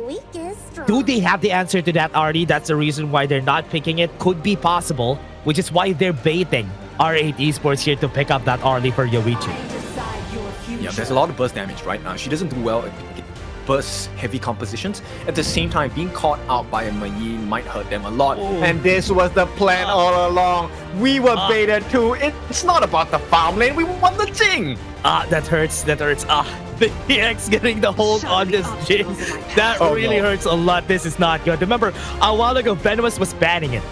Like hell, they were banning it the 3 games that they had because they don't want to see BX playing that Jing. Yeah, Vicious have improved. But now they're telling us they have improved enough that they can deal with the BX Jing. They take up the Hansing. Okay, we have a fight on our hands. I like that. I like having double assassins on both of our sides, though. Having the Hanshin, having the Jing. This is just a battle of who's the better assassin for the side of R8 and Vicious. And I really like this first step. It's just really interesting to see here for both of our teams. Yeah, okay, I have my likes in this until victory is secured. Very much prefer Hansing but the burst damage potential of a Jing is just that much higher. So R8 and Vicious, they are just wrestling now in the pit for this ban pick because it really could go either way. Are we gonna see the R-Lee? Oh yeah, I think at this point, if they do have the bans on their side, they're not even banning the R-Lee. On the second phase, R-Lee was left open until the second phase ban, and they're not even looking at the R-Lee ban this time around. Yeah. They're looking at the support system, right? So Gun and Mo, very big burst potential. It does have the ability to maybe melt the Hanshin down by quite a bit, but more importantly, it evens out the lane against Doma in the mid for the Nuwa. So they ban it out and they want to make things easier. They want this snowball potential for Nuwa to come to life. What would Vicious pick up here? I mean, from what we've seen here, these guys are friends. Look at the smiles from their sides though. They know each other pretty well. And Concert U, just to have that safety against Jing's BX, or rather BX's Jing, sorry. BX's Jing is the reason why they picked this up, just to have that safety for Aspire. Dude, she is going to have a lot of value in this fight. With the protecting winds, right? It gives you physical immunity, invincibility as well. So it takes away a lot of the burst potential coming in from BX's Jing. At the same time, if timed right, it could kind of parry all the damage coming from Dharma. But the control coming in, are we going to see the Shi and the Gen.G? We've seen this combination played. Nongshim used it to perfection just now. Yeah, they've seen it. They probably seen it a while ago, but they were watching the Nongshim Gen.G game, and they saw the Gen.G together with the Secure, and having the ship together with it just really adds that extra value for them, just for them to have that. But just finding a way to stop BX's Jing with that Liang, that's good. Okay, so this one finally quells my curiosity. If there was a handshake instead of a pay going up against the Shi, now we get to see that play out again. Oh yeah, Hanshin, or rather Shi for Xenon. He's not going to have the best time here for sure, because it's not going to be easy to hit that Silky Imprint onto Hanshin. So Engma would have a heyday here. But taking a look at both of the compositions here, Vicious does have a lot of ways to stop a lot of the DPS here, a lot of the physical damage from R8, and most of the time, that's all they got here. Yep, and in terms of like gold needs, right? Financial needs, look, both teams pretty similar, right? Shi, Xenon, he can afford to give the BX, so BX will happily oblige for that. Meanwhile, I don't think you need that many items onto the Liang, right? So that saves quite a bit of time. It funnels quite a bit into the Consort Yu. So we will see if Vicious Aspire is able to make the most out of this monetary advantage they will build for themselves. But once again, the important question is, does fatigue come into play? Yeah, and looking at Vicious, I think they're much more confident. I remember Abdul a while ago. We've seen him, I think he was tired. He was trying to take a nap a while ago because he knew that there's a lot of matches that they have to deal with today. And they're going to fight against one of their brothers here for R8. This is like a civil war for both of our teams. They came from the same place. So this is an interesting matchup. They've seen each other before, so they know their strengths and weaknesses. All right, so let's get this game on the road. This is game number 1 of a best of 5. R8 now in prime position to top the table of Group A, but Vicious didn't want to change that fact. Yeah, to start that storyline too, R8 was able to take them down on the first rotation of our round robin on a 3-0. That's why Vicious is looking for revenge here. Yep, redemption arc as Doma, he's going to be left alone. This is going to be a fast clear coming in from R8 as well. Yeah, gonna be fast. Just gonna be what they're gonna do here. Just gonna clear the wave as fast as they could and make sure that Abdo is not gonna have a good time here in lane. They're just gonna be making sure that this clash lane is kept in check. Yeah, and this is the value, right? So both teams already making cross map. They want to get those camps away, funnel the farm into the important member as well. And even if they're not funneling it in, they take it away from the targets. I like that they have this target priority on both sides, right? They know that Aspire is okay to have a weaker laning because, you know, I mean, Aspire is just going to get the items. It's okay to get weak side, but Doom, oh no, he's not going to be happy about this because he's now super low. Yeah, you actually want to rush the 4 into bow if it's possible, right? To get him as quickly as possible so that you can get the control down. Get the flash play, deny VX. think that's the mission here for their squad. Goes in, gets the damage. They have the ultimate mirror domain. It's going to be there. They're going to be flashing up the way, but they still get the first blood. Abdo was mission complete for this guy, and Doom also falls down. This is going to be the next. Doma's going to be the next target, but no, they're not going to continue, but that's a 2-0. Yeah, and even BX using his mirror image to snag that secondary kill. And that's a big moment for the side of R8. It's a great start, Vo. Bro, really waiting for it against Xenon here. They already have one more person. Ball breaker power. Not going to hit anybody, but at least they were able to steal it. Yeah, I think he needs quite a bit of recovery, right? Angma, now, look, this is same thing, gonna funnel all the farm into the hands of BX, but with the help of Noir, those matrices could prove to be a little hard to get out of. Oh, that's true. Actually, that's a good point, because you can get zoned out on your mirror domain on those creations that he has, and now BX. Oh, this is what's good about what you said. What's good about the Hansen is because you could actually bully out the Jing this early. They got the Azurba. Oh, Barrel Order. Stable to hit. Good thing he has the protecting wings.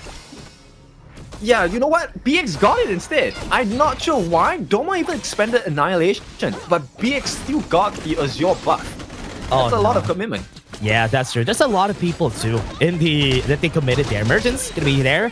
Joj gonna get the Mulberry power, has the ult and bow. So they have to be careful now because Joj could get stopped anytime. I think there's a lot of emphasis on Doma this game. He has to be that turning point. Yeah, Imperial Order was used. Bo was able to get away. He had the flash, but he hasn't used this yet. Yep, so this brings me to Xenon, right? So both teams, the mid laners, they will be that game changer because Xenon gets that Silky Beauty down. You can expect that's a free kill though coming in. Okay, yeah. Mirror Domain is getting used in the mid lane here, but you could definitely see the mission here, right? For both of our mid laners, especially Xenon, he's just giving space, he's just giving resource to BX. I mean, as you said, he doesn't need a lot of resources to keep going. But now, on the top side, it wants to push back here now, though. Resplendence, good thing it missed, and now he got the damage. Annihilation, he doesn't have it. It's on cooldown. Yeah. Yep, I was waiting for it too. I was like, where's that long ray? Yeah, too. Actually find a kill here, maybe, just maybe. Get the waves here. Abdo still survives, and he doesn't die. Oh, but on the bot lane. Right now on the bot lane, they have some damage. Get the pull back with the Silky Imprint. What good, as they say from R8. Yeah, I mean, that was the whole MO, right? This is what... If you let Xenon catch you, R8 will benefit. Same thing. Doma, unfortunately, did not have the resources, and now R8 leading 3-0. No contest on the Tyrant. They have to make a beeline maybe for the Overlord, but there's not enough time. What's also hard about Bo's case is that there's a lot of ways to cancel him. Look at Doma, getting chased under the turret. Good thing he had Emergence just for safety. Yeah, I mean, he had to use that one. It was an uncomfortable position to be in.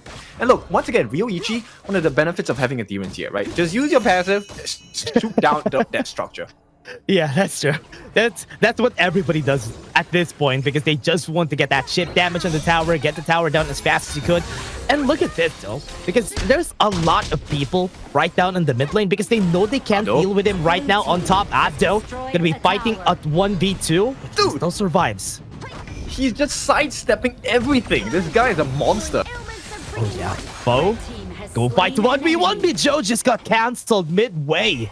He's not gonna survive that. It's a decent moment. You gotta roam, right? They did expand the ultimate by foe. Control one resource that...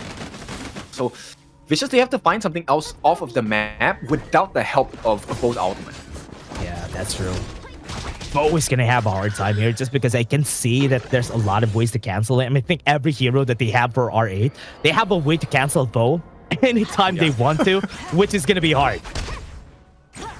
It's a really uncomfortable game then. But I think based on what's happening, if Vicious can force out these resources before the fight, it'll be great. And I think this comes down to maybe Doom or Angma. Yeah, I think both of them are going to be important here on how they're going to be forcing it out. They have been forcing Abdo out of the way every time, and that's a good thing. Good touch, because you're not letting Abdo play on those big fights, which is something that they should do here. But now, onto the top side, they already cut off the rotation here from the side of R8, and it's good that they're doing so that they can get to the towers. Yeah, and right now, this Crimson Golem going to go into the hands of Doma. Okay. It's still gets it though. I mean, disrupts are resplendent. I'm gonna be getting this. At least they were not the ones who was able to get it. Oh, he backed up. He stole it. That's good. And now they're gonna go for more Abdo. At least was there for safety. Okay, this is a big marker in the match, right? The pressure coming in from R8 in the lanes seems to be a little bit too much. Look at the damage. Bolting shot flashes away. Aspire is in safety. And R8 is just going to try and deal some cheap damage here with the passive from Ryoichi onto the tower. Okay, so if you take a look at the drop on the side of R8, you know what? Actually, the reach isn't that long. In order to have a long reach, they kind of have to make use of very big spells. So Abdo has to commit flash, BX has to use his dashes along with his ultimate to be able to really traverse into the back lines of Vicious. So Vicious have that going for them. That's a good thing too. Also, it's just easy to push them back with the Resplendence as long as it hits. But now, riding the wind goes out of the way. They use the Annihilation just to get some damage onto Xenon, but they are still pretty much alive. There's 4 people here in the mid lane. Yep, and the way that I see Angma moving, he's a roving ward, right? He's giving vision and not over-committing into situations. Yeah, I think they know where Mijoj is, so would get the knock up here. But Abdo, he has been staying on this brush for so long, and he doesn't know that Engma knows that there's somebody here. So this is still a very dangerous spot. They're gonna know now. They have their emergence. It gets 2 people. They see them both. Good thing they used that. Not enough damage though, and at this point, I mean, it's a good movement. I think it would have been a different story with Farm, but in any case. Yeah, Tomb, backline. Here he comes. He might be able to find something, but they are not continuing with these battles. Oh, they got Abdo though. That was perfect. Going into the backline, they got some damage. They are looking for more. BX got the teleport, but they still get Mijoj in the end. And that's 2 kills on the board here for the side of Vicious. Yeah, but while that was happening, they got 2 kills. They gave away a team top. And right now, BX actually secures the Tyrant buff for themselves as well. So R8 making decent trades around the map. Yeah, still has the advantage for R8. The 2.5k gold lead, or rather 2k gold lead, not really that big. Xenon almost dying to that combo coming from Doma. Yep, and this is a tipping point for Vicious. At this point, if they can actually get a win in terms of a team fight, I think they might be able to flip R8 on their heads. Yeah, they can look at for it. Goes in for the ult with the mirror domain. But BX, still very safe. It's so hard to kill Engma though. Yeah. We have seen, you know, Hansing plays where it wasn't as a teamfight tool, rather as a split pushing tool. And it seems like Engma is running that kind of Hansing for now. Yeah, he's just trying to find a way to get everybody to half HP, then push them back away. Got a tower destroyed on the bot lane, but they're trying to push the top side. They have 4 people here, so could be good, but you can see it though. Abdo is kind of struggling in this game because he hasn't found the right timing yet. We haven't seen a good tooth yet, and I'm looking for that. I'm still looking for that for R8. Yeah, so that's the benefit of Vicious, right? So far, they're really clear on understanding all of the time, and it seems to be working. But right now, there is a gap that needs to be filled, and that gap is the split pushing potential of R8. Yeah, they can definitely split push pretty easily. Certainly on the top side, they have seen it already. They can ride the wind. Drops some sprites here against the Overlord. Goes in, Engma. A bit too easy on that dash that he's doing right now. Goes into the backline though. Doma got the kill in 1. They're gonna cut him off. Abdo is here. They don't have any turrets here, so this is good. Druid Manta not even needed though. He's gonna use it on 1 more person, and that's 3 kills on the board for them. And this is just ballooning out of proportions. And R8 just got the victory on that fight, and they're looking for Doom. Maybe get an ace here. He's gonna be chased down, but that's a Mayin. You can't chase that easily. Yeah, Doom, he's making so much work for the side of Vicious. He needs to survive though. Getting chased, Doom still alive. Oh. Got pulled back by that silky imprint. Now on the bot side, tower's gonna be down. Mid lane is gonna be next. Okay, he bought a bit of time for the side of Vicious, but still, the T2 is looking to be taken. And Abdo, very soon, he's gonna have that combination again. His flash is still on cooldown. Truth Mantra is available. Under siege, they got the takedown on 2 T2s. That's big. Now, this time, they only have the T3s on their side. Just one mistake, And R8 is just going to capitalize. And Abdo made the play. And as I was saying a while ago, he needed to make a play, and he did. Doma again. Doma, he's just the king of Crimson buffs. Even the junglers don't get it. Oh, yeah, that's true. And Engma even smited that. That was surprising that he didn't get it. I mean, Joj, Engma knows that he's here. So Doom could maybe go for it, but should be very careful here, but they're backing off. Oh, they start off Doom. That's a good catch, as you said. Imperial Order wasn't able to hit. Just using the formlessness at this point now. R8, they know they shouldn't overcommit on the usage of resources. Vicious as well. They are so calculated. They don't want to overstep the boundaries. They're waiting for the perfect opportunity for Engma. Oh, that's what you were saying, though. They got to hit on the imprint, though. That's not good. Engma's gonna die, and that was good. Zenon was baiting for it, and he got the kill because of it. Tower in the mid lane's gonna fall down. They don't have much damage. Doma has spell, so this is gonna be a hard defense for the side of Vicious. That creation came just too late, a second too late, and they are now down by 2 T3s. So Vicious, they need to make something happen, and they need to make it now. Oh man, we should talk about how that imprint bait from Zenon was just so good. Baited out Engma, forced him out of position, and now they're looking to finish this game. Gets the bull barrier power onto the backline, forced the flash away. Protecting Winds was also used, but they have the mirror domain. They got to pull back on a lot of people, but the knockups are coming, and they are looking for kills themselves. They got a 2 for 2, and they can't finish this game because of those kills from Vicious. Doom saved the day. If you didn't notice, he jumped on backlines on the side of R8 as well, just crushing them together like a peanut at this point. So, turn to mush. Vicious hold on, but the situation will present itself again. Yeah, that's good. At least they were able to get the T3s here for the side of R8, but Vicious still has a chance here. As long as they have one more hanging fruit here, which is the last T3 that they have, and Doom making those plays on the backline, still possible for them. Okay, it's an 8,000 goal lead for the side of R8. Vicious, as long as Engma doesn't get caught by the Silky Beauty again, I think they still stand a chance, right? There is one big moment to play, and Doma needs to hit that Annihilation along with his combination of Emergence, Creation, Coalescence. Every single thing needs to hit. Yeah, they really need to be careful here now because it's all down to one mistake and R8 could finish the game. And they even got the Tyrant, so they have that extra firepower for the team. I think they're just waiting for Abdo to get that flash back again, and they can find those aggressive kills. They're even going for this Overlord, even with a Primal Bond. Yeah, it's so much damage coming in. And look, the Primal Bond is over, and they're gonna get it. And at this point, R8, they need to be careful about the way they approach this fight. Because Vo, at this point, he doesn't need to stop someone, he just needs to delay someone with his ulti, and it could be a situation that Vicious can overturn quickly. Yeah, 20 more seconds on Abdo's flash.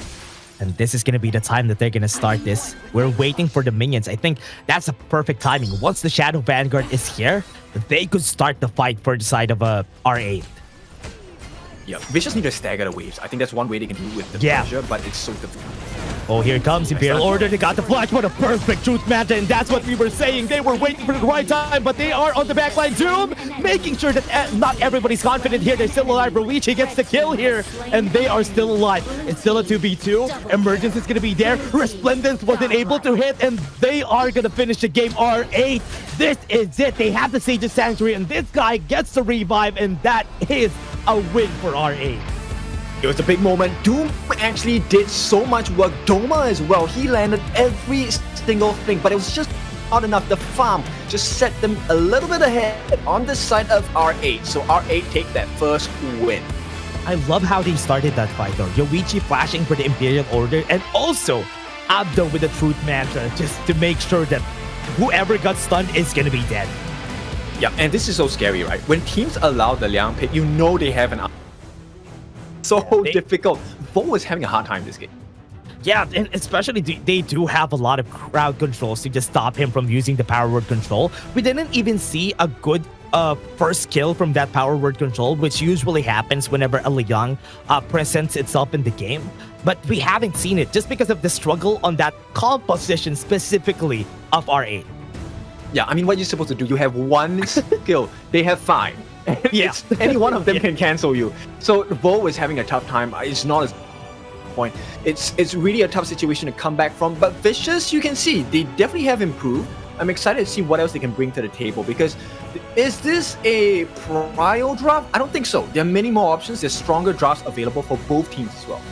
Yeah, I like it. I like that I'm seeing this for Vicious. Vicious having some signs of life this whole game. They were not giving R8 that much, but slowly R8 was, when they see a lead, they find a way to get it. But in the end, you saw Doom.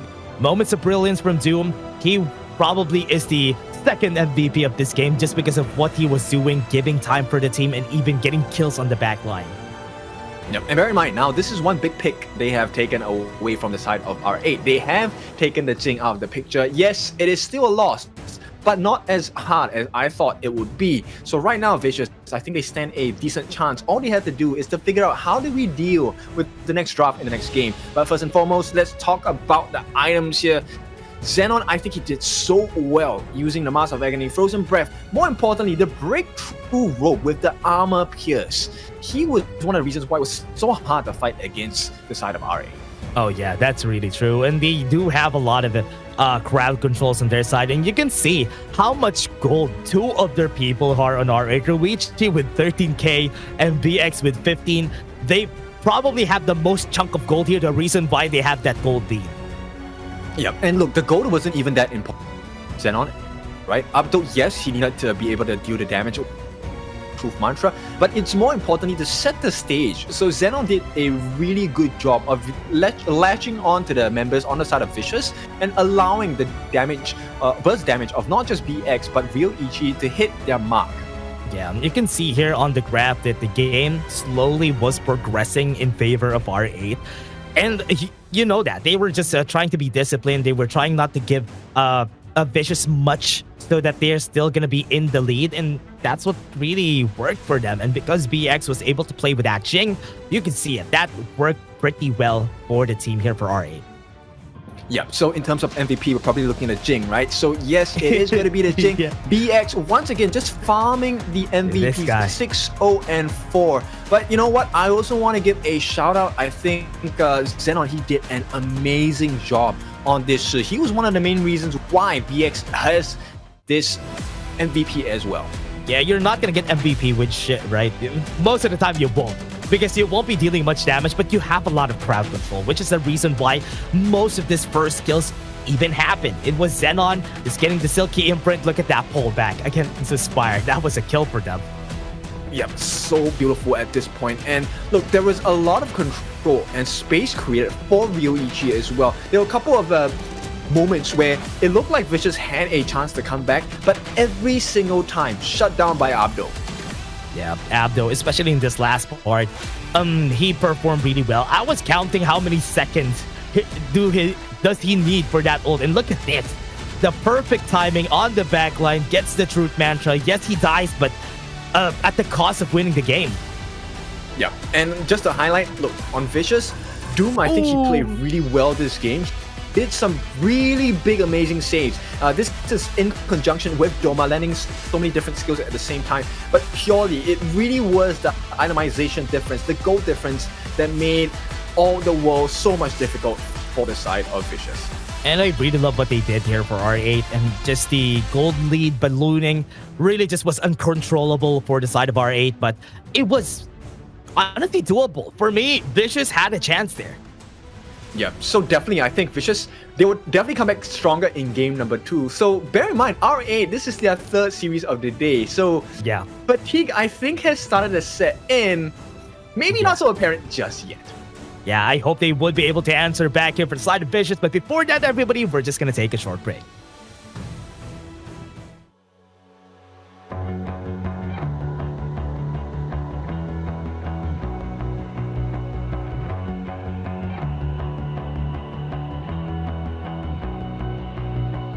You've walked through the darkest night. You've heard the crowd, felt the blinding light. You were standing there when your heart comes alive. It's a dream of a head, and it never dies.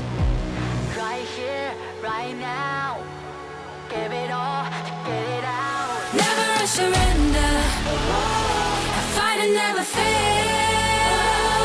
I am a contender, a challenge I can feel. The smallest lies become the brightest enemies relentlessly. And even if you fall, you gave it everything to be a king.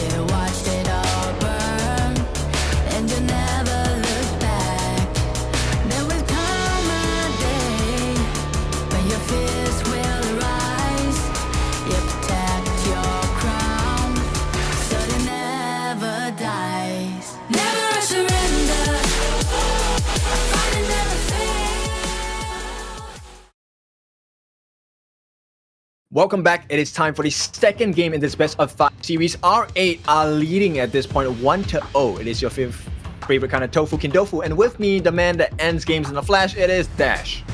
Okay, this time we can see the picks from a while ago. This is what they did.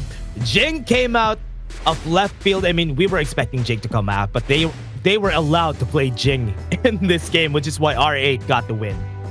Yep, big advantage going to the side of R8, but now that they've exhausted this pick, let's see what else does Vicious have in their bag. Look, there's a big pool of heroes that are still available. The Ogren, the Diadea, the Mines, the Arlies, the Lungs. So many big picks to choose from.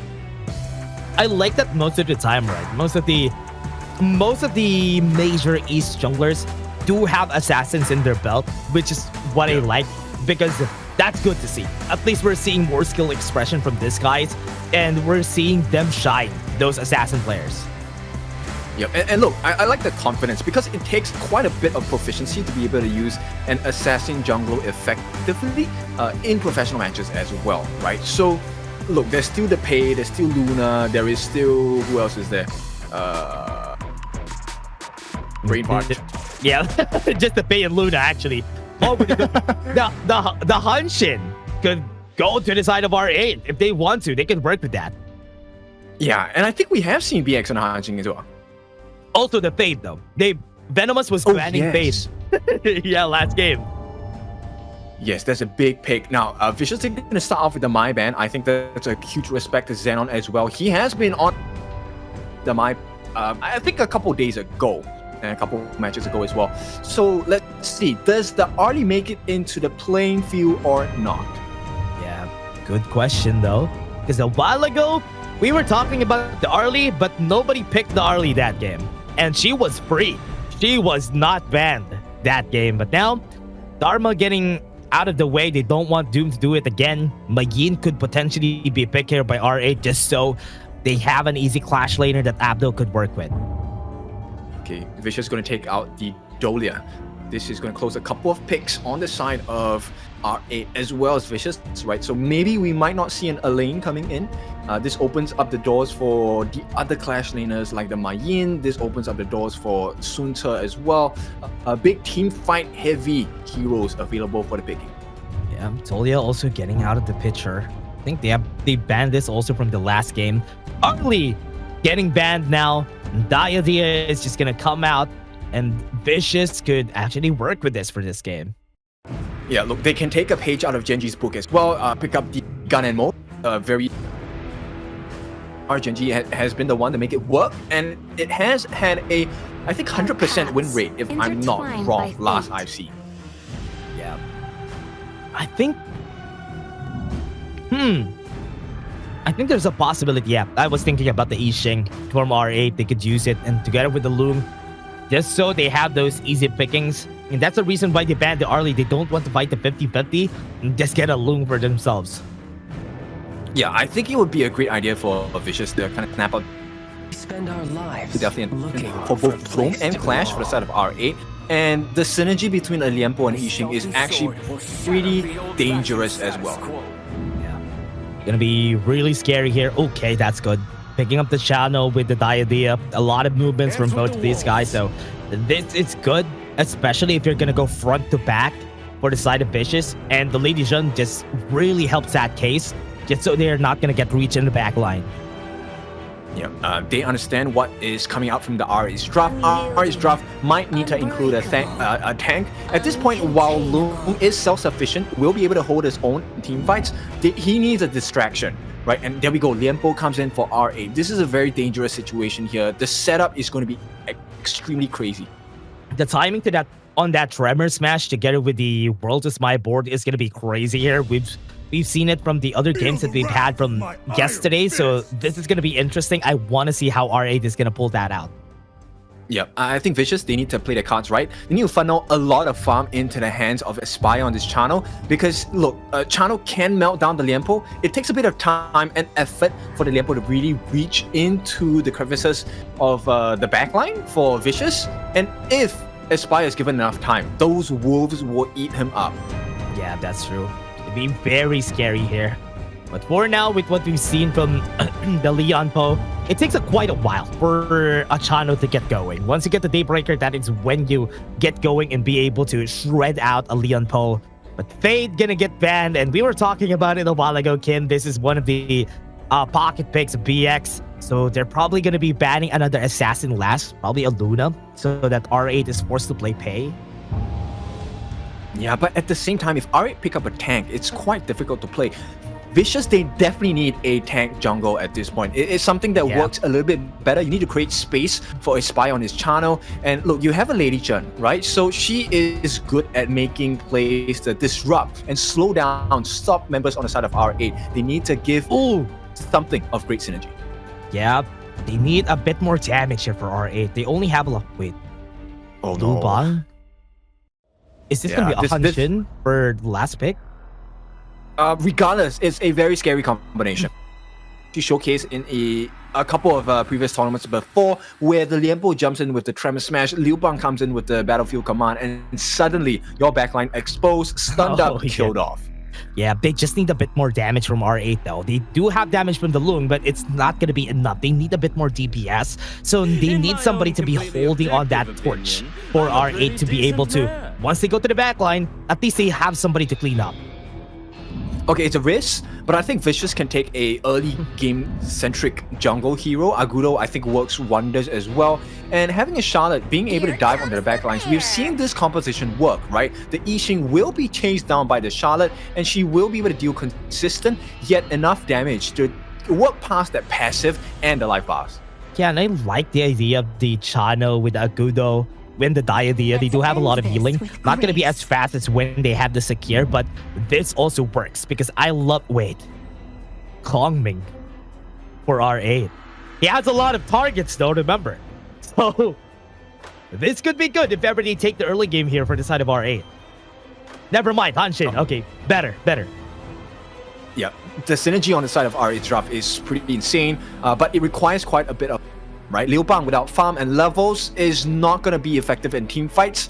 So Vicious would do well for themselves to try and stifle the growth of the jungle. Stealing camps has never been more important in this particular game. Yeah, and especially if it's on Agudo you're fighting against, you do have a lot of chances here for BX. And I love this. They took a page out of the Gen.G book because yesterday Gen.G used this. The Liu Bang together with the Nongshim and another tank, and this works. So this could be something that BX is really up in the works from what they've seen from Gen.G.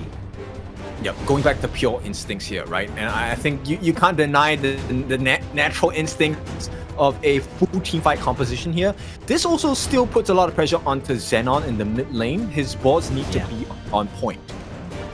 Yeah, another utility pick here for Xenon. I mean, it's okay. You don't really need a lot of items. You do just need to get that the world is my board and most players. So that's going to be the mission here for R8. But on the side of Vicious, they do have a lot of pushing power. They do have a lot of siege. Shano together with Agudo, that's a lot of siege on their side. Yeah, and actually the damage over time is quite insane, right? Because with the Wolves and Agudo with the basic attacks as well, will be able to melt down majority of the members on the side of RA.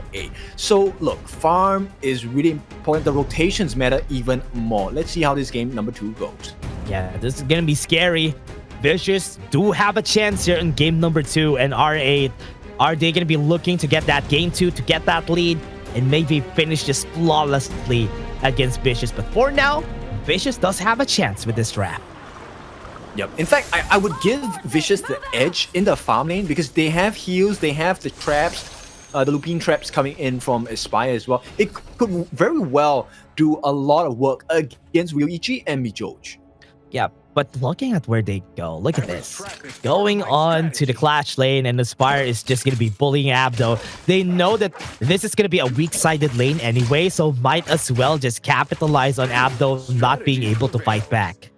Yeah, actually, he's going to suffer quite a bit. And at the 2-minute mark, when the Space Sprite comes up, that's 3 EXP, right? And this River Sprite, I don't think he will be able to contest that easily on the side of Abdo. It's just going to be for free for Aspire, but now on the bot lane, Doom in a bit of a pickle. But onto the top side, they're using the Ocean of Tears just to get this a bit of a wall here so that Mijoj can't move in. Yeah, both teams now really important that they take care of their Clash lane. Oh no, Bo gonna be the target. Good thing he had the Heart Link. Oh, that was scary, BX. Yeah, Steam Camp's so important right now. BX, I think he made his pick has been on point. Similarly, it is going to be the same case for the side of Engma. Engma chooses to go into the mid lane because I think they need a little bit more wave clear and faster levels for the side of Doma as well. He should be able to delay that rotation coming in from R8. Doom is not going to have a great time here. And I like the idea here from the side of Vicious that they are just making sure that this is going to be possible for them. Goes for the steal, though. As the Heart Link goes away. But that's still complete for BX. Yeah, it's more to give the level 4 to Abdo. Now there is... Yeah, they got the knockup. They got one more stun. Aspire, look at this. Battlefield Command is going to be there, but they're not going to get the kill. Never mind. Abdo goes in. The hero will be able to get it, but Bo is super low. And that's the little 1-for-1. But he gives his life. It's a big win for the side of R8, right? Because they slow down the farm of Aspire. And later on during the team fights, this difference will be felt by Ryoichi and Aspire. I mean, look at that. BX is just taking... Oh, Engma. Good answer, though. Just because they saw BX on the top side, they are capitalizing on that and making sure that he's not going to have all of his buffs right here. And Engma, that is good proactive play. Yeah, knock, no one's home. This is great. and this is why Vicious is so impressive. Something that is learned over the course of a few days. And that's how fast they've been improving. Yeah, so far, even during ranking week, they have been very fast at learning. And that's what I've liked about Vicious. But against R8, will they have learned from the last time that they met? That is going to be the question. Because looking at it, BX, not really that big, not really a sizable lead compared to what is expected here. And Infinite Vastness already used onto the bot side. Yeah, but at the same time, the farm rate for Aspire and Ryoichi, there is a clear gap here. It's about 400 gold, not the biggest of differences, but as whoever gets their hands on the first core item, that will make a difference in team fights. Looking for that stun on Doma, but they're not going to get the kill on him 30 seconds before the next Tyrant comes in. So far in the bot lane, I'm kind of looking at that angle because they might be able to get the kill on Doom here. I think Vicious might try for the hopeful steal at this point because there's 4 different members. Oh, that's gonna be good. Oh, the World Is My board wasn't able to hit. Wild Growth just pulling out a lot of people here, but 15 seconds. They do have some time to gather everybody to this Tyrant, but it's looking like Aspire is just gonna be staying on the top side. Yep, exactly. So I don't think Vicious are looking to contest for this one. In fact, they want to put a little bit more pressure in the bot lane to see if they can create space. At the same time, BX, I think the focus now is, can we get the buffs? But I think Engma is actually making that first rotation. They've made their way down. Ooh, already starting. They don't have the board and Xenon. They're waiting for the timing, but Aspire's already here. So this could be an easy take for Vicious. They were at the top side, but the surprise because they're already here on the lane. And they're just going to be taking the Tyrant. Vicious actually out-rotate, and maybe another kill. The Wolves are doing their work, forced to use that Tremor Smash, so Mijoj out of the fight. Almost got the kill on Mijoj there, but top side could be pushed because BX is already on the top side just to cut off rotations. If ever somebody goes there, right now they're gonna go, and Bo got stunned. That's not good. They still got the taking liberties on the Aspire. They don't have the ultimate, so they maybe got the kill here. Got two. They got the stun on one, and maybe they can answer with one more. But look at that. Wolf is making sure Xenon is not gonna move forward. Doma flaming bomb from far away gets the 3 kills for the side of R8. Oh, look, Vicious had the lead. He was looking, but R8 make a big play and get rewarded for it. That was a good play from their side, but BX, look at Engma, fighting a 1v1 here. Pulls out Furball, could go for the win, gets the smite, gets the steal, but at what cost? Engma could die here, and that is what they're looking for BX. Double buff for him. Yeah, truly, at what cost? Engma actually had to give his life, and right now, and for the side of Vicious, they will be able to defend this, but there is a risk of Doma dying here if they choose to dive him. They can, but Doom already in position, and Midjoge knows that. So they are just going to be taking over this jungle so that most of the members of Vicious wouldn't be able to move here. But look at the bot side, though. They're chasing Aspire. Doesn't have a lot of HP. Gets the knockback on Abdo. But they're not going to follow through. Okay, so it's really just to maintain the waves, right? At the same time, Doom catches eyes onto Abdo, and the rotations coming in. R8 were out-rotated by Vicious, but somehow R8, they realize the flaw, they come back in. Yeah, looking at it. Midjoge gonna try and go for that top side. For now, they are going to be using the board just to push a lane in the top side, though. They don't have the wave clear here, but they do have a lot of minions on their side. But the bot lane, while this is happening, there's a lot of people. Doom falls down. So this could be a potential T3 push for the side of R8. Yeah, it's a bait and switch, right? They want to play 2 objectives at the same time. Oh, good thing they have the Destructive Deluge. That's why they were able to save the tower here on the bot side. But the tower top side T2 might fall down. Yeah, it's so crazy, right? So R8 just pulling Vicious all over the map. And look, VX. Yep, goes in, though, falls down. They have the Lubang come in with a battlefield command, and Abdo backs off, use the flash. But Engma is still looking for that chase, but still 1-for-1. It's a 4,000 goal lead coming in. Be able to make it out at this point as they drop the furball down. T1 in the mid opened up as well. This is a lot of vision for R8. Oh yeah, that's true. Xenon has a position here for a board, but they're not going to continue. They still have 7 minutes. This game looks so long, but no, it's still just 7 minutes so far. And everybody's just taking their first item at this point in the game. Okay, look, it is more than 1,000 gold ahead for the side of VEG. Already he has the Master Sword, he has the Axe of Torment as well.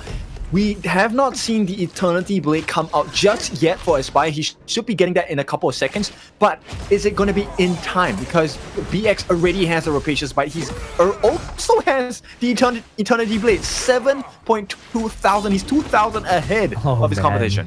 Look at this, 5k gold lead, so that's why most of the chunk of this advantage is coming from Yoichi again and BX. This too has just been, with the network, has just been so good.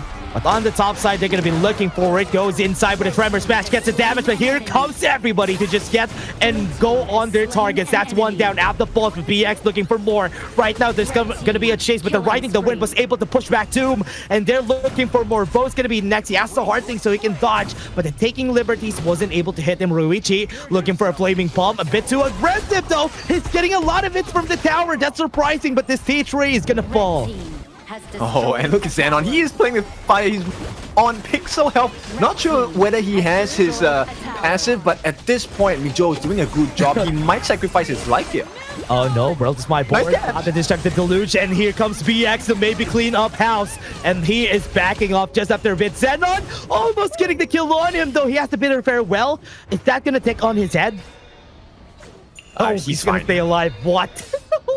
Yeah, the Frozen Touch did not proc enough damage here. He did have the passive, so 60 seconds later, at the 10-minute mark, this is where he's going to have his passive again.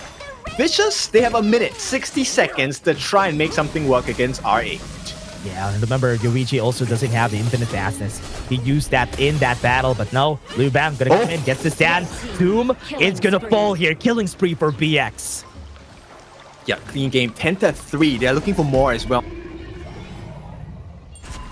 draft. They don't have a tank. The moment Aspire dies, all of that deterrence of damage gone. Yeah. R8 looking for that mid, looking for that top. 20 seconds for the Shadow Variants to come out. But 7 towers have already been cleaned up by R8 and Vicious. Oh man, this is good. World is my board. Angma gonna get trapped. Bit too early there. They don't have to overcommit, right? A couple of seconds more, they're gonna have the shadow versions as well. And once again, R8 double objective take. This is also smart, right? That's the reason why they've used the World is my board. They're clearing out both of the objectives so that they can make sure that they can finish it. And now they're gonna go for it. They're gonna go for Abdo. BX gonna be the target. He's gonna fall down, but at what cost? They got 2 objectives on their hands. But it's not that long. The death timers are like 30 seconds for BX. Yeah. In a blink of an eye, you see him coming back to the fight. And right now, perfect setup. Look at the gold chart.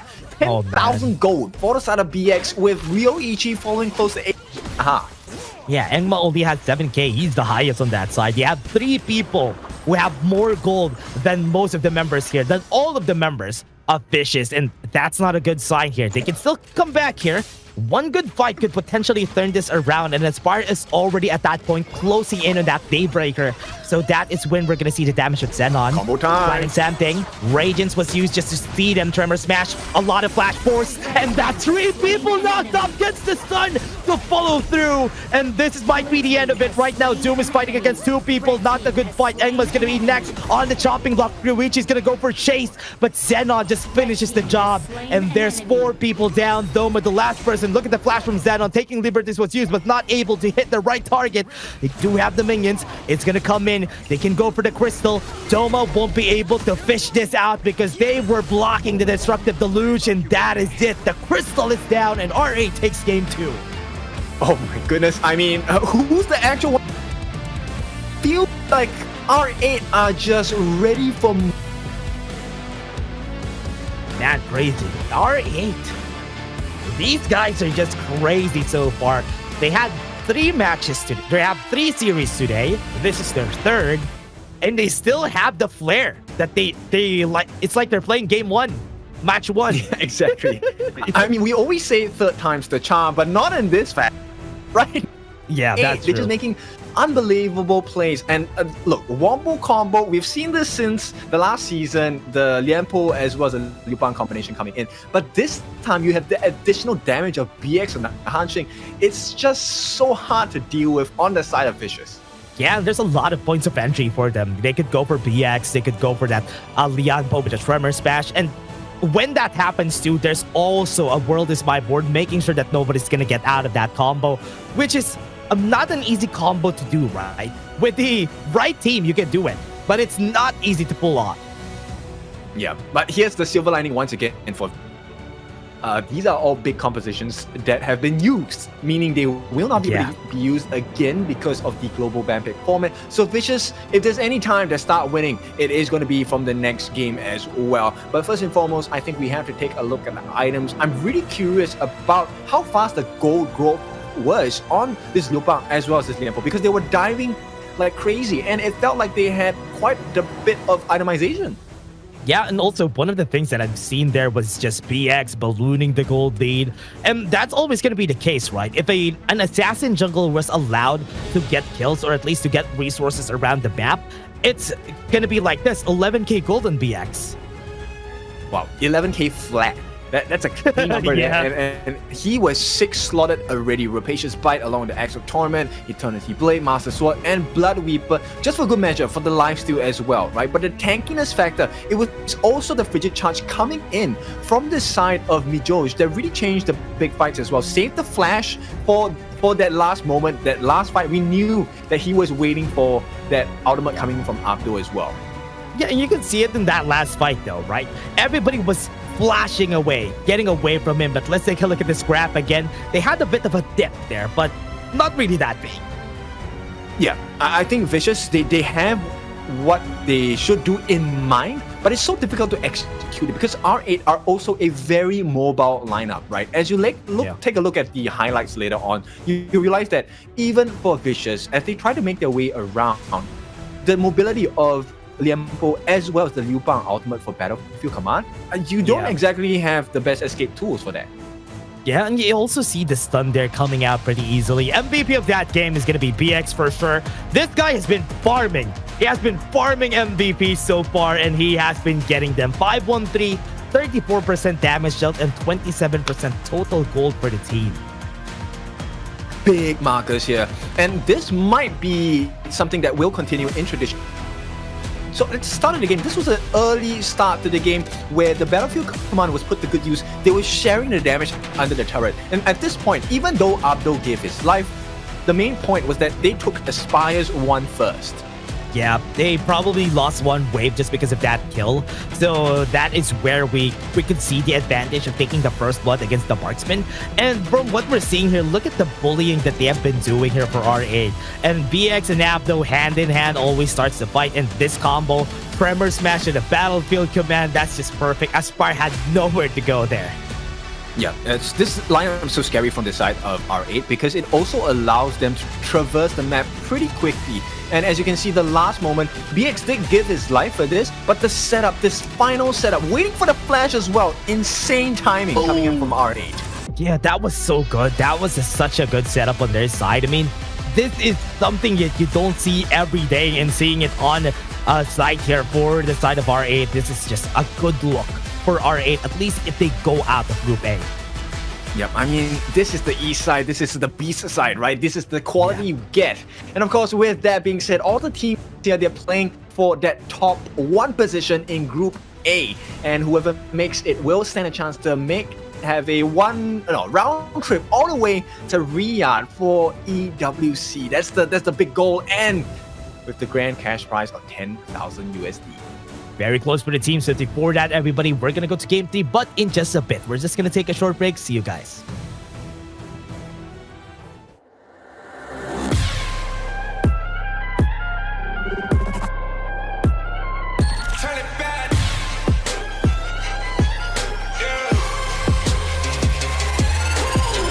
Gear out the weapon, getting ready, counting down. Pay attention to the challenge, tell me where you from. Gotta be tough, gotta be strong, gotta be savage like animal. Every time you tryna push me down. Look at me, I'll be lying down when I run around. You don't make a sign, I will catch you. Watch out, it's better for you, kind of mercy. Look at me, I'll be rising. Carry the season, you got a damn, gonna weapon. You never hesitate for another moment, but my bone is golden. I'm invincible, just let him know. I can show you all the glory I own. To the drunk, go find a way to the palace I'm waiting here. Go, live from how can we go?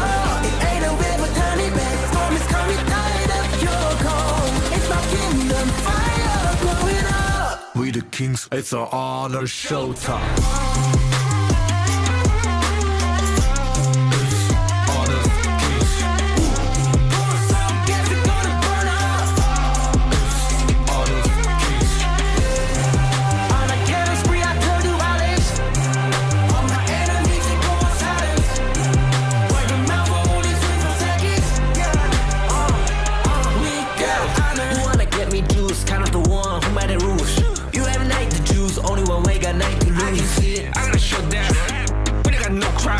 We bound if I miss one, crash in pieces, you can G. First blood, double trouble, then I take a pen, I kill. All you do is sweat and look at me still victory. Say. I've triggered my soul down. For my pace. We the champions, screaming, I'm invincible. Just let them know I can show you all the glory I own. To the drunk, go find a way to the palace I'm waiting. Welcome back. It is time for the potential final game of the series in this best of 5. R8 now leading by 2 wins to none. All they need is 1 more. But Vicious being Vicious, we know they still have it in them. Still have a chance here, Vicious. They know how to play the 5 game straight games, so this could be not the new rodeo here for Vicious, but R8 looking to finish this. They've done this once, they want to do it again. Vicious, still not done. They could still come back from this. Yep, definitely. There's still a lot of big picks available for BX. Now, to me, BX is just one of the biggest jungle assassin meta players out there, right? And this time, RA will take a backseat. They will go for the counter play instead, going on the red side, while Vicious goes for the blue. But look, there's still Fade, there's still Luna, there's still Pei. These are all heroes that I'm very sure BX is comfortable with. Yeah, I do hope that they're still ready here for the side of Vicious in this battle. They're trying to take a breather, they're trying to take a break for a bit, and they're talking about what they're gonna do next year for both of our teams, and I can see it. These guys are definitely friends because they're all smiles here for the side of R8. Yeah, and I think we were talking about this just to share with everyone, like, how do you deal with a Fade, right? So, Vicious actually could give the Fade away. All they need to do is to play a very tanky lineup. True. It's like dealing with a Mai Shiranui. You just have to play a tanky lineup. He won't get a lot of executes. He won't get you to low HP because most of the time, his combo is just one burst. So after that one burst, he doesn't really have a second win. He takes time to get that cooldown first. And as long as you have a decent catch, then it should be something that Vicious can overturn in this victory lap that R8 seems to be doing so far. Yeah. Now Dolia's still gonna be on the first ban list here for Vicious, but R8 doesn't want to see Doom with that Dharma. You can see the respect here for both sides, and this have been one of their first bans for both sides every time. Yeah, look, Vicious, I have to give respect to Doom. I think Doom is a very strong clash trainer. He has done really well with the hero. Yeah. Yin, and even in previous series with other teams, his Dharma was pretty much on point as well. So Vicious, I think they need to start playing off of Doom as well. Yeah, I hope so. Arlie gonna be banned out of the way. They are not giving Aspire even a chance to get that. And Sakir gonna be prioritized here for Vicious. Just to have that extra movement around the map, they might be looking to play a lineup that moves around the map pretty fast. There's light in your eyes. Yep, and I have a feeling that, R8, they need to...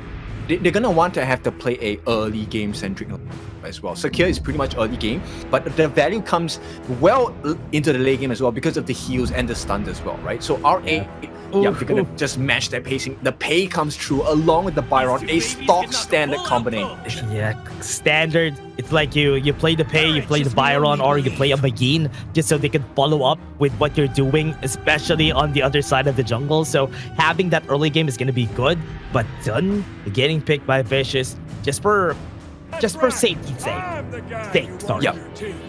Vo's first rotation is going to matter a lot.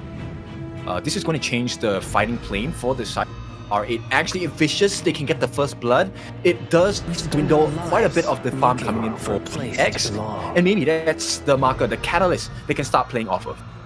Ooh, Jun gets picked. They could pick the... Ooh! They picked the Motsu for their side just for them to match the movement here coming from the Sakir, just making sure that the Cannon Blast is going to be ready and not making everybody confident that getting close because of that thing inside the box. Yeah, that's true. Also a decent answer to a Doom if he goes out of position, but the Cannon Blast is very useful in disrupting movements from the opponent team. So Vicious are gonna have to be very careful about the vision they give to Xenon. No, I don't. I think this is a Rome Water. It has to be in the hands of Mijoj. Yeah, I think one of the reasons also for RA to pick the Matsu is to make it easier. I think Matsu has a very strong early game, so going together with the Pei and the Byron, they're just a dynamic trio. They're just gonna be crazy at invading. Yeah, and very strong control, right? So it allows for the Pei to really hit targets as and when it's needed. Now, Vicious, they will ban out the Nuwa. They are really afraid of the blocking of the matrices, but also the burst potential. As we've seen, right, teams, even Doma himself had a pretty decent performance with the Nuwa pick, just didn't have enough farm. Yeah, and also Emergence is just hard to deal with, especially that R8 wants to rotate pretty fast, so banning the Nuwa, cutting them off on that Emergence is already a good part of it. So really good touch here for their side. So they're losing also a lot of capabilities on that marksman. And R8 has been targeting Aspire, and Marco Polo is going to be their pick. It would Aspire actually go for the Shoyu? Okay, I'm not that comfortable with the Marco here. I like the combination, right?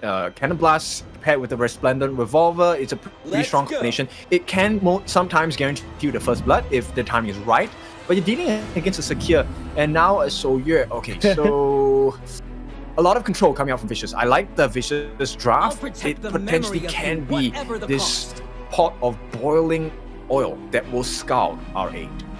I think there's a lot of crowd control here for Vicious, and that's what a Shoyu really needs, right? Because they need a Shoyu to get to the late game, and they have the tools for it. They have the fighting tools in the early game just for them to zone them out. And once this reaches the late game, Aspire is just going to go crazy with that damage. So R8 is playing on a ticking time bomb here, so they have to be careful about those timers. Yep, right now, I think this pick by Sunse, the first rotation on that set sail, be it the first Tyrant of the game or even just a big engage 5v5, it could definitely swing the favor into Vicious' hands. But R8 to pick up the Zhangfei as well. This is a very good counter against the lineup of Vicious. It buys them a little bit more time, also potentially sets the safety but also danger for this Marco Polo. That's going to go to Xenon? Yeah, so the Mortis is going to be mid. Okay, that's interesting. That's a new thing for me. Because I don't usually see the Matsu going to the mid lane because most of the time you're going to be roaming. But the idea is there because they want to move around with Matsu. So still, what we said a while ago still sticks. Yeah, the wave clear is going to be a little bit more difficult for the side of R8, right? I think with the taking liberties and coming in with the mulberry powers, that's definitely a combination that allows Vicious to rotate much earlier compared to R8. Now, knowing that there is that deficit, I'm wondering if there's going to be any change in the way that R8 moves. Yeah, I do hope they have something in their bag though, because this is going to be crazy. As you said, wave clear is almost always an important part of a mid laner's kit. And that's why R8 not having that as much, it's not going to be a good touch here. But let's see. Right now, R8 and Vicious are going to go. This might be the last game, or this could go the lengths. Vicious still has a chance to come back here. They have a very good lineup, so let's see if that works out for them. This is game 3. All right, and with that Vicious, it looks like they're going to be prioritizing that mid lane, right? So Mijo's going to help out Xenon. Similarly, it's going to be Doma and Vo walking down together in lane. Still going to be an advantage for Vicious unless they can get a very nice big burst of damage. I want to see how they play this. With Xenon onto that Mots in the mid lane. Oh wait, look at this. Engma gonna try to go for this steal though. Everybody knows though. Ruichi is here. Mijojo is also here on the other side, so he's gonna be taking a lot of damage here. So this is not a good spot for Engma to be in. Here comes BX, gonna deal the damage. Low HP already. First blood for BX. Oh my goodness, that's a good start for the side of R. And Vicious. Yeah, look at the damage. Cannon Blast gets 2. They're not gonna follow through. And as you said, good start. Dongma's very low, and now BX has free reign on his jungle, and now they're gonna be starting Mijoj. Trying to push him back, and Xenon doesn't have the damage to fight this. That's why he's not trying to go for anything cheeky for now. Mulberry Power might go for the kill for Mijoj. Sleeping Savior actually saves his life, and Bo is gonna go for the flash, taking liberties. He has to heal. Good bait, but no damage from Xenon. He actually committed, both of them committed a flash as well, and this is not looking good. They have committed too much, but Vicious, this is not the end of the world. Right now, they maintain the waves, and BX is waiting for his next victim. Look at BX, he's looking for the next kill. Cannon Blast was used here, so Doma could still be very safe. Engma hasn't cleared his top side of the jungle, so they could go for it too. It's just playing like a ward. He knows that somebody might be here, and BX is already moving towards it. And they are going to get advantage as much as they can. Level 4 in Ab though, so they know they can challenge this. Yep, okay, it's not a full level of BX, and I think BX understood that there is a risk going into the jungle at this point against Vicious, so they pull back. But right now, I want to talk a bit about this farm lane. It's not that easy for Aspire as well. Yeah, Yoichi's just gonna get the damage roll to Spyboard, gets a knock up on 2. What a great Storm Strike right there. And now Abdo has nowhere to go, but this is good. Good catch for Vicious. And this is exactly what they need to do. A double kill of all things going into Doma. This is going to amplify his farm as well. While he may not be the prior damage dealer. Hang on, nice steal. Nice steal. Ruichi fighting against a lot of people. Think inside the box. Cancelled by that unruly blade. Ruichi's goes in. Fevered Barrage to go out.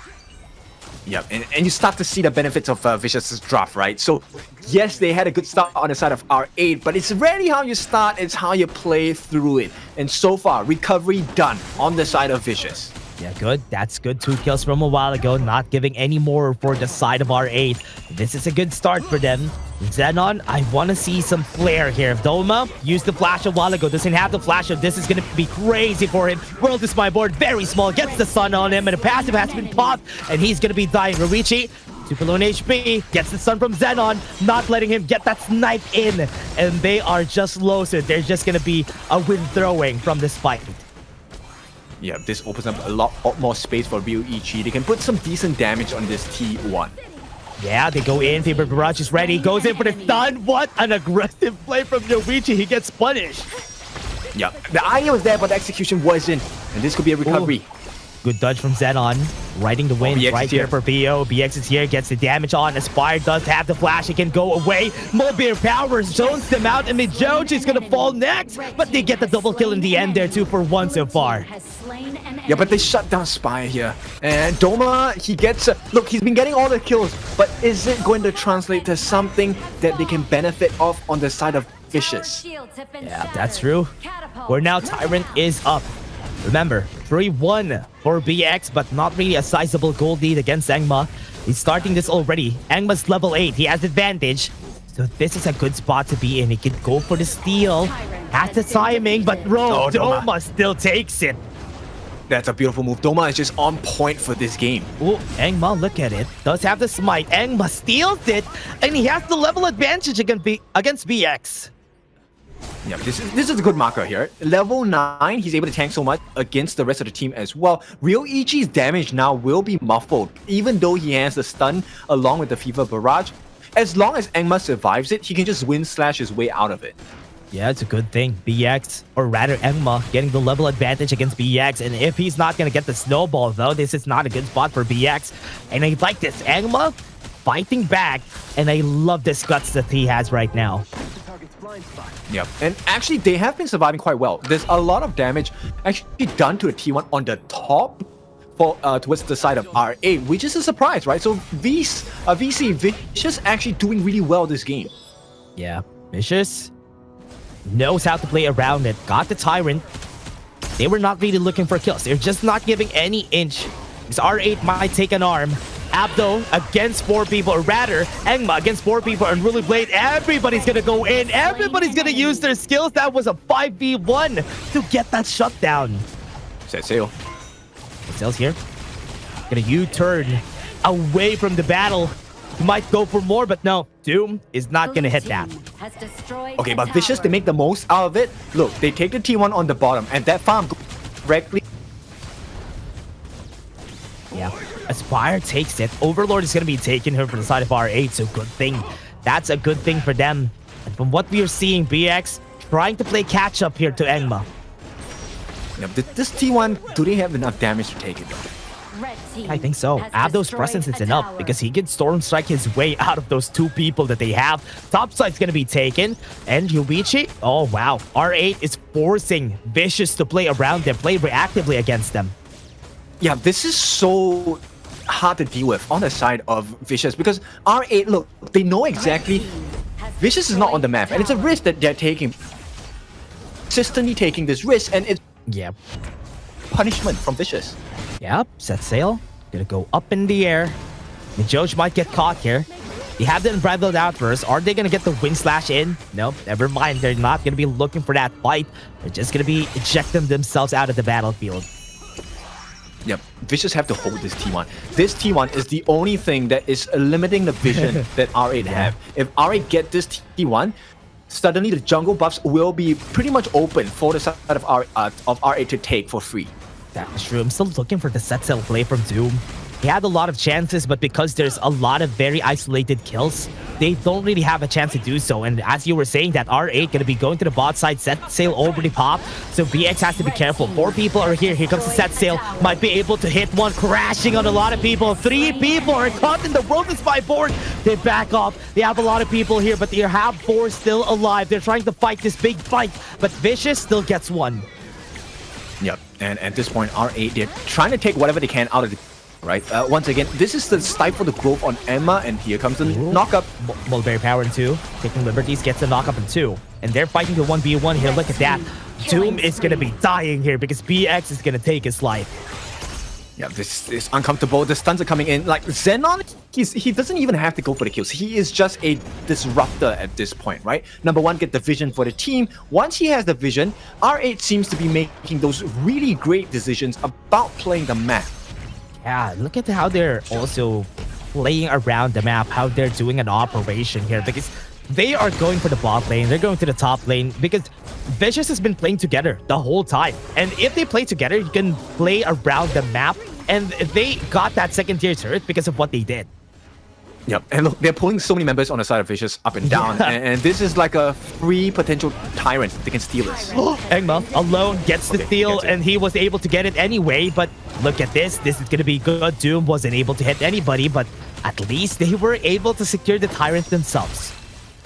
Yeah, Real Ichi though, he's at level 12. Aspire matching up in terms of the EXP, but right now in terms of gold, they're trading. Doom doesn't have to set sail, doesn't have the flash. He's going to be dead here for sure. Great shot in that cannon blast. They have the World is My board, caught Xenon. They have Midjoj on this cage, but who is in the cage? They are looking to go for a kill. Luigi looking for that ult onto the backline though. They got the knock up. Luigi's still very, very patient. Fever Barrage not hitting anybody, taking liberties. He's there, and he's going to be one hit to death. And they actually take it. It's now a 2-for-1. Okay, so Vicious survive and they turn it around. They cut the goal lead by a little bit, but once again, because of that team fight, R8, they're able to maintain it. So it's still 2,000 in the lead for the side of R8 in terms of gold. Still, T1 stands. Very important for them to take this T1.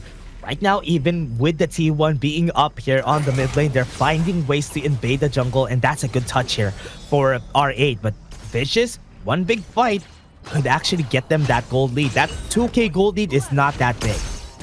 Yeah, Doma has been really consistent getting very nice ball. He just needs to continue doing so, and Aspire needs to be close in the fights. Stop the stuns coming from Xenon, and I think this will be able to be a situation which Vicious can benefit. Oh no, Angma, that's 4 people. That's 4 people. You're not gonna survive that. Good thing he had the Unruly Blade to get out of the way. They have the Tyrant on their sights. Would Angma be able to steal this? World is My board, gets caught in one. Abdo has the force field suppression, gets knocked up. A lot of CZ coming in, and it's looking like Angma could go for the steal here. Has the Wind Slash, gets the knockup, gets the steal, and Angma still wins in that Smite battle, and that is another kill for their side, and also a Tyrant on the bag. Yep, this is the moment they've been waiting for. So Vicious, this is... Cap the... Take the T1, start taking all of the T1. In fact, there is one more T1 on the top. Right now, they're going for more. They want the buffs as well. Make life difficult for the side of R8. Angma. Ooh, this Angma, nobody has been able to kill Angma. No damage, not anything really big. And I'm still having my doubts about this mid lane Motsu pick, because I'm not seeing the value of this pick so far. I mean, they're not hitting the composition, right? You need to get the stuns, and then Ryoichi is supposed to come in with Barrage or with the Resplendent Revolver. But right now, Vicious just playing it slightly better in comparison to R8. Yeah, that's the reason why now they might be able to go in. World is My board gonna trap him, and they are just gonna push him back out of the way. That's a good thing. Right now, tower top side got taken. Yep, T2 taken away, and now R8 feeling a little bit of pressure. They seem a little disconnected in terms of what they want to do right now. Yeah, it's so hard because they don't really have any big AoEs except for that Fevered Barrage. And as we said a while ago, they want to get that early game in order for them to snowball this game. Because in the late game, Aspire is just going to be hard to deal with. Right now, Abdo backs off, had a way to get out of that. His flash was expended. Oh, they were so lucky. The timing was just a little unfortunate. If Doom showed up I think this fight would have went swimmingly for the side of Vicious. On the backlines though, Ryoichi, he's trying to make some plays across the map. Could be a different story. Doom also has to set sail in a bit. Ryoichi holding out a lot of attention on the top side. Doma goes in for the flash. World is My board, but taking liberties. I think Ryoichi's not safe. Angma goes forward, and they go for the kill. And R8 is just at the loss and where the damage is going to come from here for the team. Yeah, there's no damage. That is the weakness of R8. If you take out... There is not enough damage to deal with the that is so tanky like Angma. Yeah, good touch also from Doma because he used that flash just for them to secure that kill. Set sail gonna be used just for safety, just so nobody contests it. And R8, oh no, they're struggling in this game. Yep. It's going to be an exciting one. Vicious finally hitting the strides in this game number 3. And look, they even have an insurance policy in the form of Aspire, because he is a late game monster, already has a Daybreaker and the Sun Chaser as well. Oh no, that's not a good sign. He has the Sun Chaser close to that Blood Weeper. Oh no, he could finish this game in one fell swoop. So they have to be careful about Aspire's presence in this game. Look at that. Even the Wild Wind hurt. Yep, he just needs to be careful, right? He doesn't want to make the mistake of overcommitting and being locked down. That would be the one thing that they want to avoid. World is my board got sent on, but they have the Unbridled Outburst. They want to go for that backline, and I'm waiting for Abdo to make a play here. Has been seen, has been discovered by Doom, and they're trying to push forward. Some towers are going to be taken down, but right now, looking like they defend their towers for now. Yep, you can definitely see what Xenon is aiming for. He just wants to get the snipe onto Aspire. Once the stun comes in, you can expect really to jump in with the stun and fever barrage, and hopefully, I mean, that's what they're hoping that will change the team fight composition right now. Yeah, from what we're seeing, they're just looking for that backline, and they have to. Abdo needs to make a very cheeky play here in order to move this game forward for themselves, because so far he hasn't been making so. Storm Strike going to be used against Angma. He's just gonna unruly blade away. Yeah, but Doom has the frigid charge. That's something that's so hard to deal with. He spoils the composition on Real EG. Yeah, that's why it's so hard though. I mean, it's an easy stun, easy click for them. And this is just a Tyrant getting taken. They have a lot of people at the ready. Bijoj moving forward, doesn't have the smite, so this is just gonna be an easy take for them. Aspire getting the damage, pushes them back away with the Unbridled Outburst, and that's used defensively again. Yep, you can start to see Aspire is hitting pretty painfully at this point. Doesn't do that massive amount of damage against me just yet, but it could be something that will slowly change in the matter of the few minutes here. Yeah, a bit more. And I think this could be the win condition that Vicious is waiting for. He has his last item for sure at 15 minutes. So this game could end anytime soon. It's just that Vicious needs to find the right timing. Yep, they're about 1,000 gold ahead. It's not the biggest of leads. It could actually swing in a moment, but Vicious right now, they know how to play the cards. Ooh, Abdo holding a lot of attention again. And he's always getting to low HP on almost every fight. It's just that a lot of damage are just coming from Vicious. Yeah, because they have the poke, right? And Doma, so far, I'm really impressed. All he needs, I'm looking for that board. Yeah, board goes in, doesn't hit anybody, goes to the backline. That's exactly what they're looking for. Go to the backline, but Aspire is still alive. They have the Unbridled Outburst, gets the stun, but do they get the kill? That's the question. They got the kill on Goichi, they don't have the damage anymore, and they fall down one by one, and Vicious looks for it, looks for the victory, and that is exactly what they're looking for. Minions a bit too late, but they can tank this. 30 seconds on the clock here for everybody, and Vicious will be looking to finish this game. Here comes the minions, and this crystal is gonna get locked, and that's a 2-1 for now on the series. The dream is alive for the side of Vicious. You can feel the pretty decent job, but an even better execution here. R8 handled the first loss. They have learned their lesson. Vicious. Yep, love the play here from Doma. Every World is my board is really good. Angma just punishing out BX. And from the side of R8, they look a bit phased on what they're supposed to do in that game. BX didn't get the advantage in the early game, and he had no, I mean, he had a lot of support, but wasn't able to really do much that game. Yeah, not enough damage coming out from Rio EG especially against a right. This is one of the struggles when you're behind on farm. As the game goes on later, you realize that they needed a little bit more setup from the side of R8 to be able to deal consistent damage against the lineup of Vicious. And that opportunity never really presented itself. And even when it was a bait, because everything was just aimed at stopping Rio EG's ultimate, the Fevered Barrage. Stuns coming in, Wind Slash, taking liberties coming in from Doma as well. Everything was to make the farm laners' life on R8 a living hell. Yeah, and Aspire, as we said a while ago, even during the drafting, just having that damage in the late game, they have the investment on Aspire, and when he went in with that 4 items, once we had that item check, that game was done because they don't have anything to do with that Aspire. Yeah, and this is why, right? There is always a ray of hope, and as long as you hold on, you will be able to achieve it. So 2-1, Still, of course, on the cusp of a end of the series. All R8 needs to do is to win one more game. But for now, there is a lifeline. There's a chance for Vicious to turn this around, though. I love the confidence here coming from Doma. All the world is my board that he has been pulling out has been so good for the team. And I want to see, though, I still can't see the vision here for that Matsu going to the mid lane. Because once they went in for that, they had no effective damage here. In fact, there wasn't enough decent lockdown, right? Because it was a risk for Abdo to jump in on his own. Most of the time, like you mentioned, he was dying pretty early in the fight itself. 22k damage. That is very apparent of what you were saying, because he wasn't able to start fights a lot. And oh man, it feels really bad for him. Yeah, but this one was a comeback game for sure, because at the start, it felt like R8 was in control, and suddenly, right, once the swing of Aspire's farm came in, it was a game changer, and Vicious, they don't miss when they have the goal lead. Yeah, they have the advantage again, and Vicious, I like that.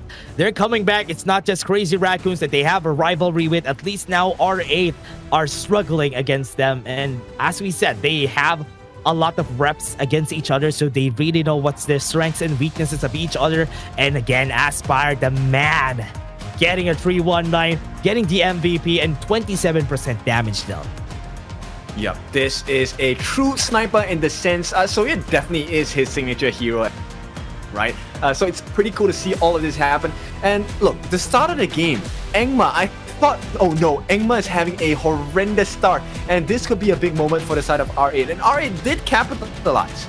Yeah, and looking at what they're doing here, it was a great idea for the side of their side. They wanted to go for Engma as much as they can, but remember, Engma is very tanky this game, and there was no effective damage that they could deal against him, because there was not really any percent HP except for maybe the Doomsday from Ryoichi, but he's not able to deal much still against Engma. Yeah, you can start to see, right, there is not enough target prior R8, which was a struggle because they had to deal with Engma, and when you had to focus on the tanks, everyone else on the side of Vicious was just free to pick and choose. And Doma, I mean, he is my secondary MVP of this game. He was setting situations left and right for the team, and they really did so much work because of it. The boards that he was doing, oh man, always crazy, always there at the right timing. And Aspire being able to live out of this, that was an that was over. Once Aspire got to live in that battle specifically, that was done. And that was a good showing here for Vicious, getting a 2-1. This game's still not over. As we said, could go the lengths, could go for the last game. But before that, we're going to take a short break. See you guys in just a bit.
You know we never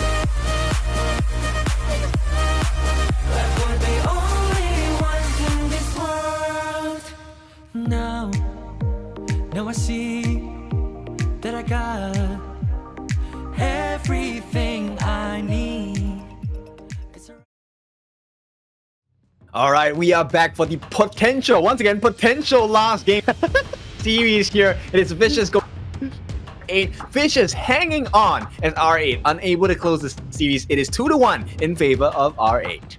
Okay, let's see if this is gonna be the last, or would Vicious get a reverse sweep in this series against them? But there's still a big chance though. They played splendidly this last game, so maybe this momentum would carry them to game 5. Yep, there is much more at stake than just the win as well. This is going to be the first time we have a reverse sweep if Vicious get their way. Yeah, they have to find a way here to get that comeback against them on the series. But so far, it's looking really good here for their side. Look at that. They're already marking a lot of their picks. This is a good thing though, right? Because from what we're seeing, I think they're marking all the picks that they already used on those papers they have. Yeah, different kind of preparedness, right? So both teams, I think they want to play to their strengths at this point. Now, we are running out of the assassin jungle heroes that still make sense without taking too much of a risk, right? There is a lot of nice compositions, and we're starting to funnel and filter into those long jungle tank metas. And I think this might be the new strategy that both teams might employ for this 4th game. Could go for an Ogren angle. I think this is possible for both of our sides. On whatever they pick, could go for an Ogren. And for now, they probably already started here. Here it comes. This is their chance, Vicious, to get that reverse sweep here. Yeah, and look, it's not just a mental card that they're playing, right? Vicious, it's actually to play a late game comp, and they come up with a craft that pulls this like 20 minutes long. It could really mess R8 up, because R8 has had 2 series today. Today's the 3rd one. We talked about this. Fatigue might play a big part. Yeah, big part for R8. They have been losing composure, especially that last game though. They looked really phased. They didn't really know what to do. But Vicious, they're looking good. They're looking good this time. Dharma still respect ban here for R8. Yep, the winds of change may be helping the Desert Flames here. And the My ban will come through as well. Let's see if there's going to be a Luna ban coming in. Or is that a card that BX is going to play this time? Yeah. See, Maishiranui still out of the picture, but what are they going to be banning? Lung is going to be banned, but with what we're seeing, I think Arlie could also be a potential here. I think both sides have been picked. Yeah, nobody has picked Arlie so far. We're in game 4. Nobody picked Arlie. Yeah, that is definitely something that I would consider as well. But at the same time, looking at the potential for R8, I mean, if I were in R8's shoes, I would want to pick up an assassin jungler. And yeah, Arlie would have been a nice counter pick for me. But regardless, it is going to be Organ teased. Yeah. And yeah, R8, they want to be dominant in this 4th game. They want to lock that in, and BX wants to finish this out with this Ogren first pick, because there was a chance also that Vicious could have given that to Engma. So picking that first is also important here for R8. Yeah, it is. It's a double blow, right? So not only do you take the Ogren, you deny that Ogren away from Vicious. And I like this, Elaine Du. They were looking for that. That's the reason why R8 was banning Dolia the whole game, because they don't want Doom to get to play that Elaine. And now it's out. Vicious, they're not pulling out any stops here.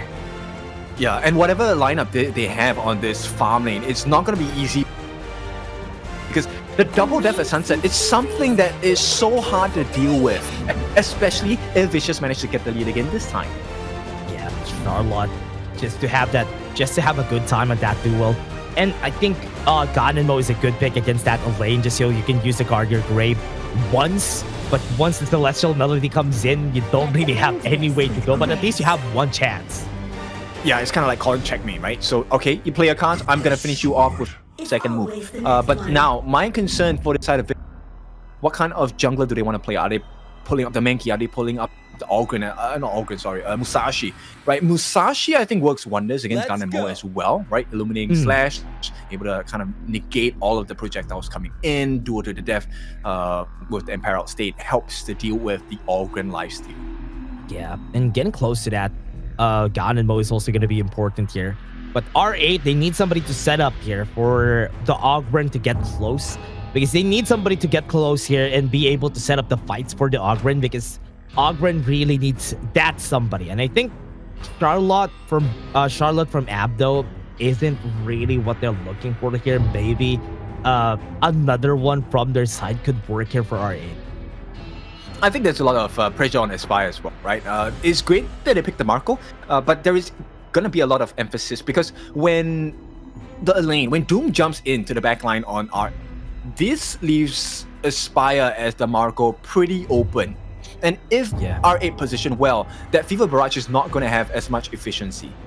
Yeah, and especially that you want, whenever a lane does that, you need somebody on the back line just peeling for the marksman, and the Doyo will have a hard time here. I mean, she does have a bit of a pushback, but it's not really going to be helping out that well. But Aspire, I think one of the good things about him has been very independent so far.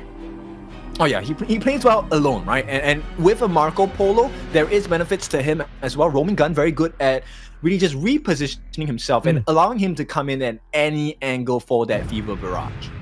Yeah, that's true. And now, what can they do next year? Vicious, they need to be careful about the next picks. They want to go for that full damage. So if they go to the back line, they have somebody dealing more damage here in the front for Vicious. Yeah, the Blazing Brilliance is definitely going to be a big difference maker. Not only does it help you be have anti-CC properties, but it also is a tank shredder, so you can actually deal with the Ogren by BX. Yeah, Chaos Cinders also, just not letting him get close is also a good touch here for their side. But R8, what are they gonna go for here? They have the marksman, they're looking for a roamer. They can, what do they have still? They have lost a lot. Lady Sun's also not available. Rubici going for that Shoei for himself. Oh, really? Interesting. Is a target. It requires quite a lot of investment on side of this drop work. Both Garemo and Soya need a ton of gold to really deal a lot of damage. Yeah. And they need to share this EXP and go along with the Ogre and the Fade. He comes through. Woo! I think the Fade really works well here, especially on this composition alone for R8. There are a lot of targets that he could go for, and just going to the back line here together with Doom, it's already enough to disrupt this whole formation from R8. Yeah, I think this game looks pretty good for Vicious here. A potential comeback. The question is, look, okay, so if you can't catch Fade, you can't catch Marco, you can't catch the Elaine, you have to choose between Angela and Dolia. Even if you kill these two heroes on the side of Vicious, what difference does it make? Engma is just going to have the time of his life with Ryoichi, Michoj, and Abdo, and Xenon as well. The only person that survives is BX.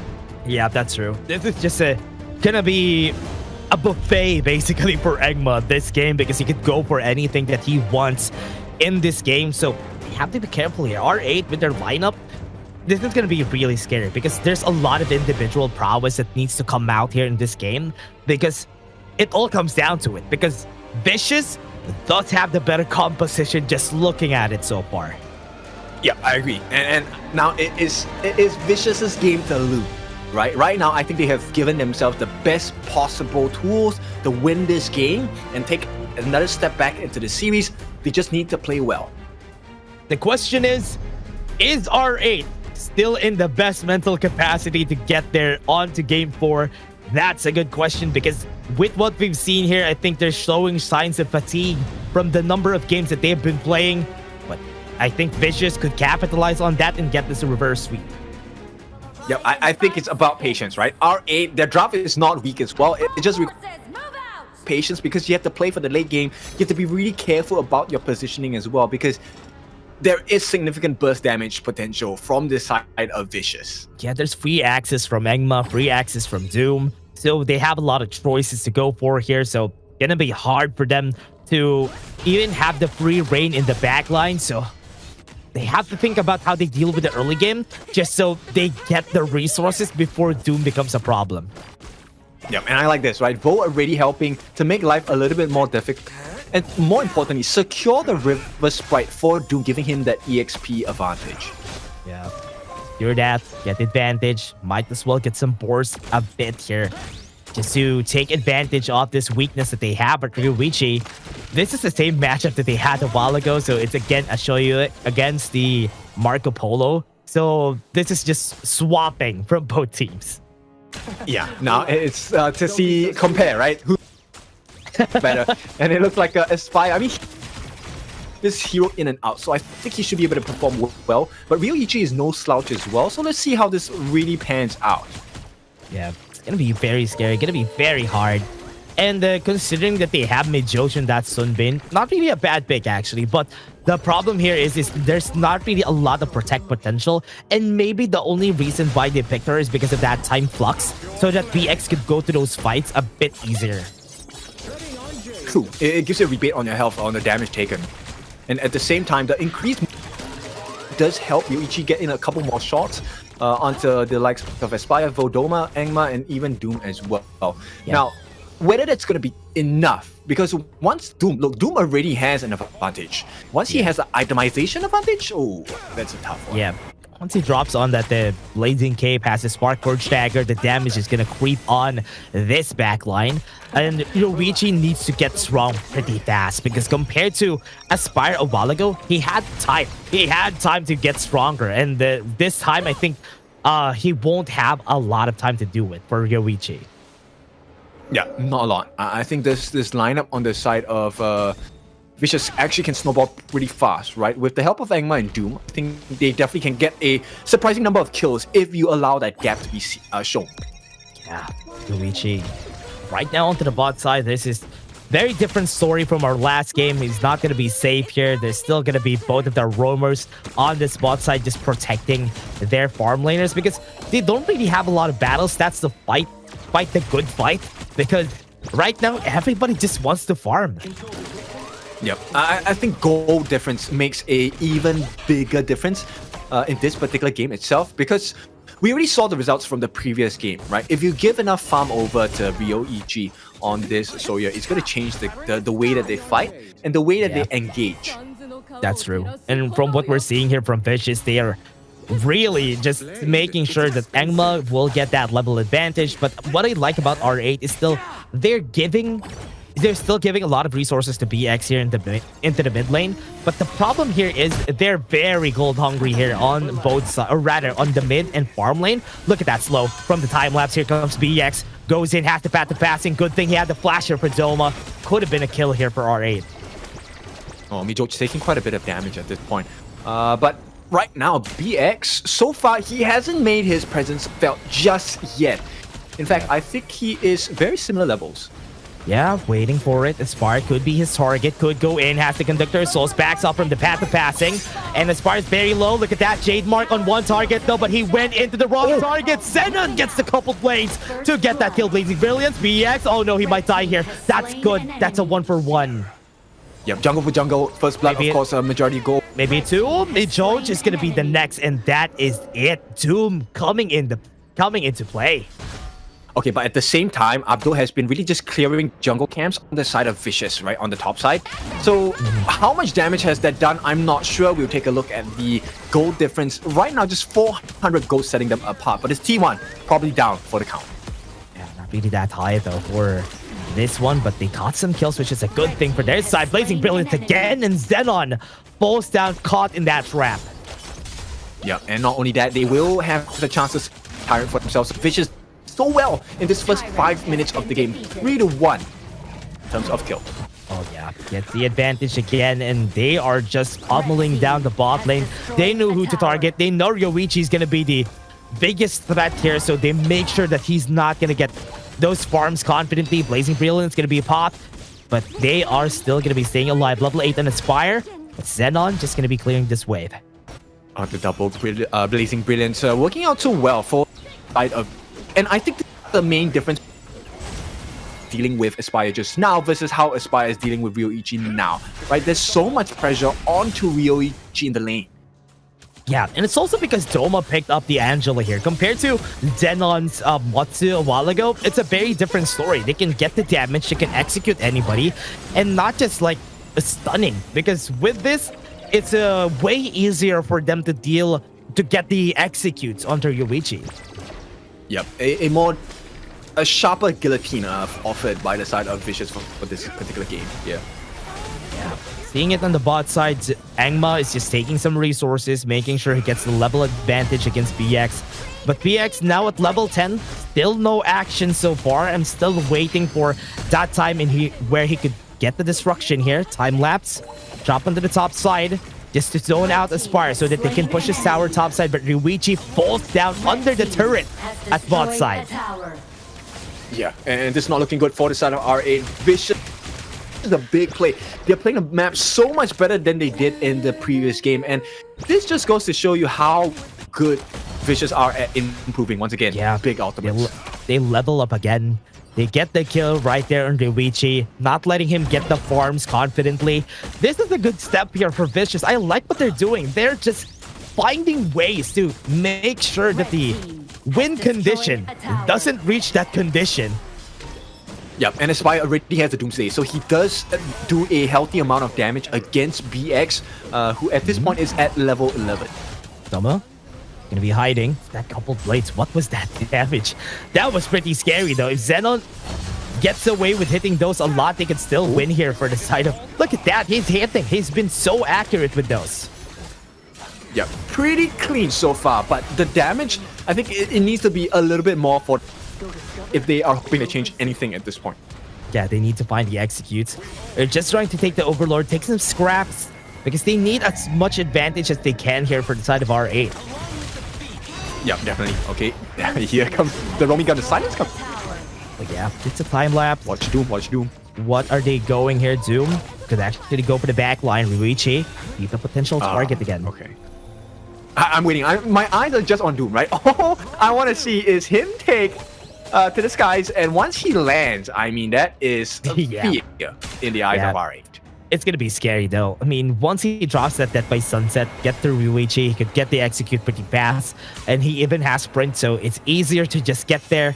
So this is hard. This is just hard for R8. We talked about it in the drafting, how they're gonna be executing this, and it's happening. Vicious is just getting advantage here. Yeah, and it's not gonna be easy to deal with, right? Because when you have a level advantage and advantage itemization, look, Xenon dies really easily to Aspire and Doma. Remember, in fact, BX, everyone except for Vo. Yeah, even VX can't even get close, and that's the problem that we have here, because he needs to put his body in front of everyone, and he can't even get close to get that Conductor Souls or anything. That's why it has been a struggle here for VX. Yeah, the initiation is a bit of a issue for the side of...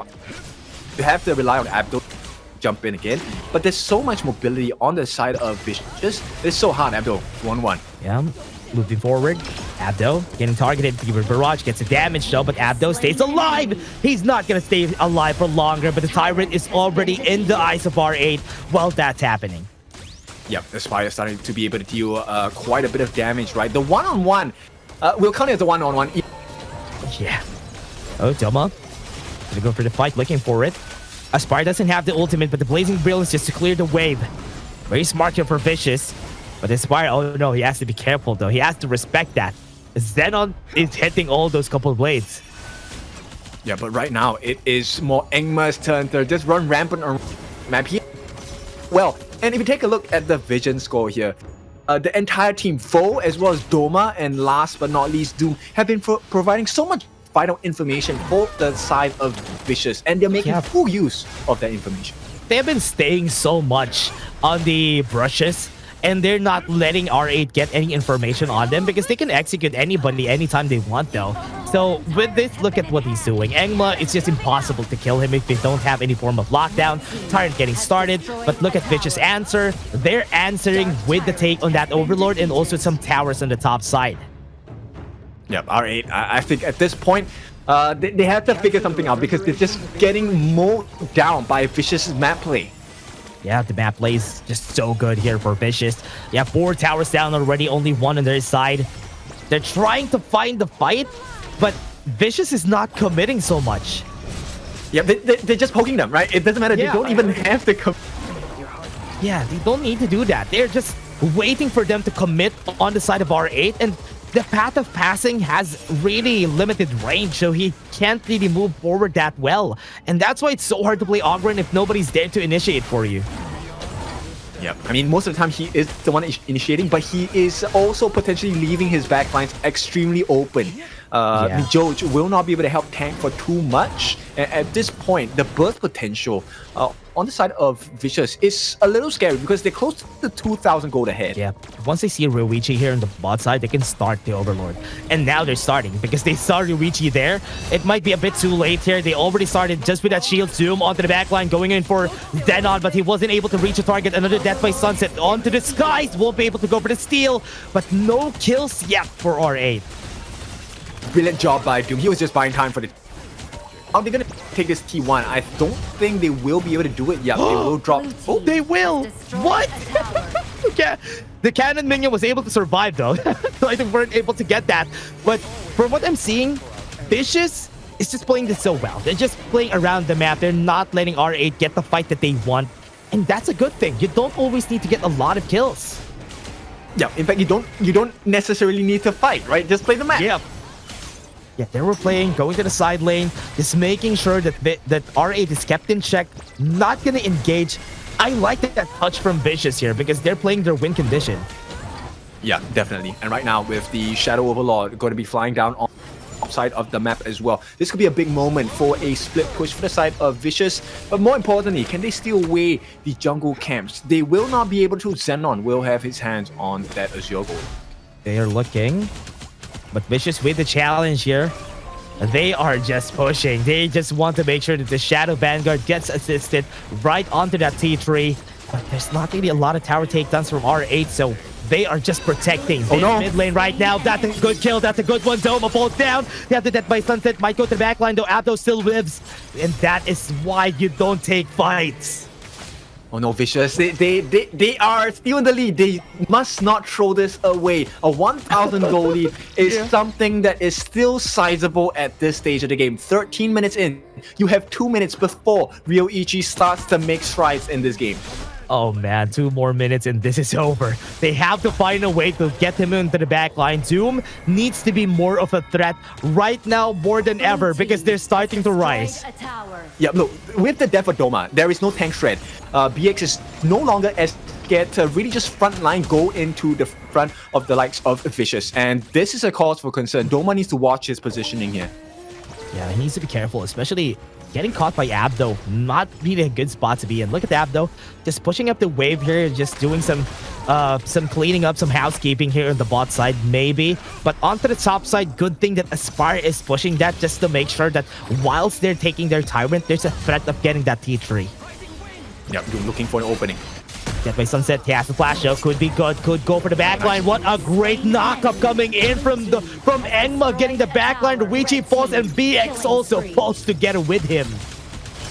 Not enough life points, too much damage on the side of Vicious. This is exactly how they this. Now Blood Reaper into the hands of Engma, they should be able to take this Shadow Tyrant, and with that, they can try and enforce a little bit more pressure across the map as they try to fix the waves right now. Remember, they forced the flash out of Ryuichi and Zenon, so it's going to be easier to kill them the next time around. So look at that. What was that flash? Good chance there, but wasn't able to finish a job. Idea. But, you know, that's what we like to say. The idea was there, but execution could have been cleaner at this point. The defense is so important. This puts a lot of pressure. Xenon needs to land these couple blades in order to make it work. Yeah, they should. They should be hitting those shots. Because right now, Xenon is the only wave player that they have that is very effective. And that's the reason why mid lane hasn't been pushed until now. And they can still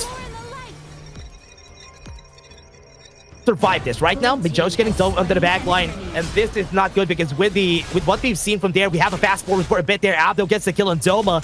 And Abdo's doing a great job here getting Doma so every with time. the tank shredded down, is this a position that R8 can turn around? Because now there is not that big of a threat. In fact, if Aspire gets caught out of position, he is dead. Yeah, in the position here. Could go for the Overlord. Could still go for that steal.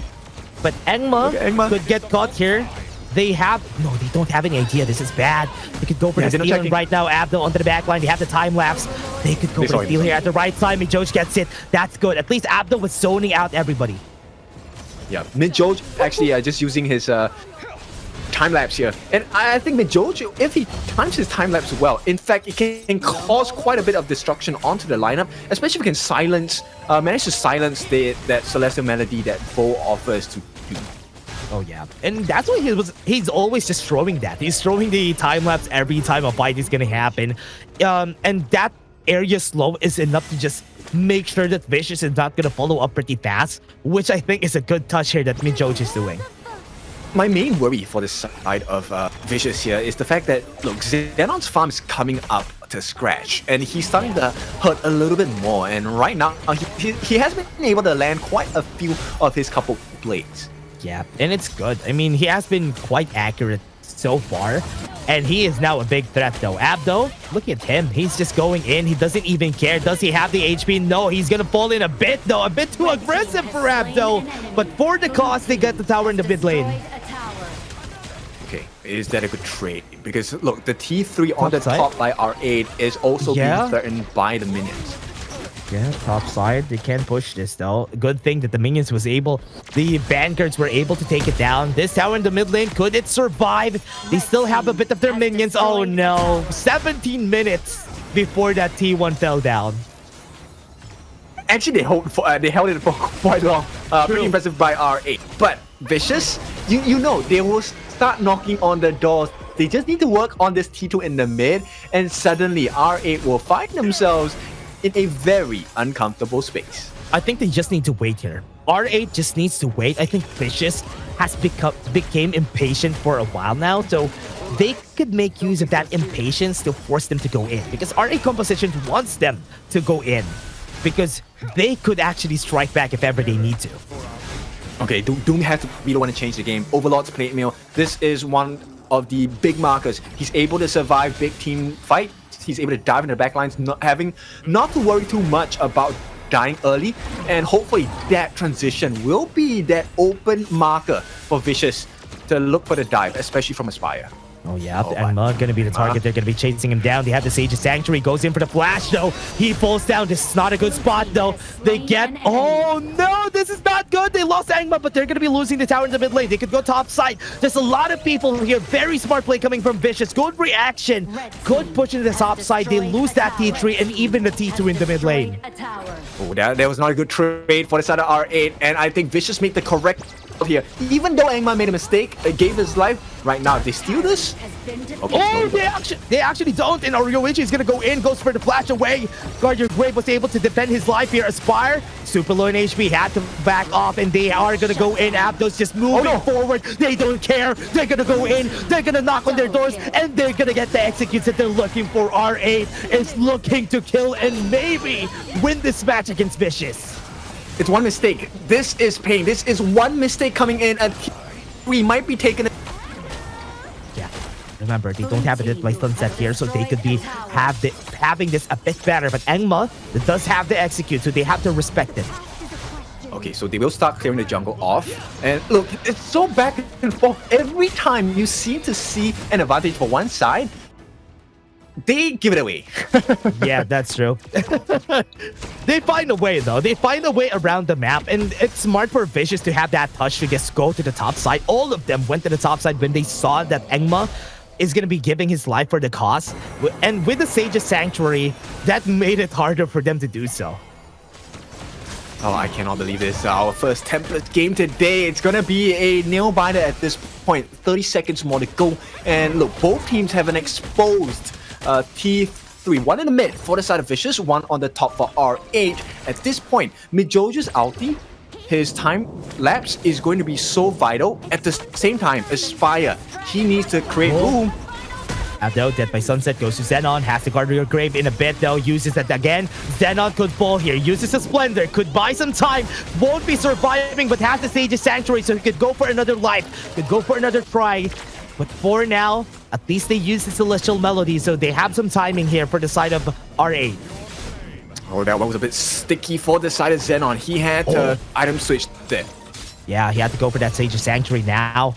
could be careful. Angma, they saw him jump in and out. Oh no. And they're pulling back the attention here for just a bit. Just gonna pull out a bit of that damage as time runs down. And they're not gonna be able to get the steal. R8 is gonna go in forward. And this is good. Doma gets the kill in the Jones, but at what cost? It's still a 4v4. They got damage in the back line. They have Angma. Sage's Sanctuary is gonna get popped. There's two, but they're all gonna fall to the hands of BX. And that snipe from Yoichi is gonna make sure that they win this game. 30 seconds on the clock, and this game is finished.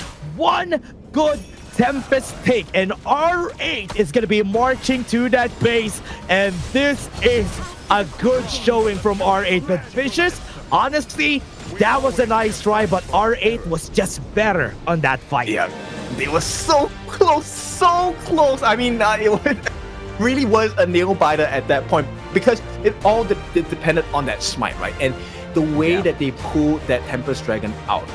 Big props to R8, because they knew this was a tense moment. And right now, it is going to be R8 taking the series 3-1. Valiant efforts, but just not enough. Nice try here for Vicious. That was a nail biter. They knew what they had to do. They knew that they had to get that backline as much as they could, but good item swap there coming in from their side on R8.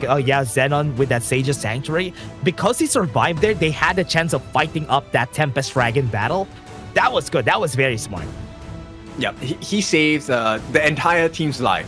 And at this point, I mean, I had to give my congratulations. I think Doom did really well. The double death at sunset was really a game changer. And you could see, right? You could feel the tension, because when Xenon was being chased, he was like, no, he's gonna die. He doesn't have God in her grave anymore. And then came that item swap. My goodness, it's clutch moments deserve clutch movements as well. So it's yeah, that's true. That's true. It's actually crazy that he was able to do that. And now, because of that, they didn't have the Celestial Melody. They didn't have the Death by Sunset by then. And with that story, the Tempest Dragon was starting to get taken, because they know they have 30 seconds to wait, and we can take this with that 30 seconds.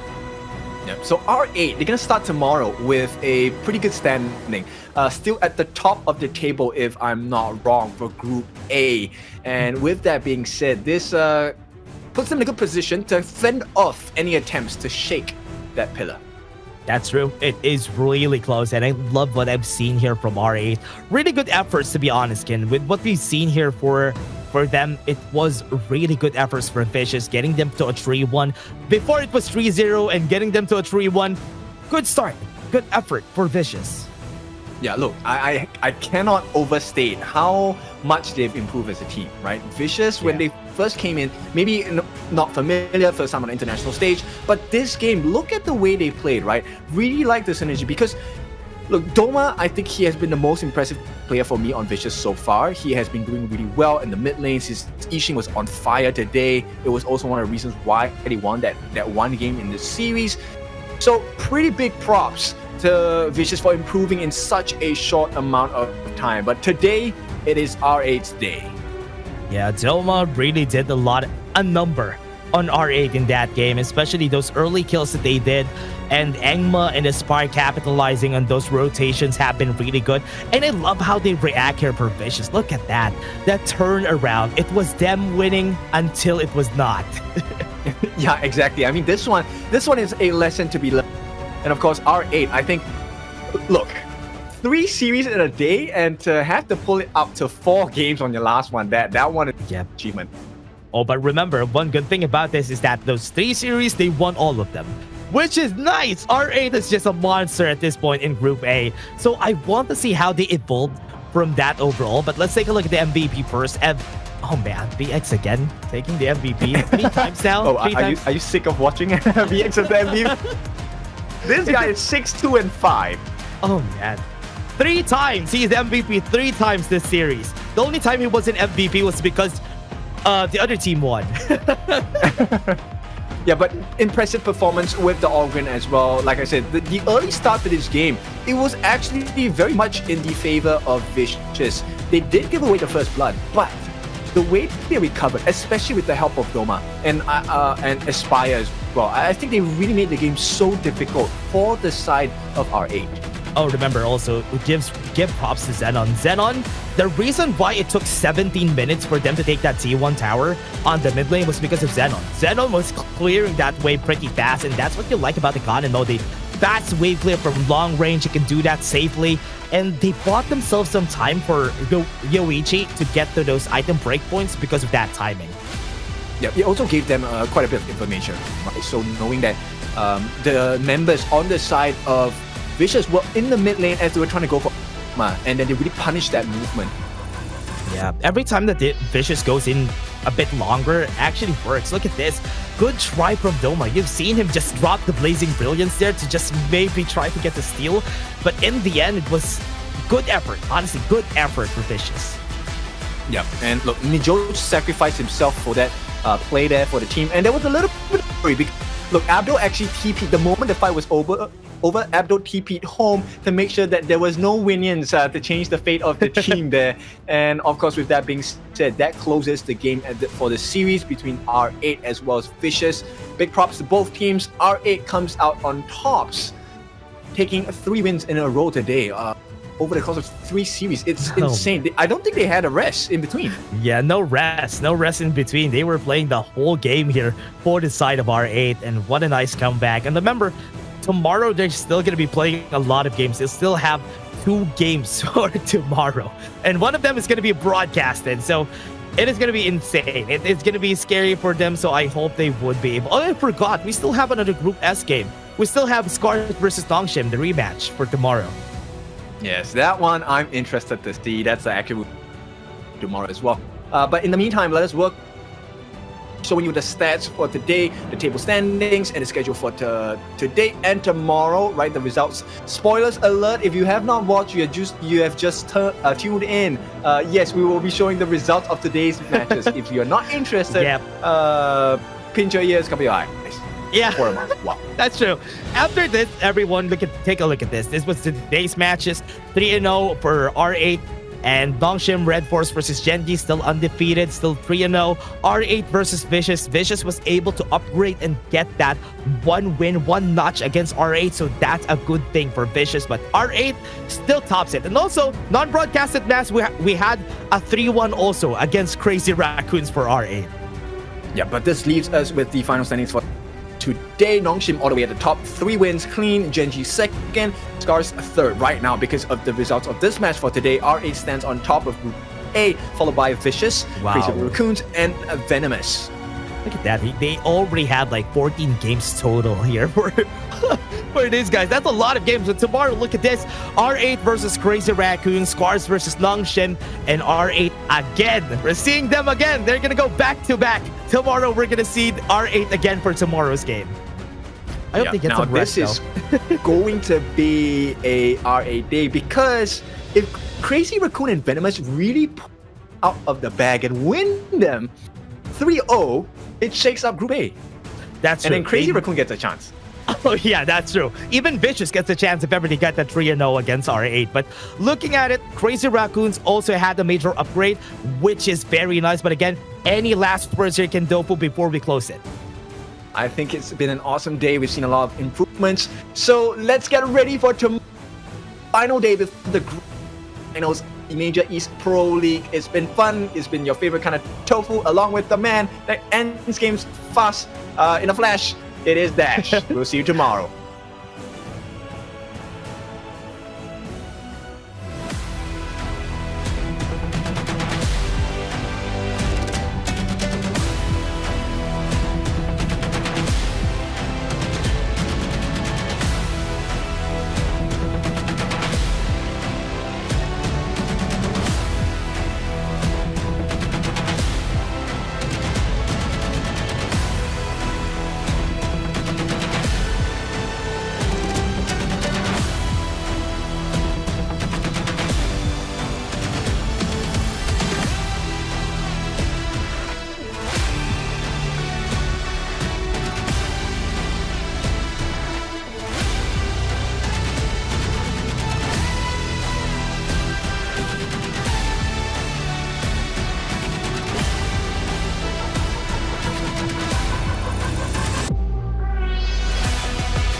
dancing with what hurts inside. Inside. When you let fear